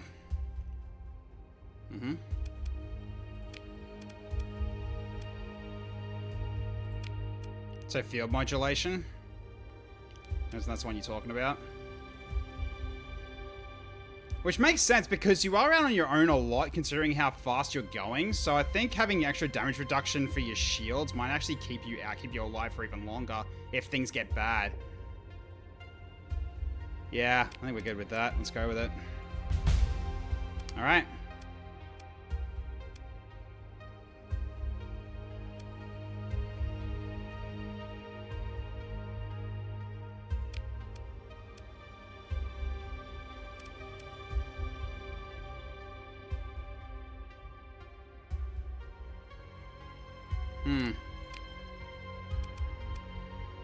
I guess I could put one of these into a lead if we want to.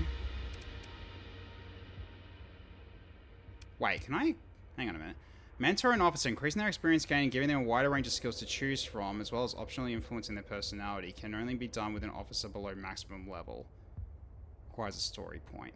You wait for energy mastery? Yeah, fair enough. That makes sense, yeah. That does make sense. Okay, so now you're part of the wolf. Alright, cool.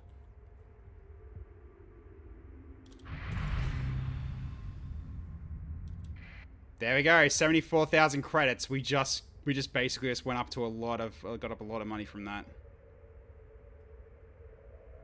All right.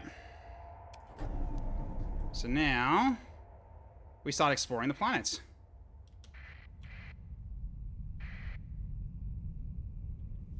Also save it. All right, let's have a look. All right. So your fleet approaches Beta Solaris 3. Perform a survey.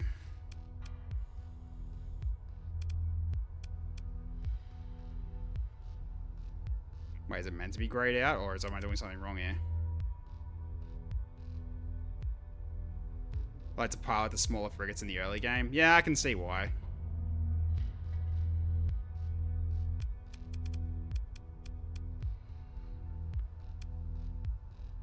Okay, well, we got what we need, so can we do it? Yeah, we can. Here we go. Okay, rich ore deposits, no atmosphere, low gravity. Yeah, fair enough. Okay.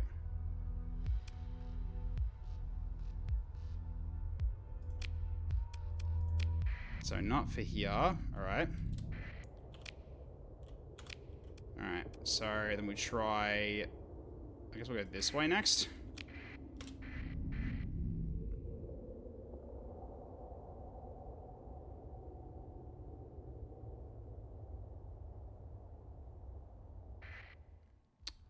Alright. Your sensors officer frowns at a blinking indicator. Captain, there appears to be a faint signal coming from low orbit. They pull a detailed scan of the transmission source to the primary bridge display, an orbital nav grid overlaid with icons and telemetry. The transmission is very weak.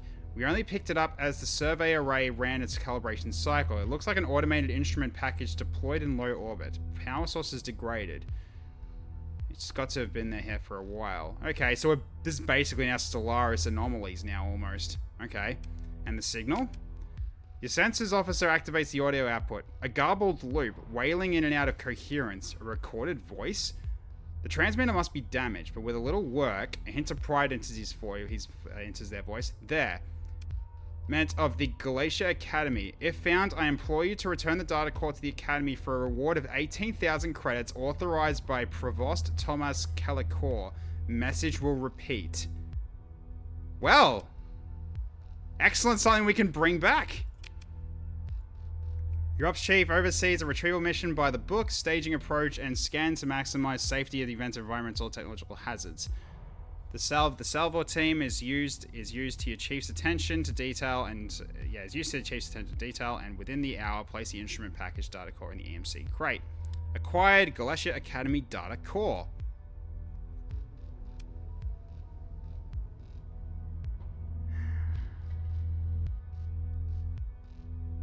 Do I want to look at it?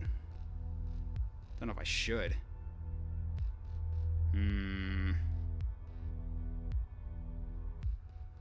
So it's a good free 80,000 credits. I'm worried if I try to inspect the data that it might destroy it or something or damage it. Because it's been here for a long time. I think just take the core. Alright, doesn't matter what's on the data core, corrupted or not, as long as the Galatia Academy pays the credits promised for its return.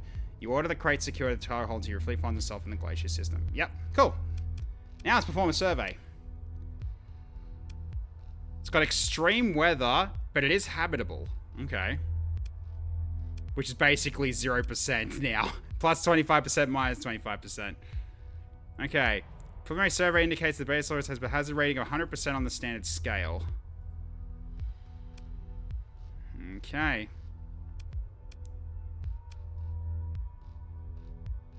We don't have a lot of supplies left, should we? I just realized we're actually kind of low on supplies. Is it a good idea to keep doing this, or should I just go back and get more and then come back here? Yeah, I think we'll grab this and make our way back.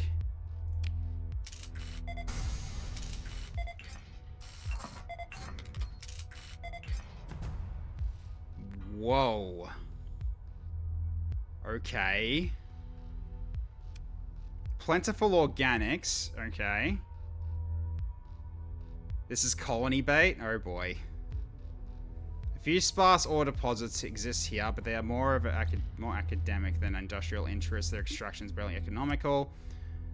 A robust terrain-compatible biosphere allows agricultural cultivation to take place. No bonuses or penalties for food production.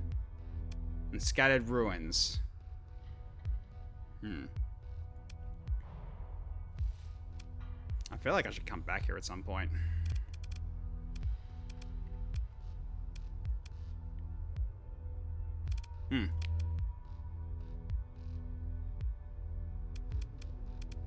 Jeez, we'll need a lot to be able to do a colony on this. Alright. Hey, More Country Roads, how you going? Welcome. Have you been having a good weekend? We're just looking at habitable planets right now. Thank you. I should do a posture check. There we go. Just make sure I'm sitting back up so it's up straight. Okay.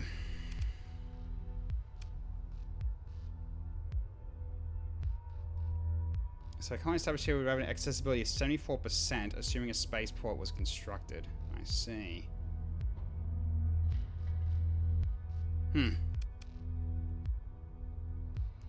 Alright. I think we'll get going. We'll get going home for now, I think. Unless we could explore the ruins. Oh, hello. What the? Hi!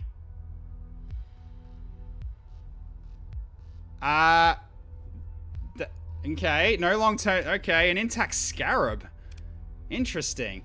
Salvage crews report several ships found in a sealed hangar bay. Closer inspection reveals they could be restored to basic functionality. Any ships that aren't recovered will be scuttled, and any. Okay, let's see what we got here.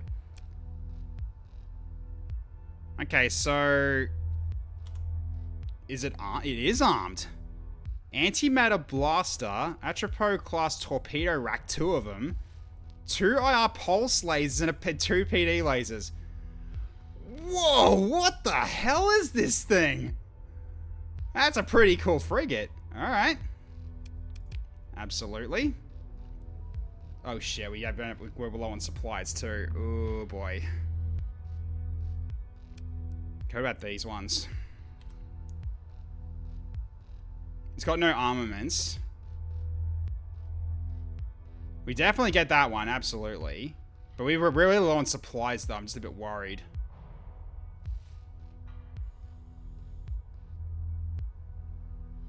Scrap the rest of the supplies of mothball, okay. Gremlin, phase strike frigate. Hello, UBA. Yeah, I'm definitely mothballing this thing. At least for now.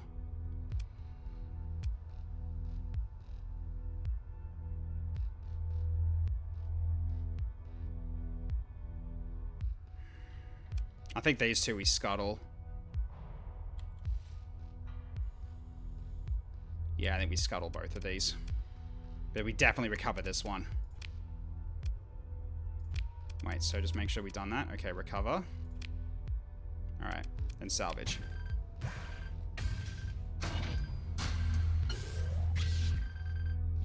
Whoa! Whoa, what the hell? Okay. That's a lot of organics. Corrupted nanoforge. Yeah, okay, I don't know what that is, but that's interesting. Alright. So we can take all, and we got enough room. So we got our survey data.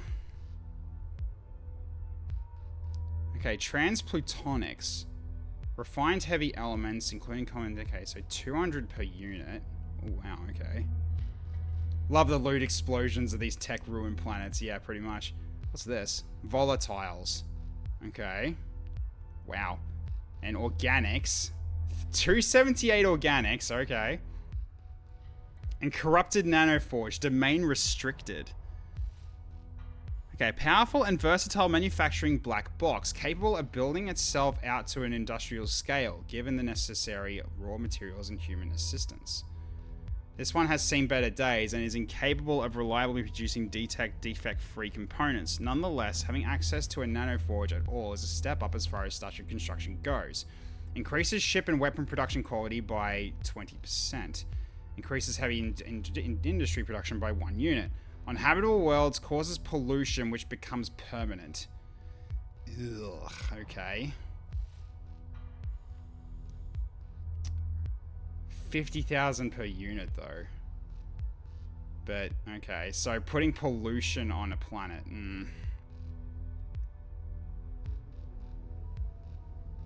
Well, hold on to it. Okay. Alright, so... yeah, we're getting pretty low on that. So, let's go to our fleet real quick. Gonna mothball this.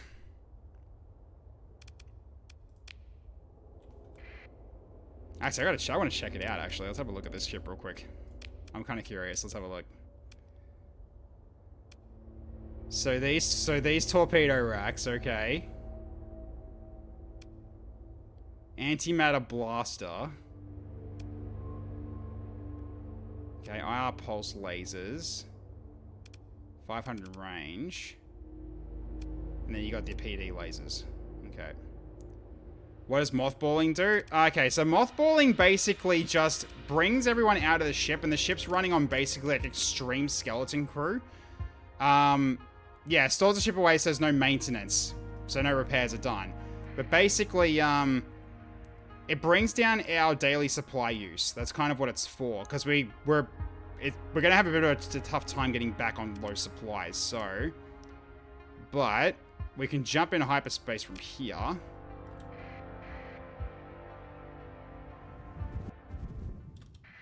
That's pretty nice. I like that. Okay, then we go back to Galatia to... so now we got like a potential contact and a data core. So we're going back to Galatia. All right. Okay, so we're obviously coming back here because this looks like a potential home actually. So see what we can do.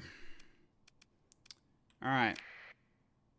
So it was good enough for a one-way trip. So we'll definitely need to refuel once we get back. We've got plenty of money now, so we should be able to deal with this. Okay. Step around this a little bit. Okay, let's just try to avoid this. Nope. Ah, great, the slipstream. Go up, up, up, up, up, up, up, out of it. There we go. Okay.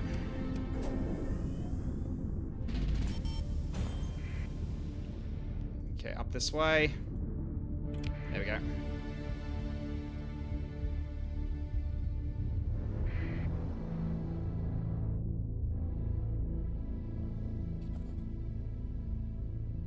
Oh. So close. Our fuel's really low, so we're definitely going to be going back. No, we're not going to leave. Turn that off. Okay. All right.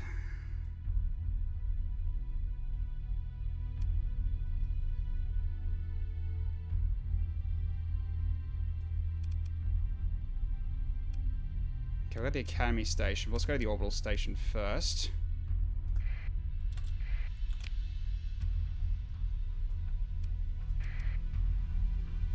Oh.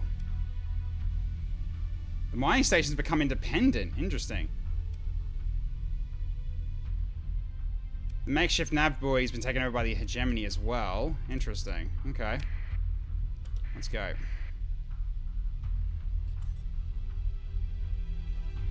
Oh, hello. What have we got here? Let's go for a scavenge.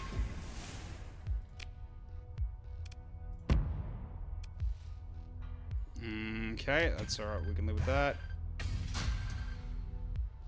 Sure. A little bit of extra supplies is not bad. Alright. Let's keep moving. Let's keep moving.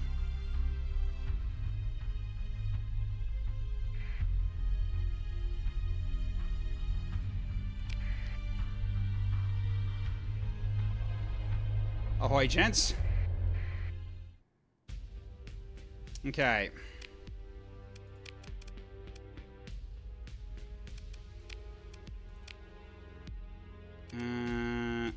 Nope.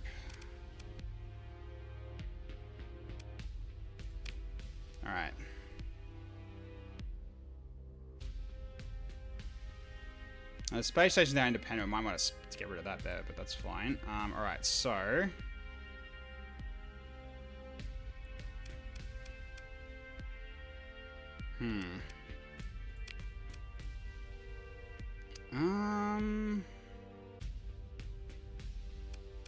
Intel? I can't remember off the top of my head.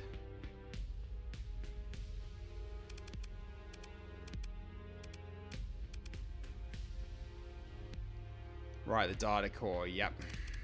We've got that as well. Let's go to the academy. Okay, then we also have that potential contact as well. Which we gotta find where he is.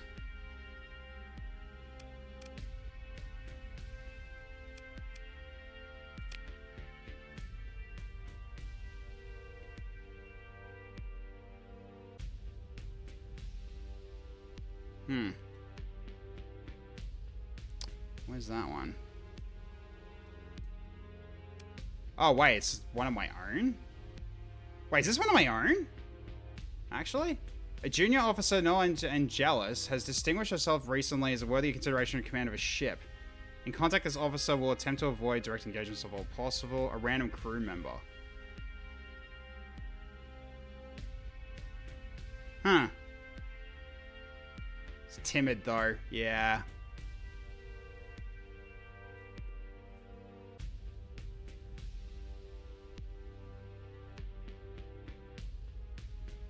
Maybe good for the carrier. Yeah, actually it would be. Right. You're right, it actually would be good for the carrier. Yeah, you know what? Sure. I'm fine with this.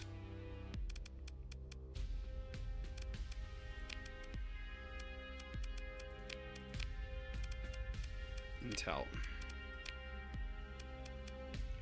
Alright, done. It's a story point, but that's another pilot. Another specific pilot. Okay, so fleet. You're here.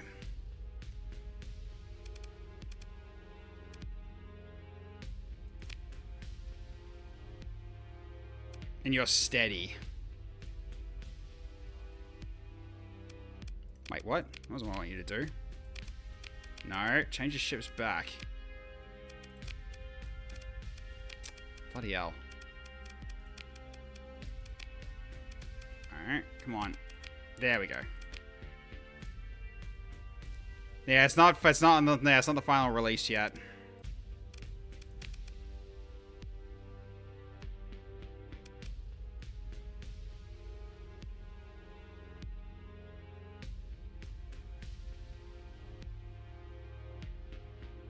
I mean, the thing is, because it's using fighters and bombers, is it really even worth doing a mentor?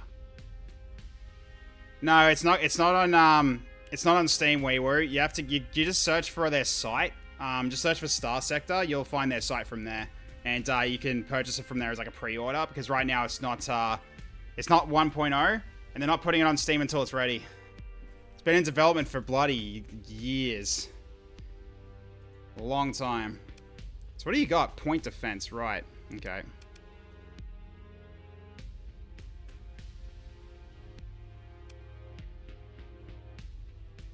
Yeah, this has been going on for a very, very long time.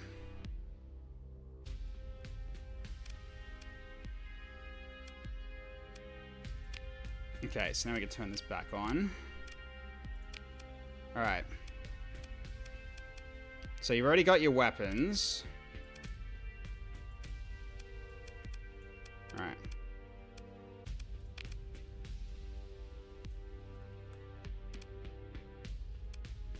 Okay, you've got the missiles, which isn't really going to help you here. Okay, what do we got? So, no flux cost to fire for those.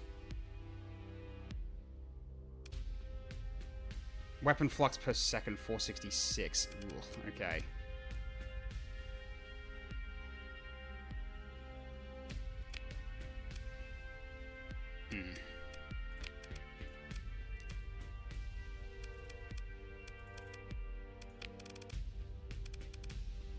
Let's give you reinforced bulkheads because I do not want to lose you if you blow up.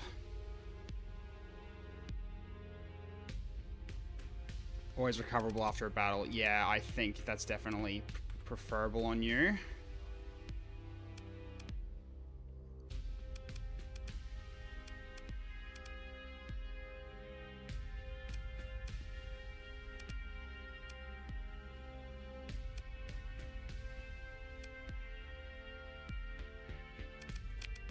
What else have we got? Anything that's worth taking right now?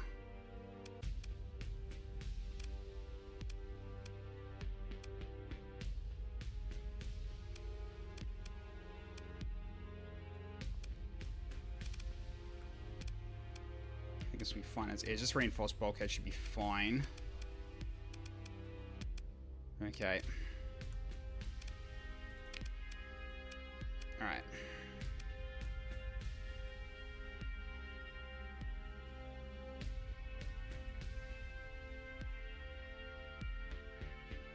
$108 per unit, 85 per unit.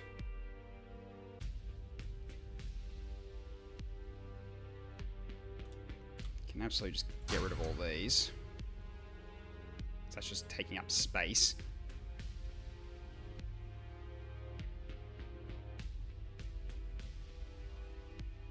What else?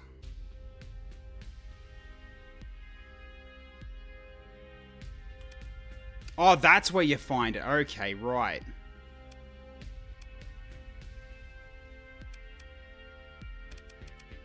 Okay, yeah, so this is like best places to sell, best places to buy. Right, okay.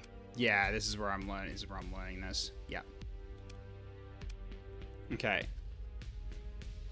So 130 there, 130 each. Yeah, that's So that's 85 per unit. That's like almost double. We're getting close to double. Now, there's a hegemony place as well. 2.6 light years away. That's doable. What about this one? Oh, damn. Okay. And this one's not going to be great. Alright. So 25 per year. Yeah, it's not going to be that much different.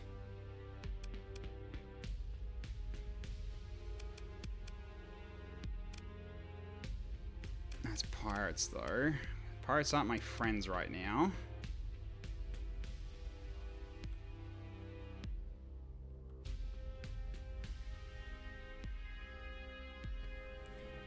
Alright. There we go. Thanks for the policy check. What country roads? Okay.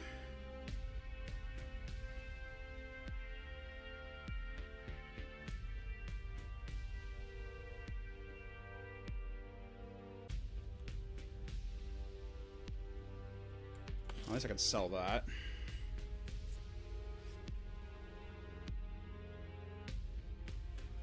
Let's do that as well.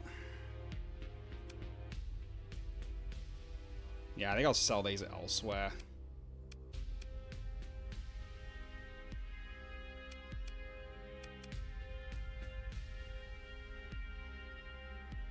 Mostly just lurking, got nothing useful to add. Don't sell yourself short, mate. Okay, so I gotta confirm selling these first. Okay.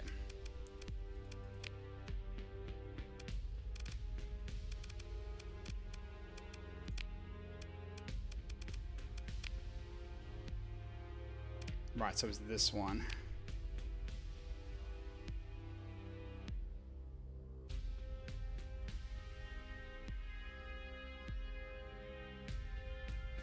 Okay, it's a bit annoying. It doesn't actually tell you what you needed to colonize it. That is a bit annoying.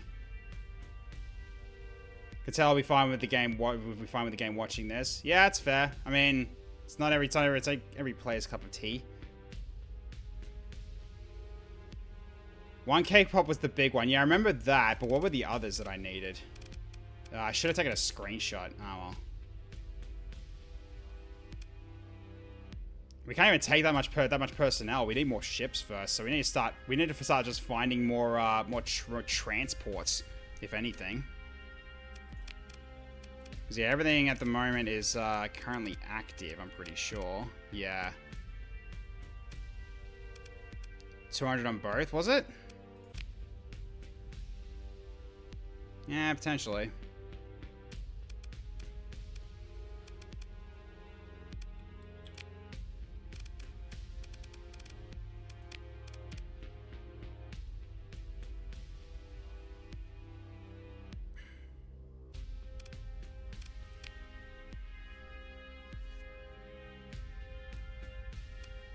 Those not good. Those aren't it. Troop transport. 250 crew capacity. That's a big one, though. Only 25,000. It's not terrible.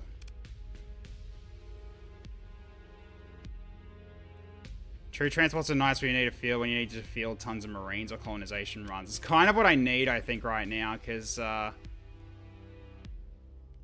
we need 1,000. We need 1,000 people to basically to colonize. Don't generally need them.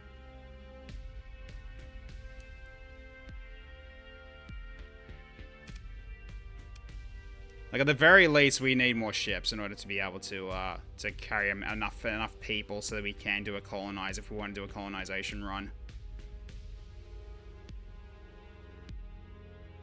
It's potentially something just to think about while we're here. But anyway, first thing I probably should do is go over to where is it? Drop here because we've still got the core to drop off. Not the core, sorry, the the data.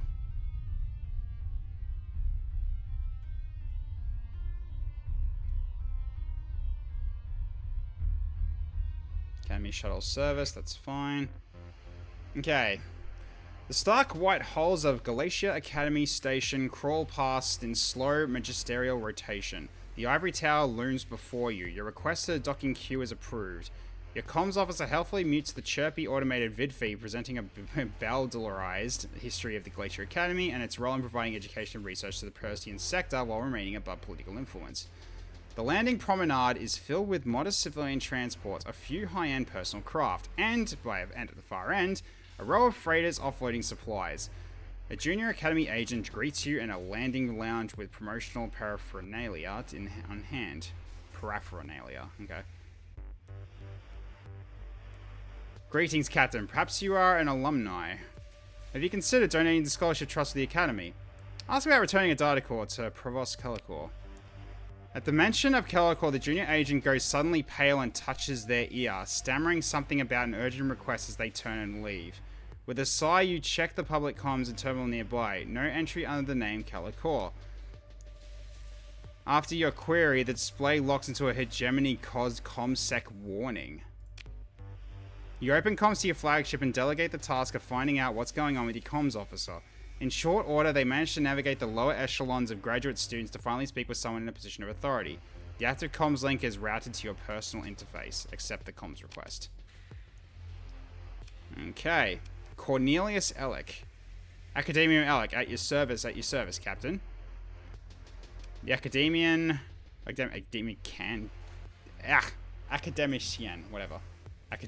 whatever. I'm getting tired. You say, draws out your presumed title like you've forgotten to serve him biscuits with his tea. You're certain your comms officer would have mentioned your name. So my name is Tech Knight Zero. I'm returning a data core for the Provost reward. Oh, one of those, of course. Your secretary should have just said so. The academician pauses. But then this would have been Provost Calicora, would it not? He's not the Provost anymore. No. Alice's voice deepens with practiced gravitas. Not after what happened. Oh no, the incident. Okay, what happened?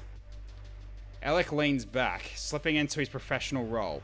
The Provost, Calicora that is, quite overstepped the bounds of his office, in my opinion. The hegemony agreed and the crackdown was dramatic. Oppression and tyranny run rampant in the halls of enlightenment. Troopers stomping down the corridors of our fine academy.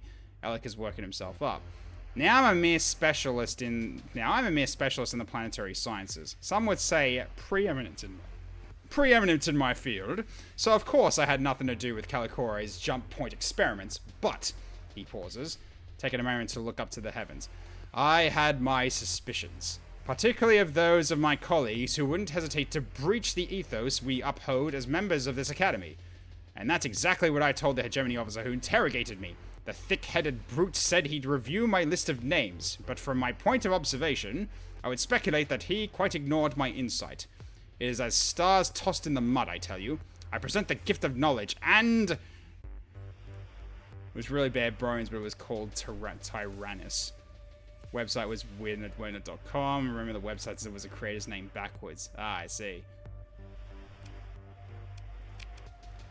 Alec rambles away, giving you no clear answers as to about what happened. Instead, academician Alec seems to have a list of complaints against his colleagues. The hegemony officers who didn't cooperate in Alec's efforts to sell out his colleagues, and against both the previous and current provost, neither of whom holds or held a correct appreciation of the academy. You sigh and use your captain voice to pry a few words into a pause as Alec is finally forced to take a breath. Let us discuss the reward. Oh, Alec looks at you blankly for a moment. I suppose there is that. I don't recall that particular account being frozen. Have your secretary or whomever send the data core to the planetology department, if you would be so kind. Send the data core over.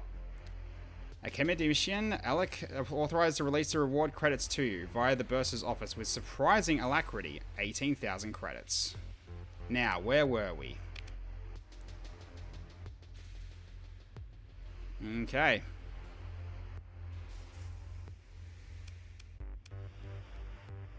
Let's request a meeting. The Academy agent makes a quiet request through their personal comms, then gives you a patient look. The new provost is very, very busy.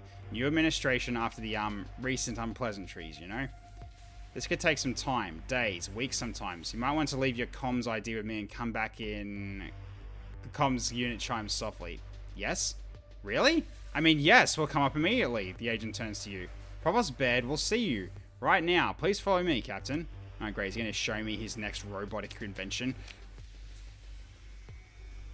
You are led through a discreet, secure access door to a series of passages that bypass the public concourses. A travel lift activates at the Academy's agent's presence, and you step inside at the agent's encouraging nod. The lift pod is... Okay, so begins the main story. Is this what it is? Ah, okay. The lift pod is wrapped by a diamond matrix through which you can see the canyon-like sweep of plazas pass by, filled with crowds of students, academics, and technicians. Raising your gaze, you see that the pod is approaching a tiered substructure, which seems to hang over the curve of the station interior. The pod slows, and you shuffle to adjust to the local grav effect field gradient. You must be near the core of Glacier Station.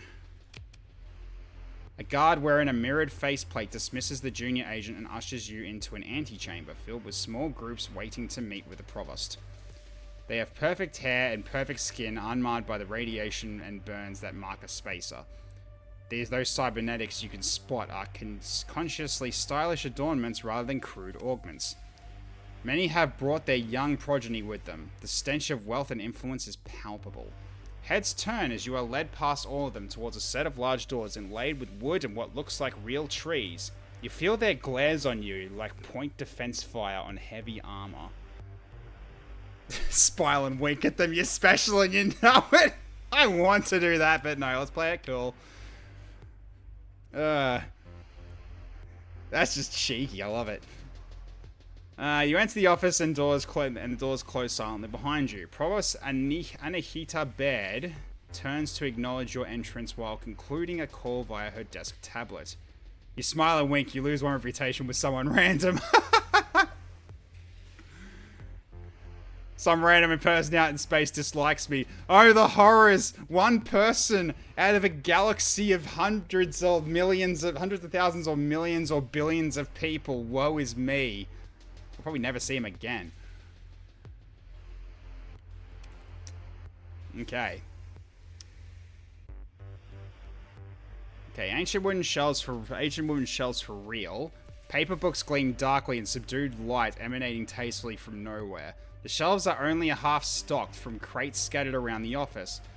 A brass orrery of the Glacier system adorns a plinth in the midst of a seating cluster. Parchments mounted behind the provost's desk display intimidating and textual rankings, their seals of authenticity softly glowing. I apologize for the mess, she says, having noted your examination. I've only just moved office. It's going to be one important person that's leader of an assassin's guild or something. Yeah, like a friggin' just like the Black Hand sends their regards or something. And it's like, what the hell was this guy that I winked at? Over a wink, you send assassins? Jeez, dude. Just personal space. Before you speak, she raises her hand. You're not here to set up a donation. Why then? Because it is very much my interest to know about the up-and-coming mercenary captain who corrected the unfortunate situation created by my ambitious but incautious predecessor. A pause. This institution is not devoted to purely theoretical work. She forms a cradle with her hands as if to hold an idea as she explains it. For what use is knowledge if it does not give us the power and wisdom to change the world for the better? She leaves the question hanging in the air for a moment. Knowledge is good for its own sake. Knowledge uplifts the human spirit. Knowledge can also be very profitable. Knowledge brings us closer to the Creator.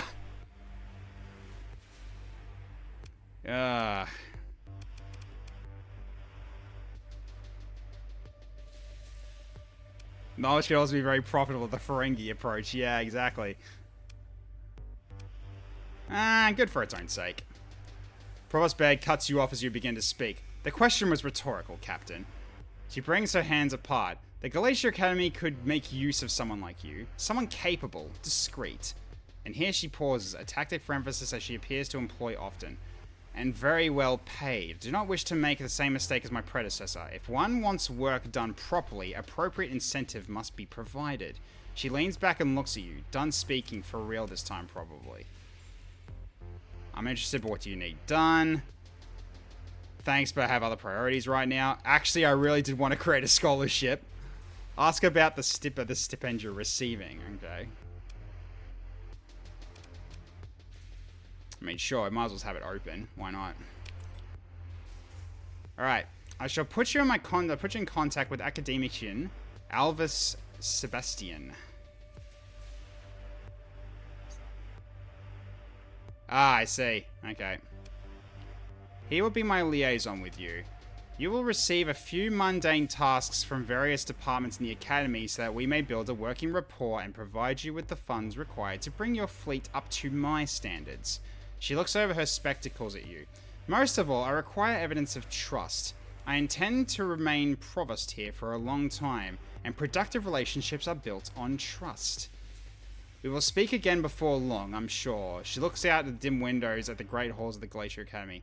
You cannot imagine what we shall accomplish. She smiles now, not for you, but for herself. Talk to Academician Sebastian at the Glacier Academy. I don't like her betrayer at the earliest opportunity. Yeah, she comes across as someone I can't trust, eh?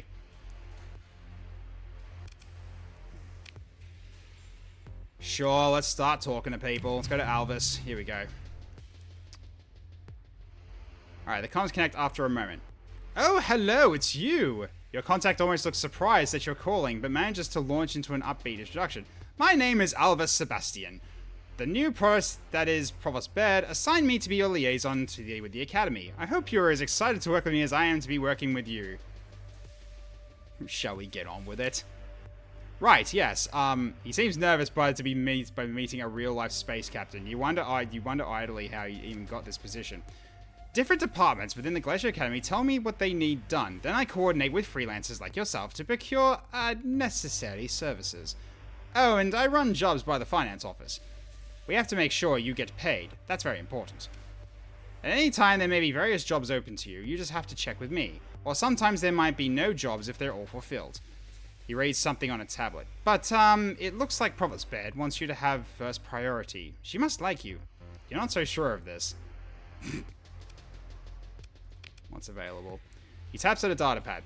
Let me look at what you've got lined up for you today. A key amidician. Academician. Jeez, that's hard for me to freaking go through my brain. From the Orbital Architecture Department was, kidnapped while performing research by pirates based out of Carney and, well, we need someone to retrieve them now that a ransom has been negotiated. The Domain Sociology Department has requested retrieval of an object of scientific interest from a derelict ship near the Beta Raffanarak. Okay. So those sound nice. Interested in anything? Let's go for the retrieval.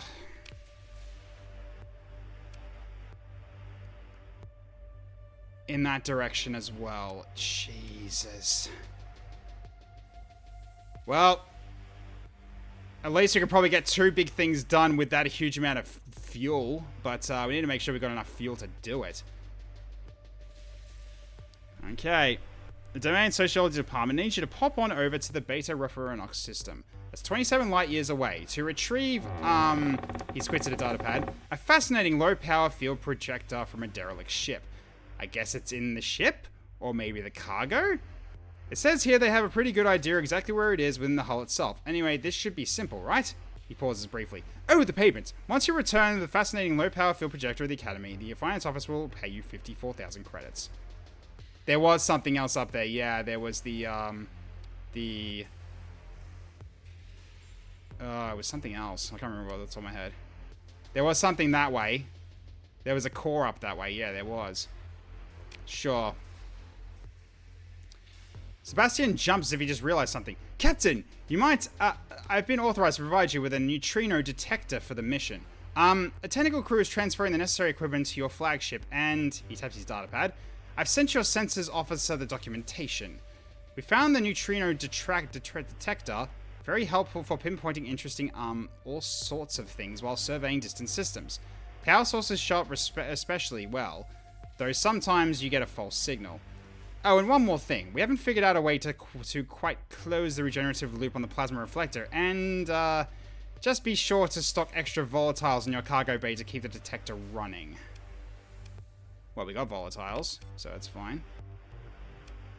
Okay, wonderful. I'll transmit the relevant information. Alright.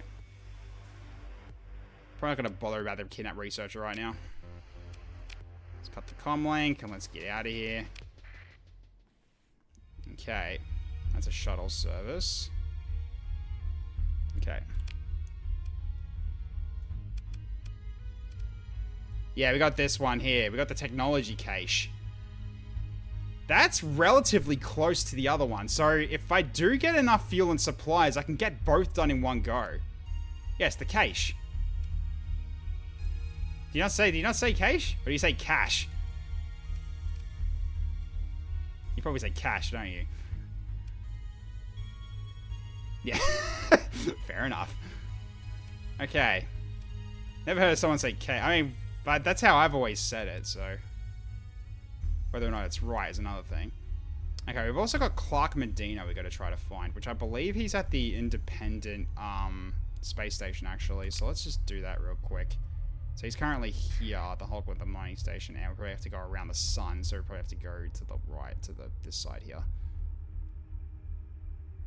Yeah.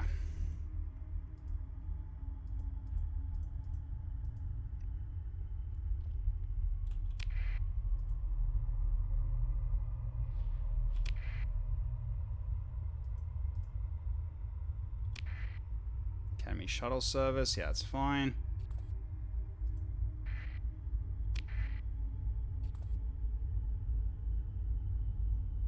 Man, there's a lot of new stuff that's shown up.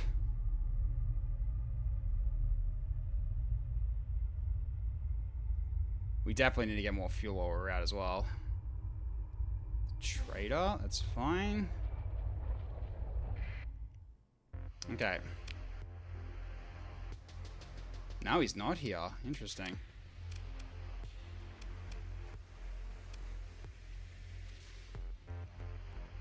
Let's have a quick look down here first. Let's see. Grab supplies ASAP. Yeah, working on that as well. The powered armor undersuit. Interesting. Rakish man at the end of the bar. Variety of low-level characters scurry away almost immediately, giving orders perhaps. Yeah, we need supplies, don't we? Yeah, we do. Alright.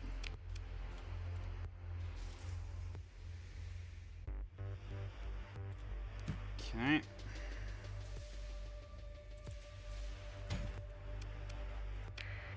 That'll help us a little bit.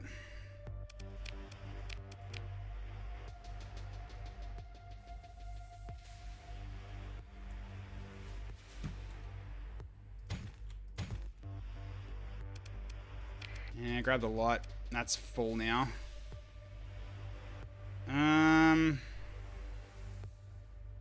Pricey, but it is what it is, yeah.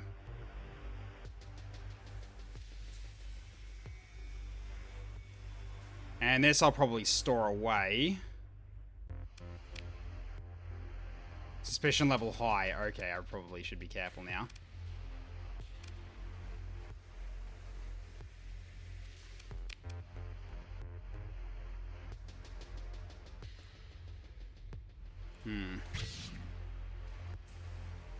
So 5,000 credits.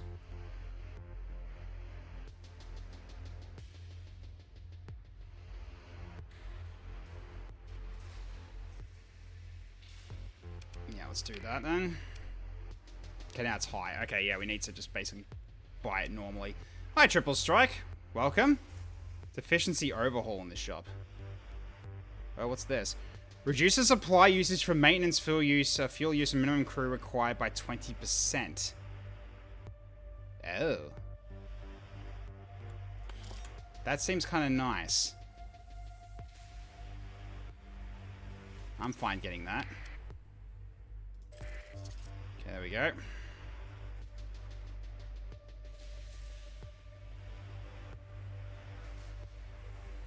Great for non-combat ships? Yeah.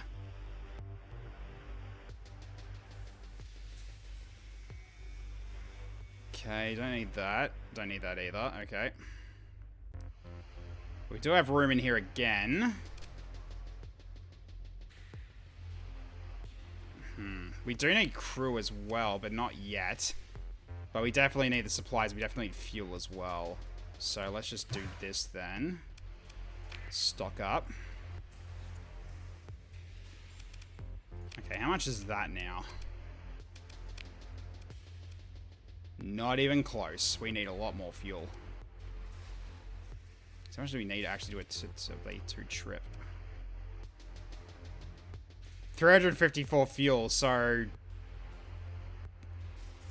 And that was the other. I think it was like this one and this one, I think. Yeah, it was this one.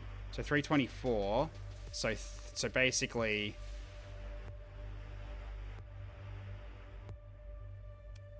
Yeah, 324, so roughly another 30. So then basically we're need like 700 fuel at least. 1,000 fuel for safety. Alright.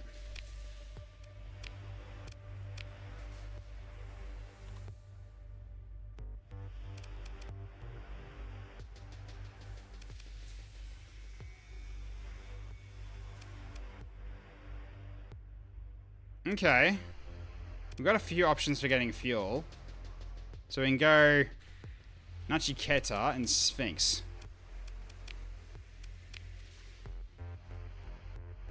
Okay, so where's that then?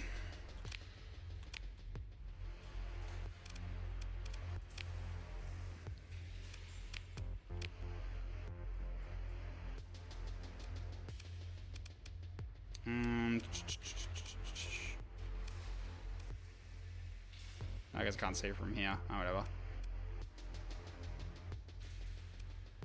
Intel screen.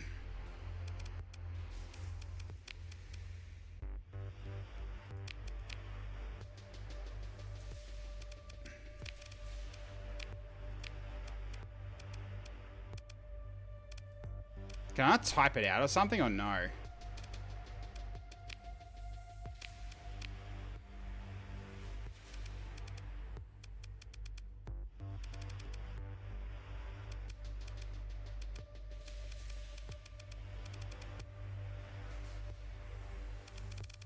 Sort by name works alright, yeah.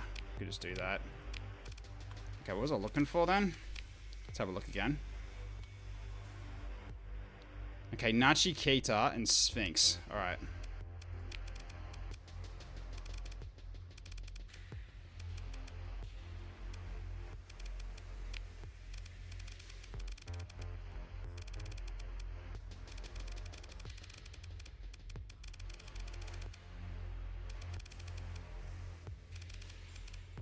Okay, here we go. 55 fuel just to do that. Okay.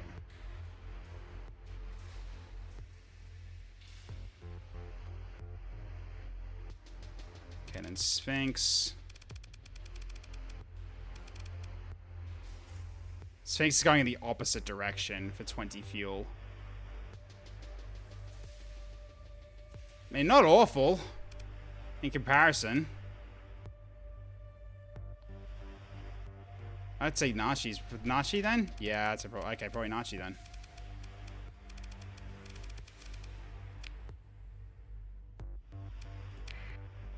Alright. Guess that's where we're going. Alright, off we go.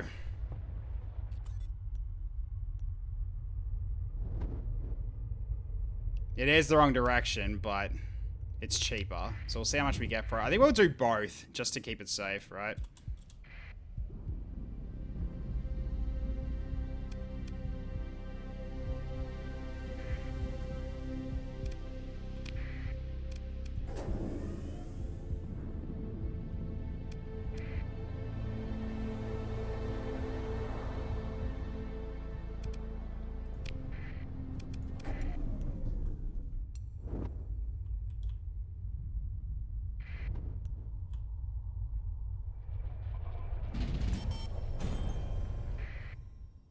Would recommend grabbing a tanker even if you don't fill it up all the way. Probably going to salvage some too. Probably.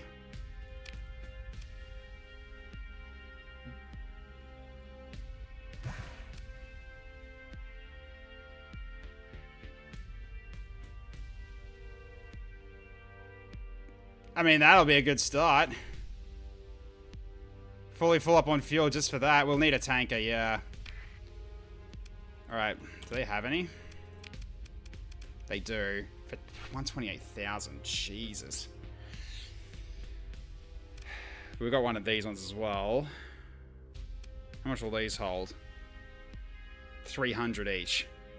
So we need at least one.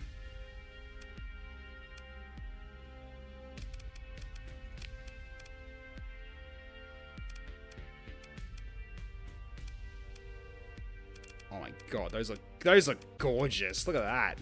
Love those. Not enough rep. Ah, I see. There's no tanker here, though. Is there? No, there's no tanker. Onslaughts are amazing.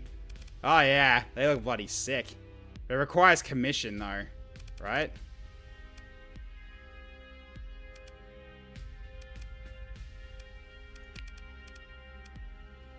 But I can get one of these. This will be an extra 300 fuel capacity. This will give us to 1,000.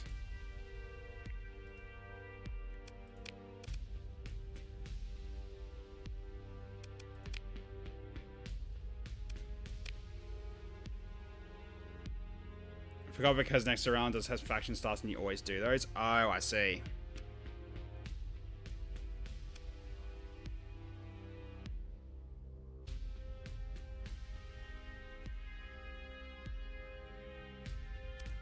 Yeah, we can grab both tankers actually, because there's also a third one here, but I think two's plenty.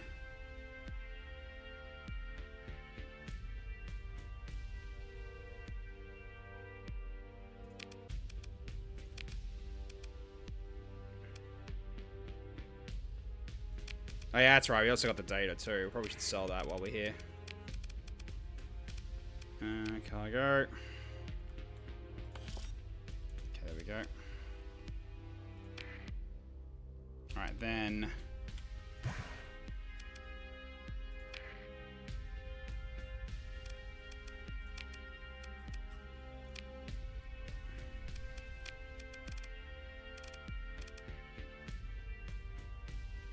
auxiliary fuel tanks. Expanded cargo holds.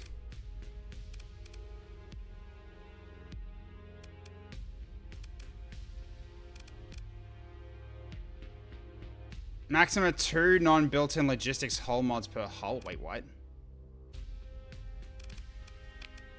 Oh, I see.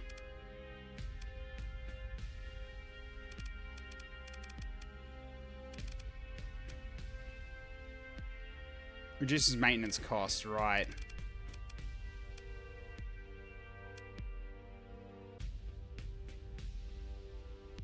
I mean, it could just do that as well. This should help a ton anyway.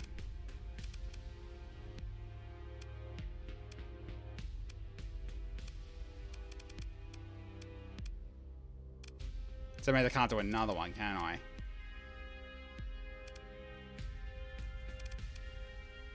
You ditch the fuel tanks, don't need them? Really? We don't? Okay, if you don't think we need them. Cargo holds then. Cargo or surveying equipment. Reduces machinery and supplies required. Yeah, okay, survey equipment. Absolutely survey equipment. Thank you, More Country Roads. I'll fix that up. There we go. Alright. Yep, posture. Damn right.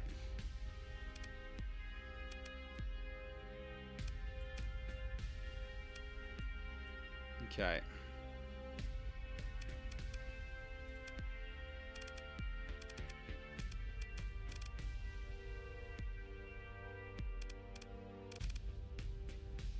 Gonna need that freighter. I'll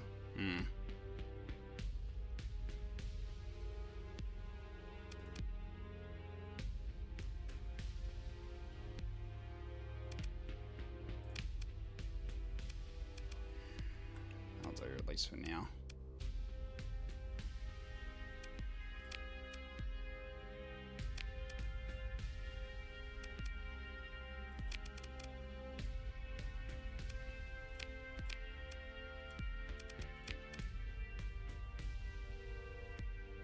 Right, so I can't copy it.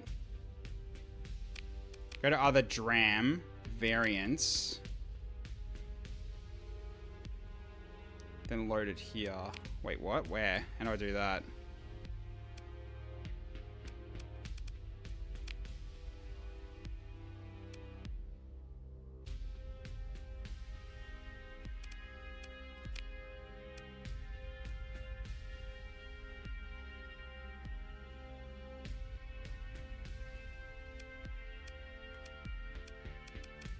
Go to, okay, go to this one. Your second DRAM, the first new one. Yep. Is it auto fit? How do you do this? Auto fit, click an empty spot. Ah! Okay.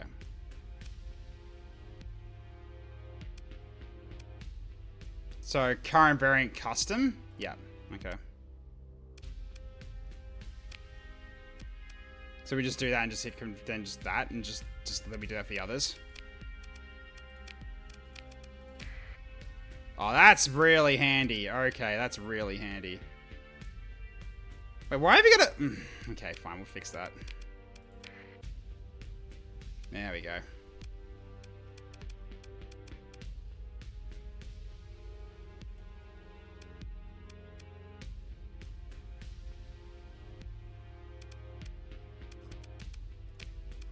Oh, that one's got less because he's damaged.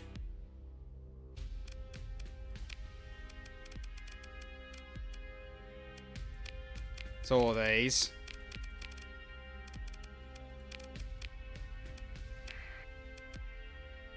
Like that. That's empty. That's empty as well. Okay. You don't see it. What do you mean you don't see it?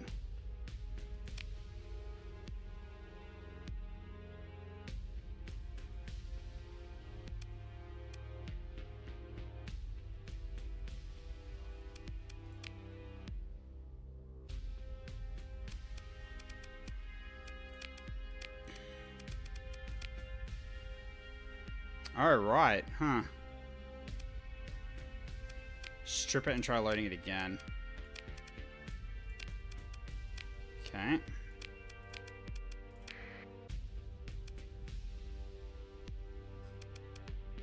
Wait, what's it doing? What's it adding? Efficiency overhaul, surveying equipment, reinforced bulkheads. Why you got that? There we go. That's weird. Why was it doing that?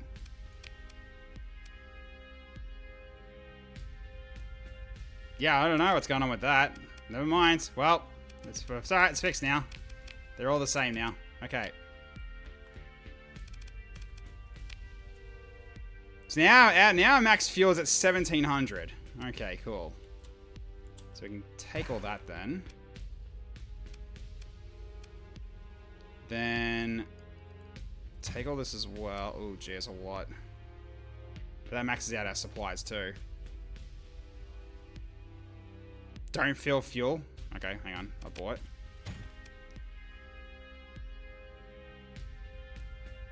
Here's some space, I'll loot more. Right. Okay then. I bought then. Grab a freighter or two. Okay, 1 second.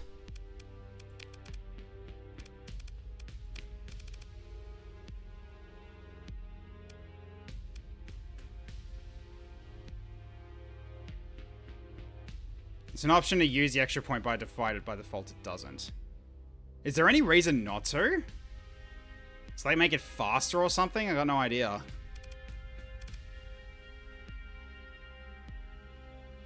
So one like this one, the Tarsus expand. I'm assuming that's what you're talking about, right? What's wrong with this one?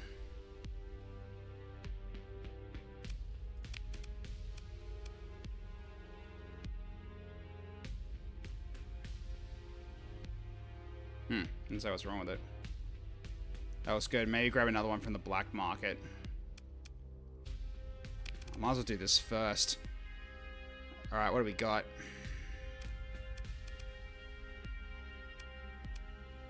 Oh. 75 cargo capacity. Ugh, maybe not.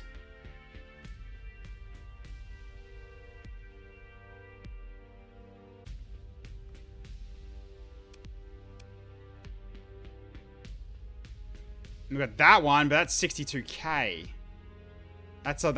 That'll hurt rep, yeah. I'll take this one though. That's definitely a good one.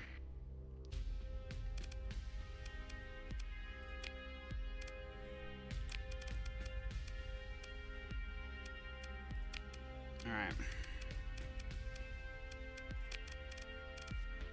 So let's go expanded cargo holds then. Efficiency overhaul.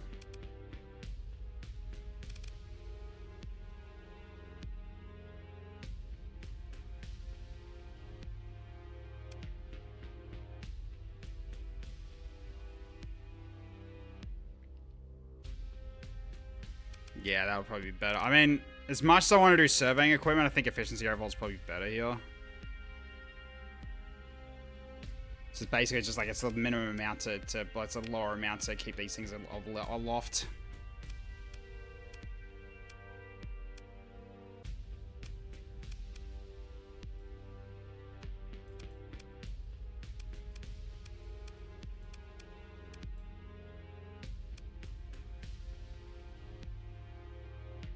Go a few of the quick and just expand cargo holds. I mean, is it worth doing it for those smaller ones?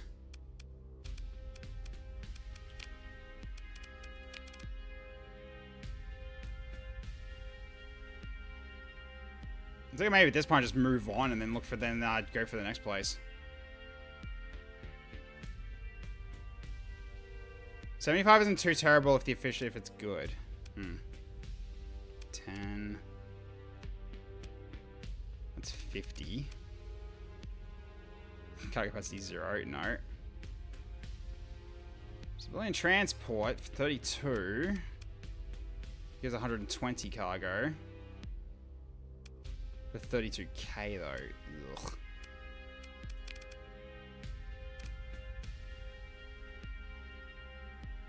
So we can grab this for 13k.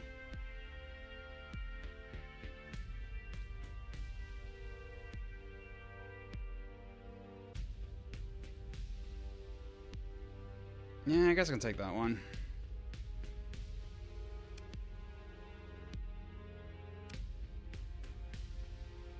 Okay. Doing it then. Spending a lot of money for this. Alright.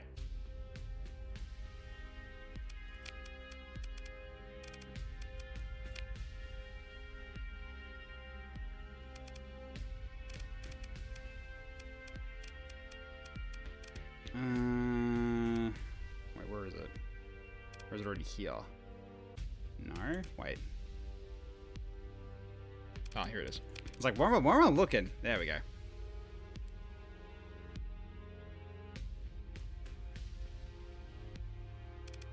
Because yeah, every little bit's gonna help in this in this regard in terms of bringing the supply costs down. Because I'm thinking I'm pretty much assuming it's all gonna add up if I keep doing it this way. So, because slats of weapons are used in combat. Yeah, it's also a thing. Yeah. All right, what do we got?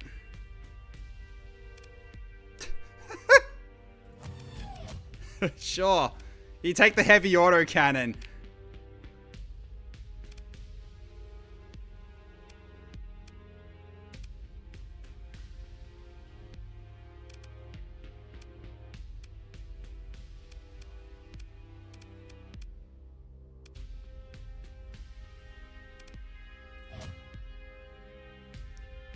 You probably want bulkheads and blast doors. Yeah. Definitely bulkheads.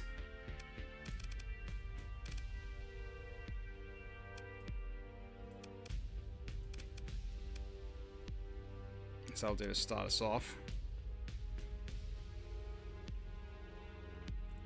Yeah, I did pick up heavy armor.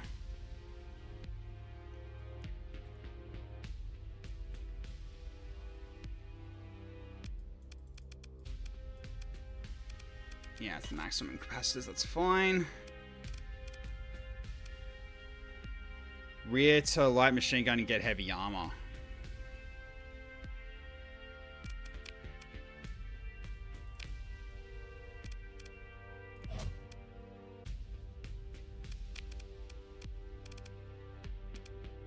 These required 8.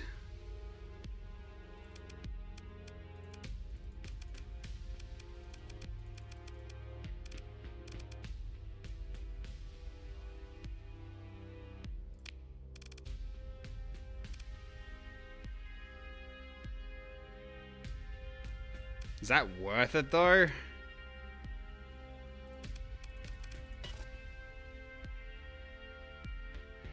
He hasn't got a lot of survivability right now.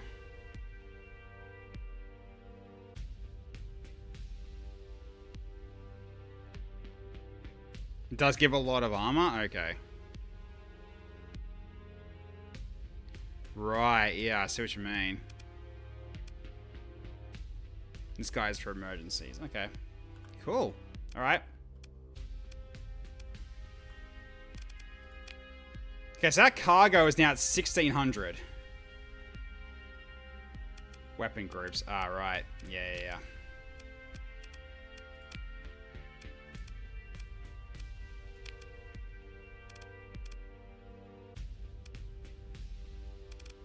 That heavy autocannon's using up a lot of flux, though.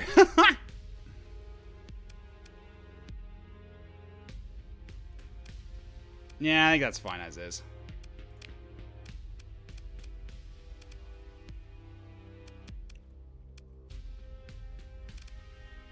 Okay, anything else I can actually... I don't think there's anything else I can really get right now. There's probably no need.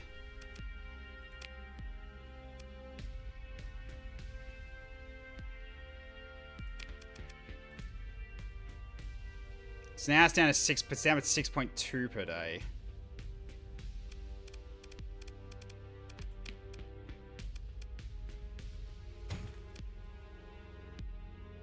There we go. That's a lot of money, though. Oh, that's almost all my money. Oof, maybe not.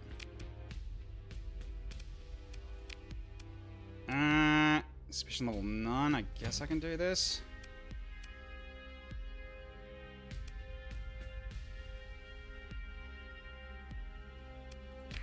Yep, done. Minimal. Okay, that's fine. So saves us some.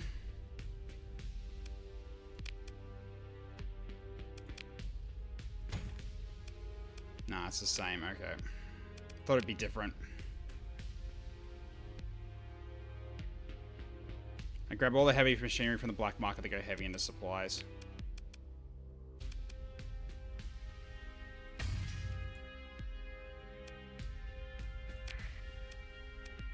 Yeah, now it's at medium. I don't want to go any higher than that.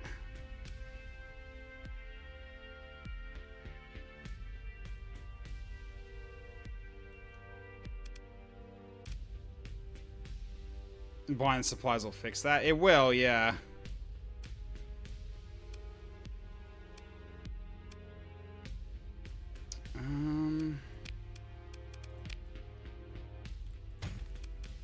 That's so much. Brings down all my credits though. That's a lot. Hope I'll get a lot of money back from this.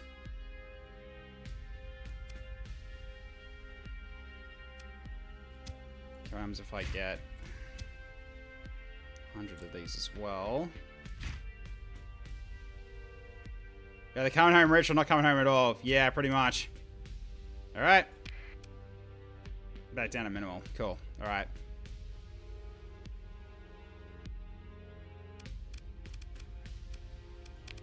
Okay.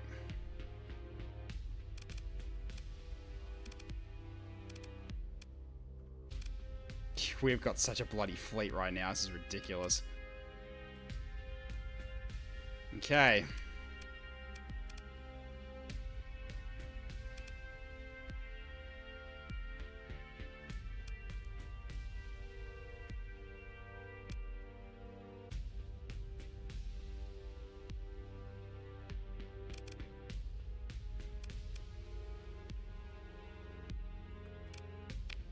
Okay. Alright, let's have a look at our map right now.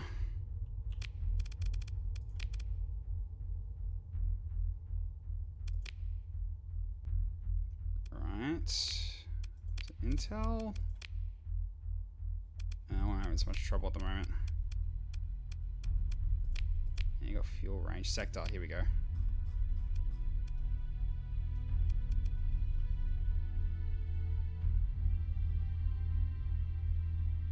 Okay.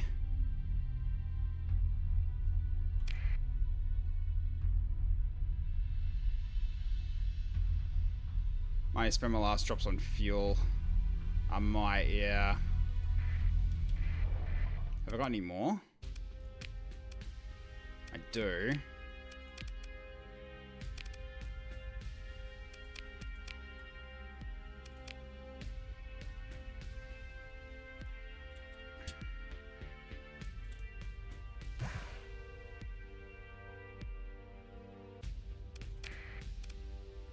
Okay, that's fine. So we try that now.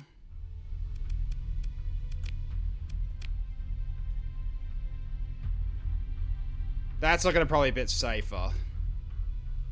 But I have to really be careful to make sure I go straight there. M for map? Okay. Yeah. Try it again then. No, M is not for map.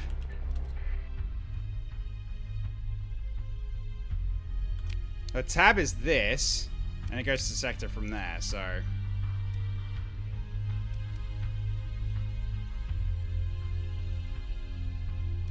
Okay.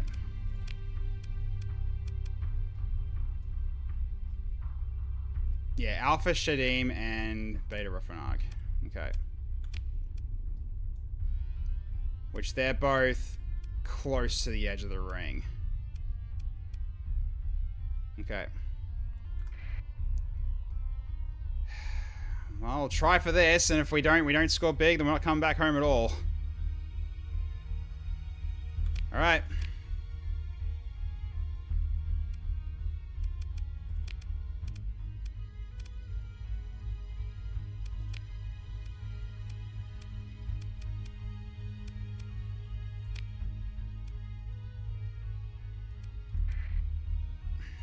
This is a long bloody trip. If we don't score, then it'll, yeah, then, next awaits. Yep.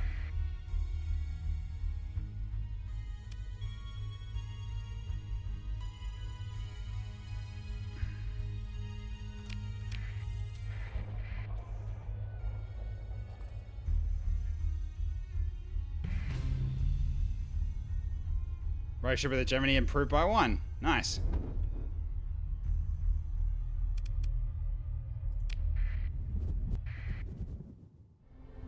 Alright.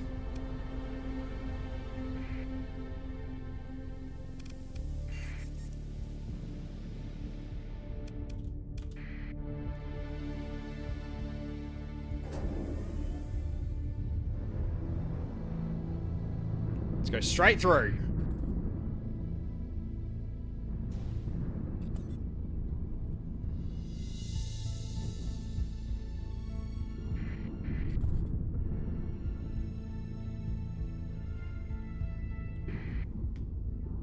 Songs aren't necessarily bad, they boost you a lot. Okay, well, fair enough then. It's a long-ass trip. Let's see if we can make it.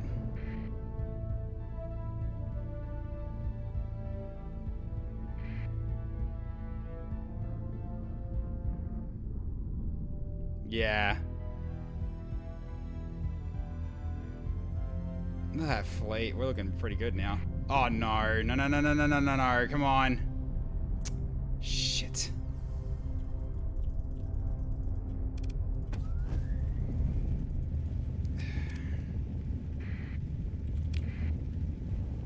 Stupid.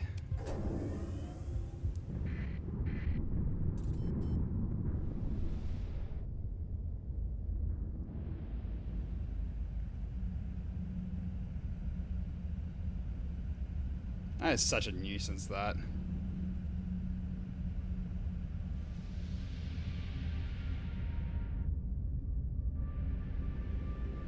Alright.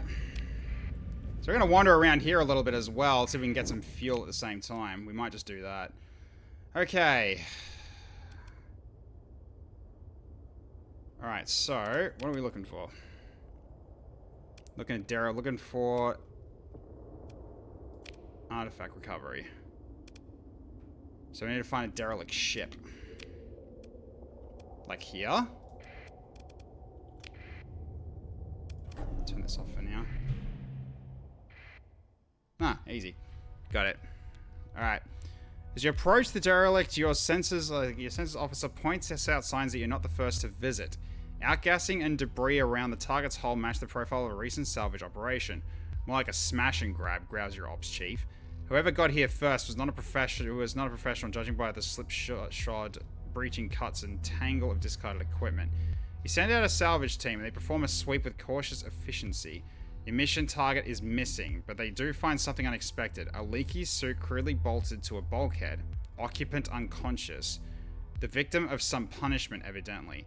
They cut free and place in a quarantine bulkhead while a medic attempts to revive them. The victim is thankful and eager to talk and definitely a pirate. You watch through a hollow feed as a story comes out about being left behind due to a perceived transgression, which the others got talking and decided because they didn't like me much that I was the one to blame. I didn't do a thing to deserve it. All your questions are answered at the cost of only breathable air, a hot meal, and a bowl of spirits. It becomes clear these pirates knew something special was on the derelict and came here looking for it. There were also caching supplies nearby, so it's likely they'll head there before trying to sell their treasure. If your fleet travels at high speed, you might catch the pirates before they get away. Alright. All that remains is what is to be done with the unfortunate pirate who seems grateful and claims to have been wronged. But is any pirate out here really innocent? Could they be a security risk?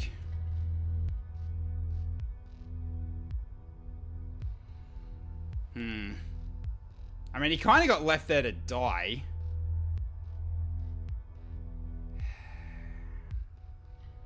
Do I give him a chance? Do I give him a chance?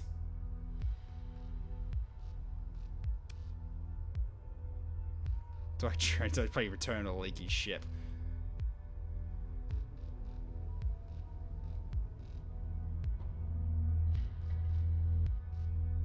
Deep six.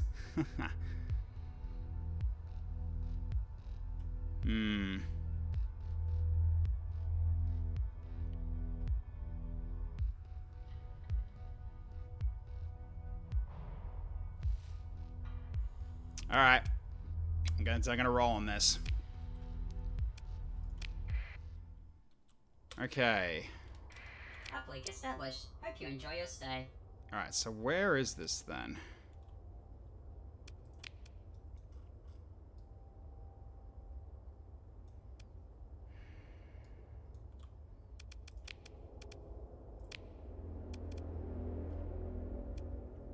Really? I guess we're gonna search around for stuff then. I'm gonna have to explore the system while I'm here. Yeah.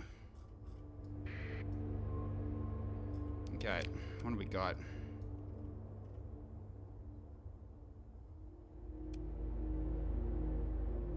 What are these stable locations? I don't know what these are.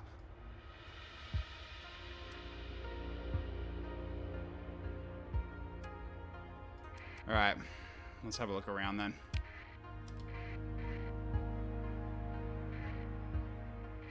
You can build makeshift buoys and the like. They're useful for colonizing systems. I see. Alright.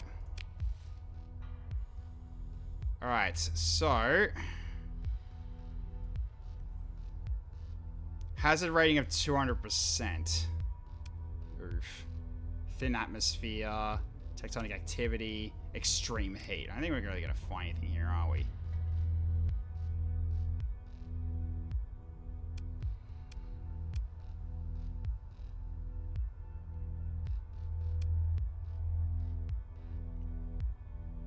It brings the cost down considerably as well. Fair enough. Alright.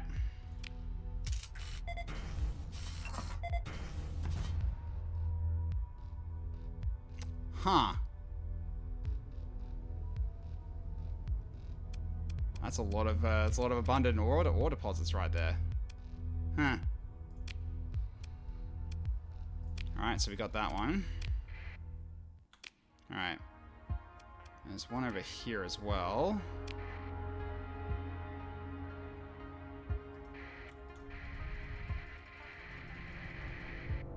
Move away from the sun.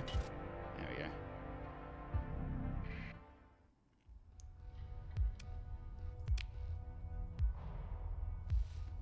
Okay, this is very light. Alright, we can do this one. It's a flat drop as well. It's not a percentage drop, so that's really darn nice. Alright. Not 200%. Okay, light. That's fine. Alright.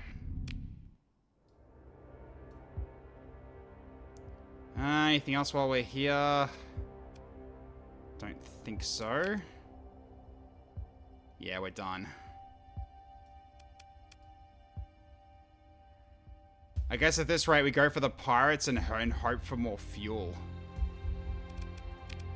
That we get off their corpses at this rate. Grab beta, shade him first. And okay. I trust you, I'll trust you on this.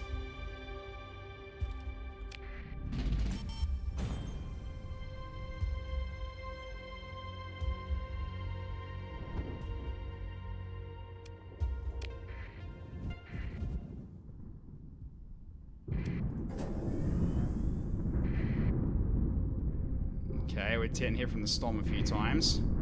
Oh dear. Oh, ouch.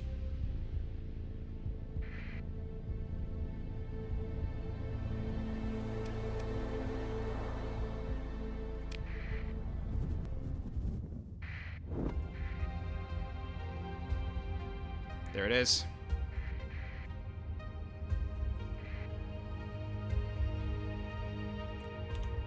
Yep, saving.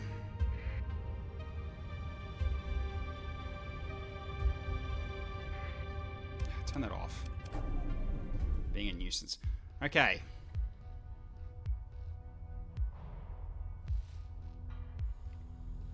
Might need an E-burn to get to it. Okay, your fleet approaches technology cache. A cache of supplies, weapons, and other equipment drifted and forgotten until now. As your fleet moves in closer, new energy signatures are detected near the technology cache. Oh.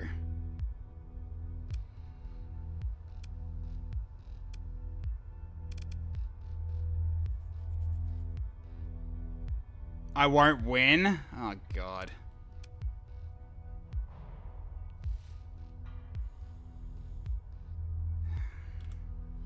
Oh, jeez. I did save. Yes, I did.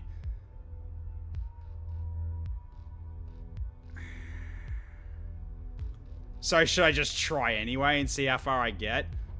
That's a cruiser and I have none. Might as well see how these guys work. Yeah, sure. I mean, I did save it just before I did it, so. Alright, let's go. Everyone! Everyone! Alright. Here we go.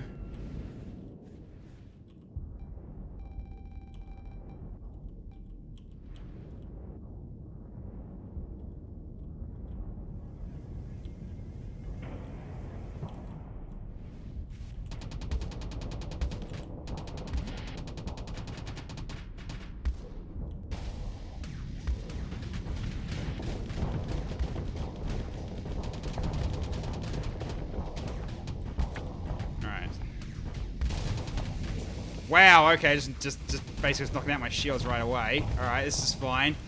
Ah!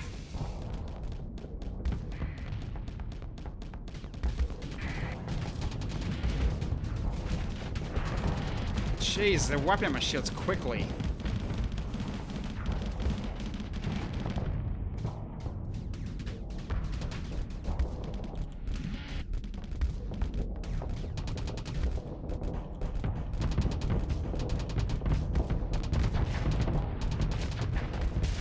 Ah!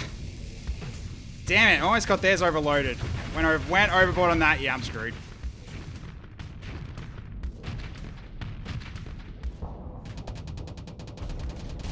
Yeah, I'm done. Oh, jeez. Yeah, it's time to save scum. Wait, how do I save scum?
Jesus.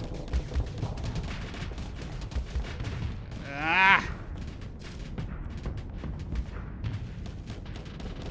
Oh my god, this dashing it's doing is really ridiculous.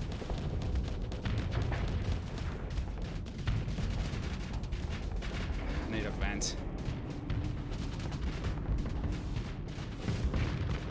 God, this is, yeah, these guys are tough.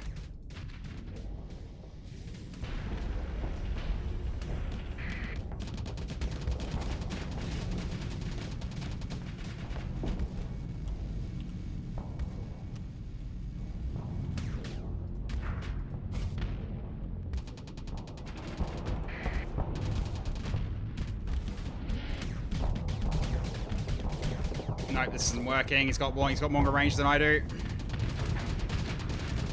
Ah! Nah, he outranges me. I can't do anything. Frick.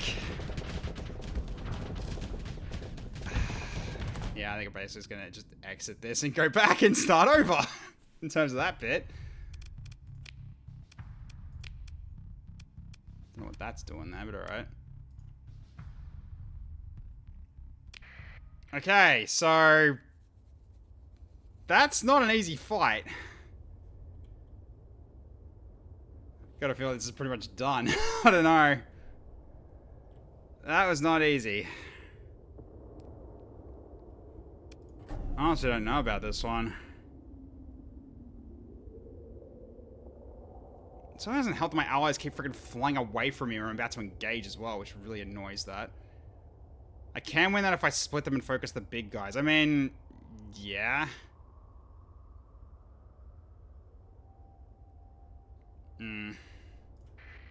try it again. Maybe this time I won't suck as bad. We'll see what happens.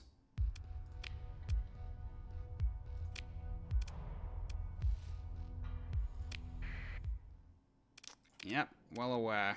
Alright, so... Split them and focus on the big guys. Yeah.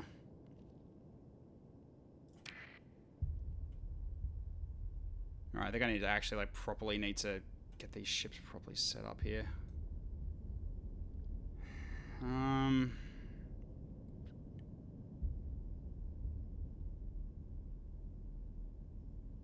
Don't get isolated, stick with your group. Yep, fair enough.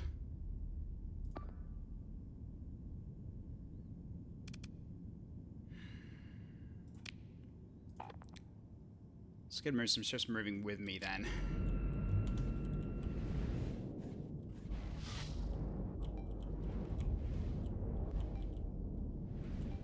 Okay. Alright, so at this rate, probably like go to the right and try to go for the one over here, and while these guys split off to the side. So let's move off here a little bit. Okay.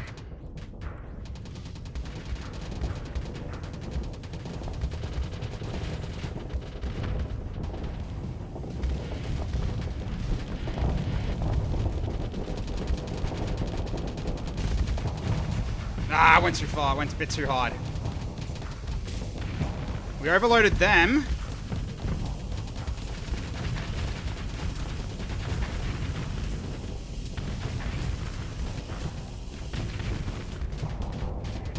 Oh, so close.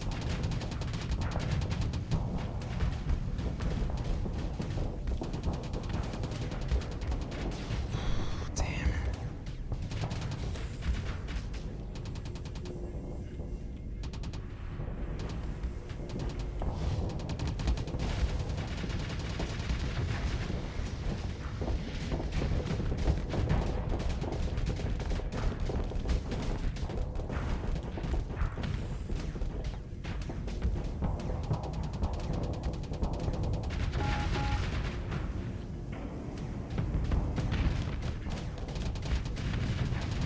Jesus.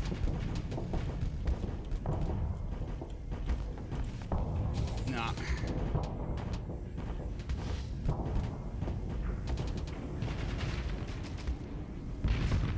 Nah, bad move. Bad move, very bad move. Oh, jeez. That was stupid. I shouldn't have done that. I really should not have done that. We almost bloody got the guy too. That was so frustrating. I only needed one more missile to hit. That actually would have got him. Alright. Try it again. Because that was so close. Almost had him. Damn. I'll try one more time. If it doesn't work out, I'm probably just going to wrap up. Because I think I'm just too tired to actually do this properly. Alright. Okay, I had the right idea in terms of going escort in that.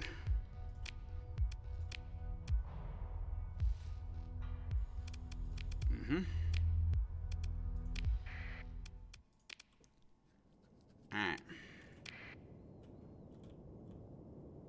Okay, so let's go heavy escort again. I see, wait, that's my ship. Yeah, probably should have it on me now. Right, okay.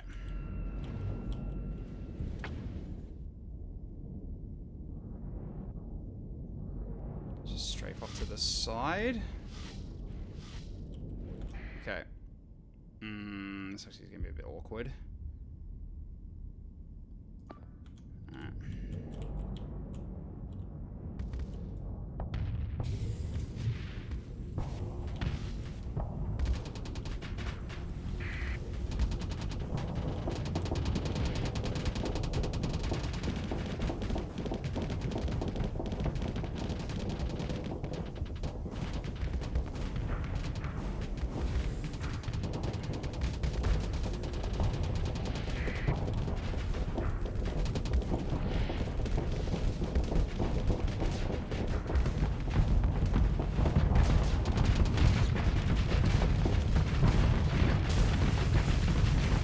One down. Alright. Right, let's go to the next one. Okay.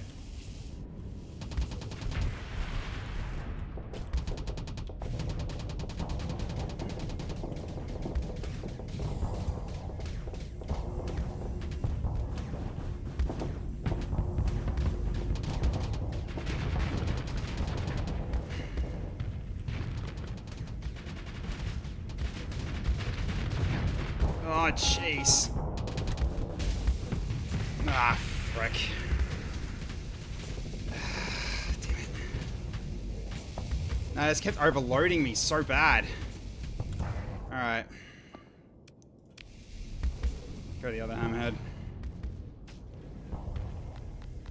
So again, my guy's just bloody split off from me. Oh well. I can probably focus this guy down now.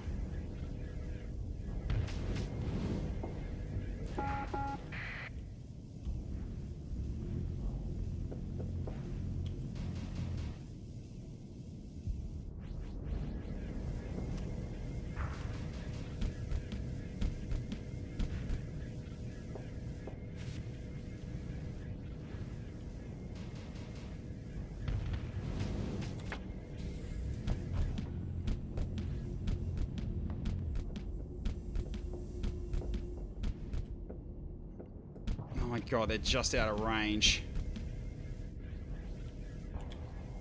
Nah, he's just too fast. He's just out of freaking range. That's annoying. Oh, great, we're doing this again.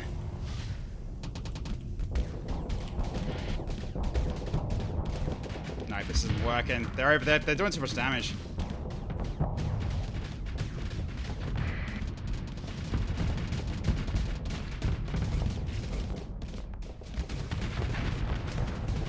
Yeah, knocked me out.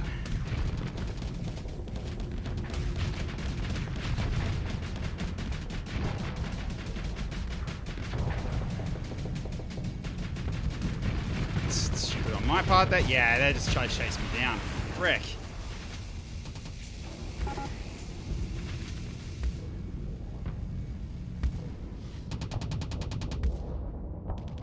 Right, yeah. Nah, I think I'm too tired. I can't keep up. This is rough. I'm probably just gonna stop here.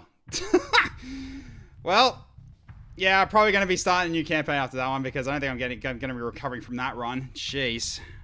Because yeah, that was kind of what we kind of needed salvage from that. Ah well. That's still fun as hell though. That just, yeah, I got a feeling we probably should have like. Yeah, I probably just needed more practice, but and also not being tired doesn't like need the helps too, right? Because it's like it's 1:15 in the morning. I need to get sleep, so. But yeah, I was happy with that first kill. Like I was just like, oh wait, just okay. This guy's also like out of position. I just overwhelmed him, which was great. So yeah, so I can do something. I just can't follow through to finish that off. That's unfortunate. That was a good go. Also, hey, alien super weapon, welcome. How you going? Yeah, I probably should have done the avoid on the other. Oh well. No, I really should have actually tried to keep the group together. I really should have actually just done some more orders and maybe focus the other one down, like while we had our chance. But yeah. Anywho, so I might as well just mute the output here because I'm going to see if there's someone to potentially raid for this evening. So, hope you all had fun watching tonight. It's yeah, so apologies that if you only just showed up, Alien Super Weapon, but yeah, it's like 1:15 in the morning and I need sleep, so I need to. Unfortunately, I'm not gonna get any better than this. I think my time's done now, so let's see who we can potentially raid for. No, thanks, James. Great. I mean, if it was great, then I'll play more of it. Absolutely. So I'll see how Next to Rellen's going to be going by next week, and if that's okay, then I might actually run with that too. So we'll see. Because, yeah, that was my first ever playthrough of Starsector. So, I don't know, in the grand scheme of things, I think I did okay. Like, for my first real campaign of Starsector, I think I did relatively okay. So I like the game this time around with a more serious attempt. Yeah, it's a lot of fun. I'm fine with having, like, a bit of a story to follow, but just the annoying thing was that the difficulty spiked a bit, but that's okay. That's just something that can happen. I guess it sort of makes sense considering it's like, it's this far away. Make sure you're ready first. I guess that's kind of what the hint was, where it's, you know, you're traveling a very long distance. So it's kind of like how you would treat like an MMORPG, right? You travel this far out, you're probably facing something that's 20 levels above you or something if you go there right away. So you'd much rather just like, you know, train yourself up first, build your fleet, build your weaponry, do all that before you, that basically, you know, just go all big buff before you face your first skeleton, that kind of thing. Need a bit more experience. That fight is totally doable. Yeah, okay, thanks, Expand. That really helps. I just think you could do it in the next 3 attempts. I probably could have, yeah, because that first kill was actually quite the rush. That was great. That's just in fact a legal one. Remnant are the hardest. Oh, really? Okay, that makes sense. I mean, yeah, that bloody dashing cruiser was annoying. Like, it's like, okay, I'm trying to back off so I can actually, you know, recover my flux. Nope, he dodges and bursts me in the face. Like, okay. Not much I can really do there because my ship's slow as hell. My body's shaking as my skeleton trying to hatch. Oh, God. Yeah, that's a good thing. That's a really great thing to think about. Okay. Is that how the game scales? I don't know. From middle to outside, it probably does because we were out in uncharted space, kinda. So stuff that wasn't really surveyed, it was non-surveyed, so therefore we had to deal with, you know, probably more remnant than human enemies. So those were left for a very long time, so therefore they're probably still very powerful or whatever. So maybe they're stronger outside. Uncharted space in general is dangerous. Don't think there's too much into the distance. Okay, yeah. So if it's uncharted space, then it's just dangerous in general. So I guess it's just one way to learn from this. But, yeah. Next Super Redacted says hi. Ah, well, I say hi back, if that's the case. Alright. This was a light threat. This was a light threat, though. Threats usually get a warning beacon. Okay. That's not making me feel much better. Oh well. Okay. Well, anyways, I might as well wrap up here. So great to see so many new faces showing up, like just for me playing something different, which is kind of what this variety stream was kind of all about in terms of Sundays. So Starsector was one that I really wanted to play for a very long time, and finally got my chance to. So yeah. So basically, next stream is going to be this Tuesday, where going to be going back into XCOM 2, which is my main stream. For anyone who's new here that doesn't know, my main streaming is XCOM 2 on Tuesdays and Fridays. So Tuesdays at 7 p.m. GMT plus 10, and Fridays at 7:30. So that's kind of when those occur. And I play with basically over 880 mods. With a bit of a twist in mind, where it's like kind of like a manual version of Twitch integration in a way, where something will show up in 5 turns, and you guys vote on what it is out of 3 randomly generated options. They could be friendly, which is unlikely, but they could be enemy. Then they could be enemy. They could be it could be a few zombies like Lost, to multiple chosen at once, which are mini bosses. That's the range of which it can be in terms of like how rough it could be for me, or how easy, or how much, you know, you guys could give me a bit of a reprieve. There's also the channel point system where you can go for more specific stuff, which you can see in the channel point redeems list, by the way. Those are for more specific stuff. But if you want, you can save up the points, and you can get a character created for yourself with the Join XCOM redeem as well. So it is worth holding on to the points if you don't need to use them, which usually is for new viewers. They can just take part in the poll, and they don't need points for that. So that's kind of the general thing of how I do those campaigns. And I'm playing it with in Legend difficulty, as well as basically a marathon kind of playthrough where I can't finish off the Chosen until they've attacked the Avenger once, as well as I can't finish the game until I've gotten every continent bonus. So little extra things like that just to prolong the game, and so I can make it also so that even at late game I could lose the campaign. So it's pretty difficult. So yeah, so if you want, feel free to check that out. The next one is going to be Tuesday at 7 p.m. GMT plus 10. And also, since I'm on leave, I get to stream for longer, so therefore I should be able to do some more missions than just one, because, yeah, doing it this way, missions last a lot longer. So, so therefore, yeah, the campaign's going to be quite a long one. So, yeah, so feel free to check that out. Yeah, so let's see who we can potentially raid for this evening. Who's currently on? Actually, wait, I should refresh. I think I saw a Logical. I might send you his way. Speaking of XCOM 2. Let's see. Who's currently on at the moment? Yeah, Illogical's on for XCOM 2. And by the looks of it, he's probably only just started too. Because he's got a low amount of viewers. So I'm pretty sure he's just started. So, yeah. Can you send me a save if it's not too big? Kind of want to try this fight? Yeah, sure. I'll drop it over to you. No worries. But yeah, if you missed the streams, you can always check out the VODs as well as, they'll also be up on, my YouTube as well. But, yeah. Anywho, also, if you're interested as well, I do have a Discord server, so you can check out like previous clips and other things that people share. We do have some mod discussions in XCOM 2 as well, and just general general stuff as well. And you can also keep up to date in terms of like whether or not the stream's on, or if the stream unfortunately gets cancelled, which is unlikely, but it can happen. But yeah, feel free to check it out from there.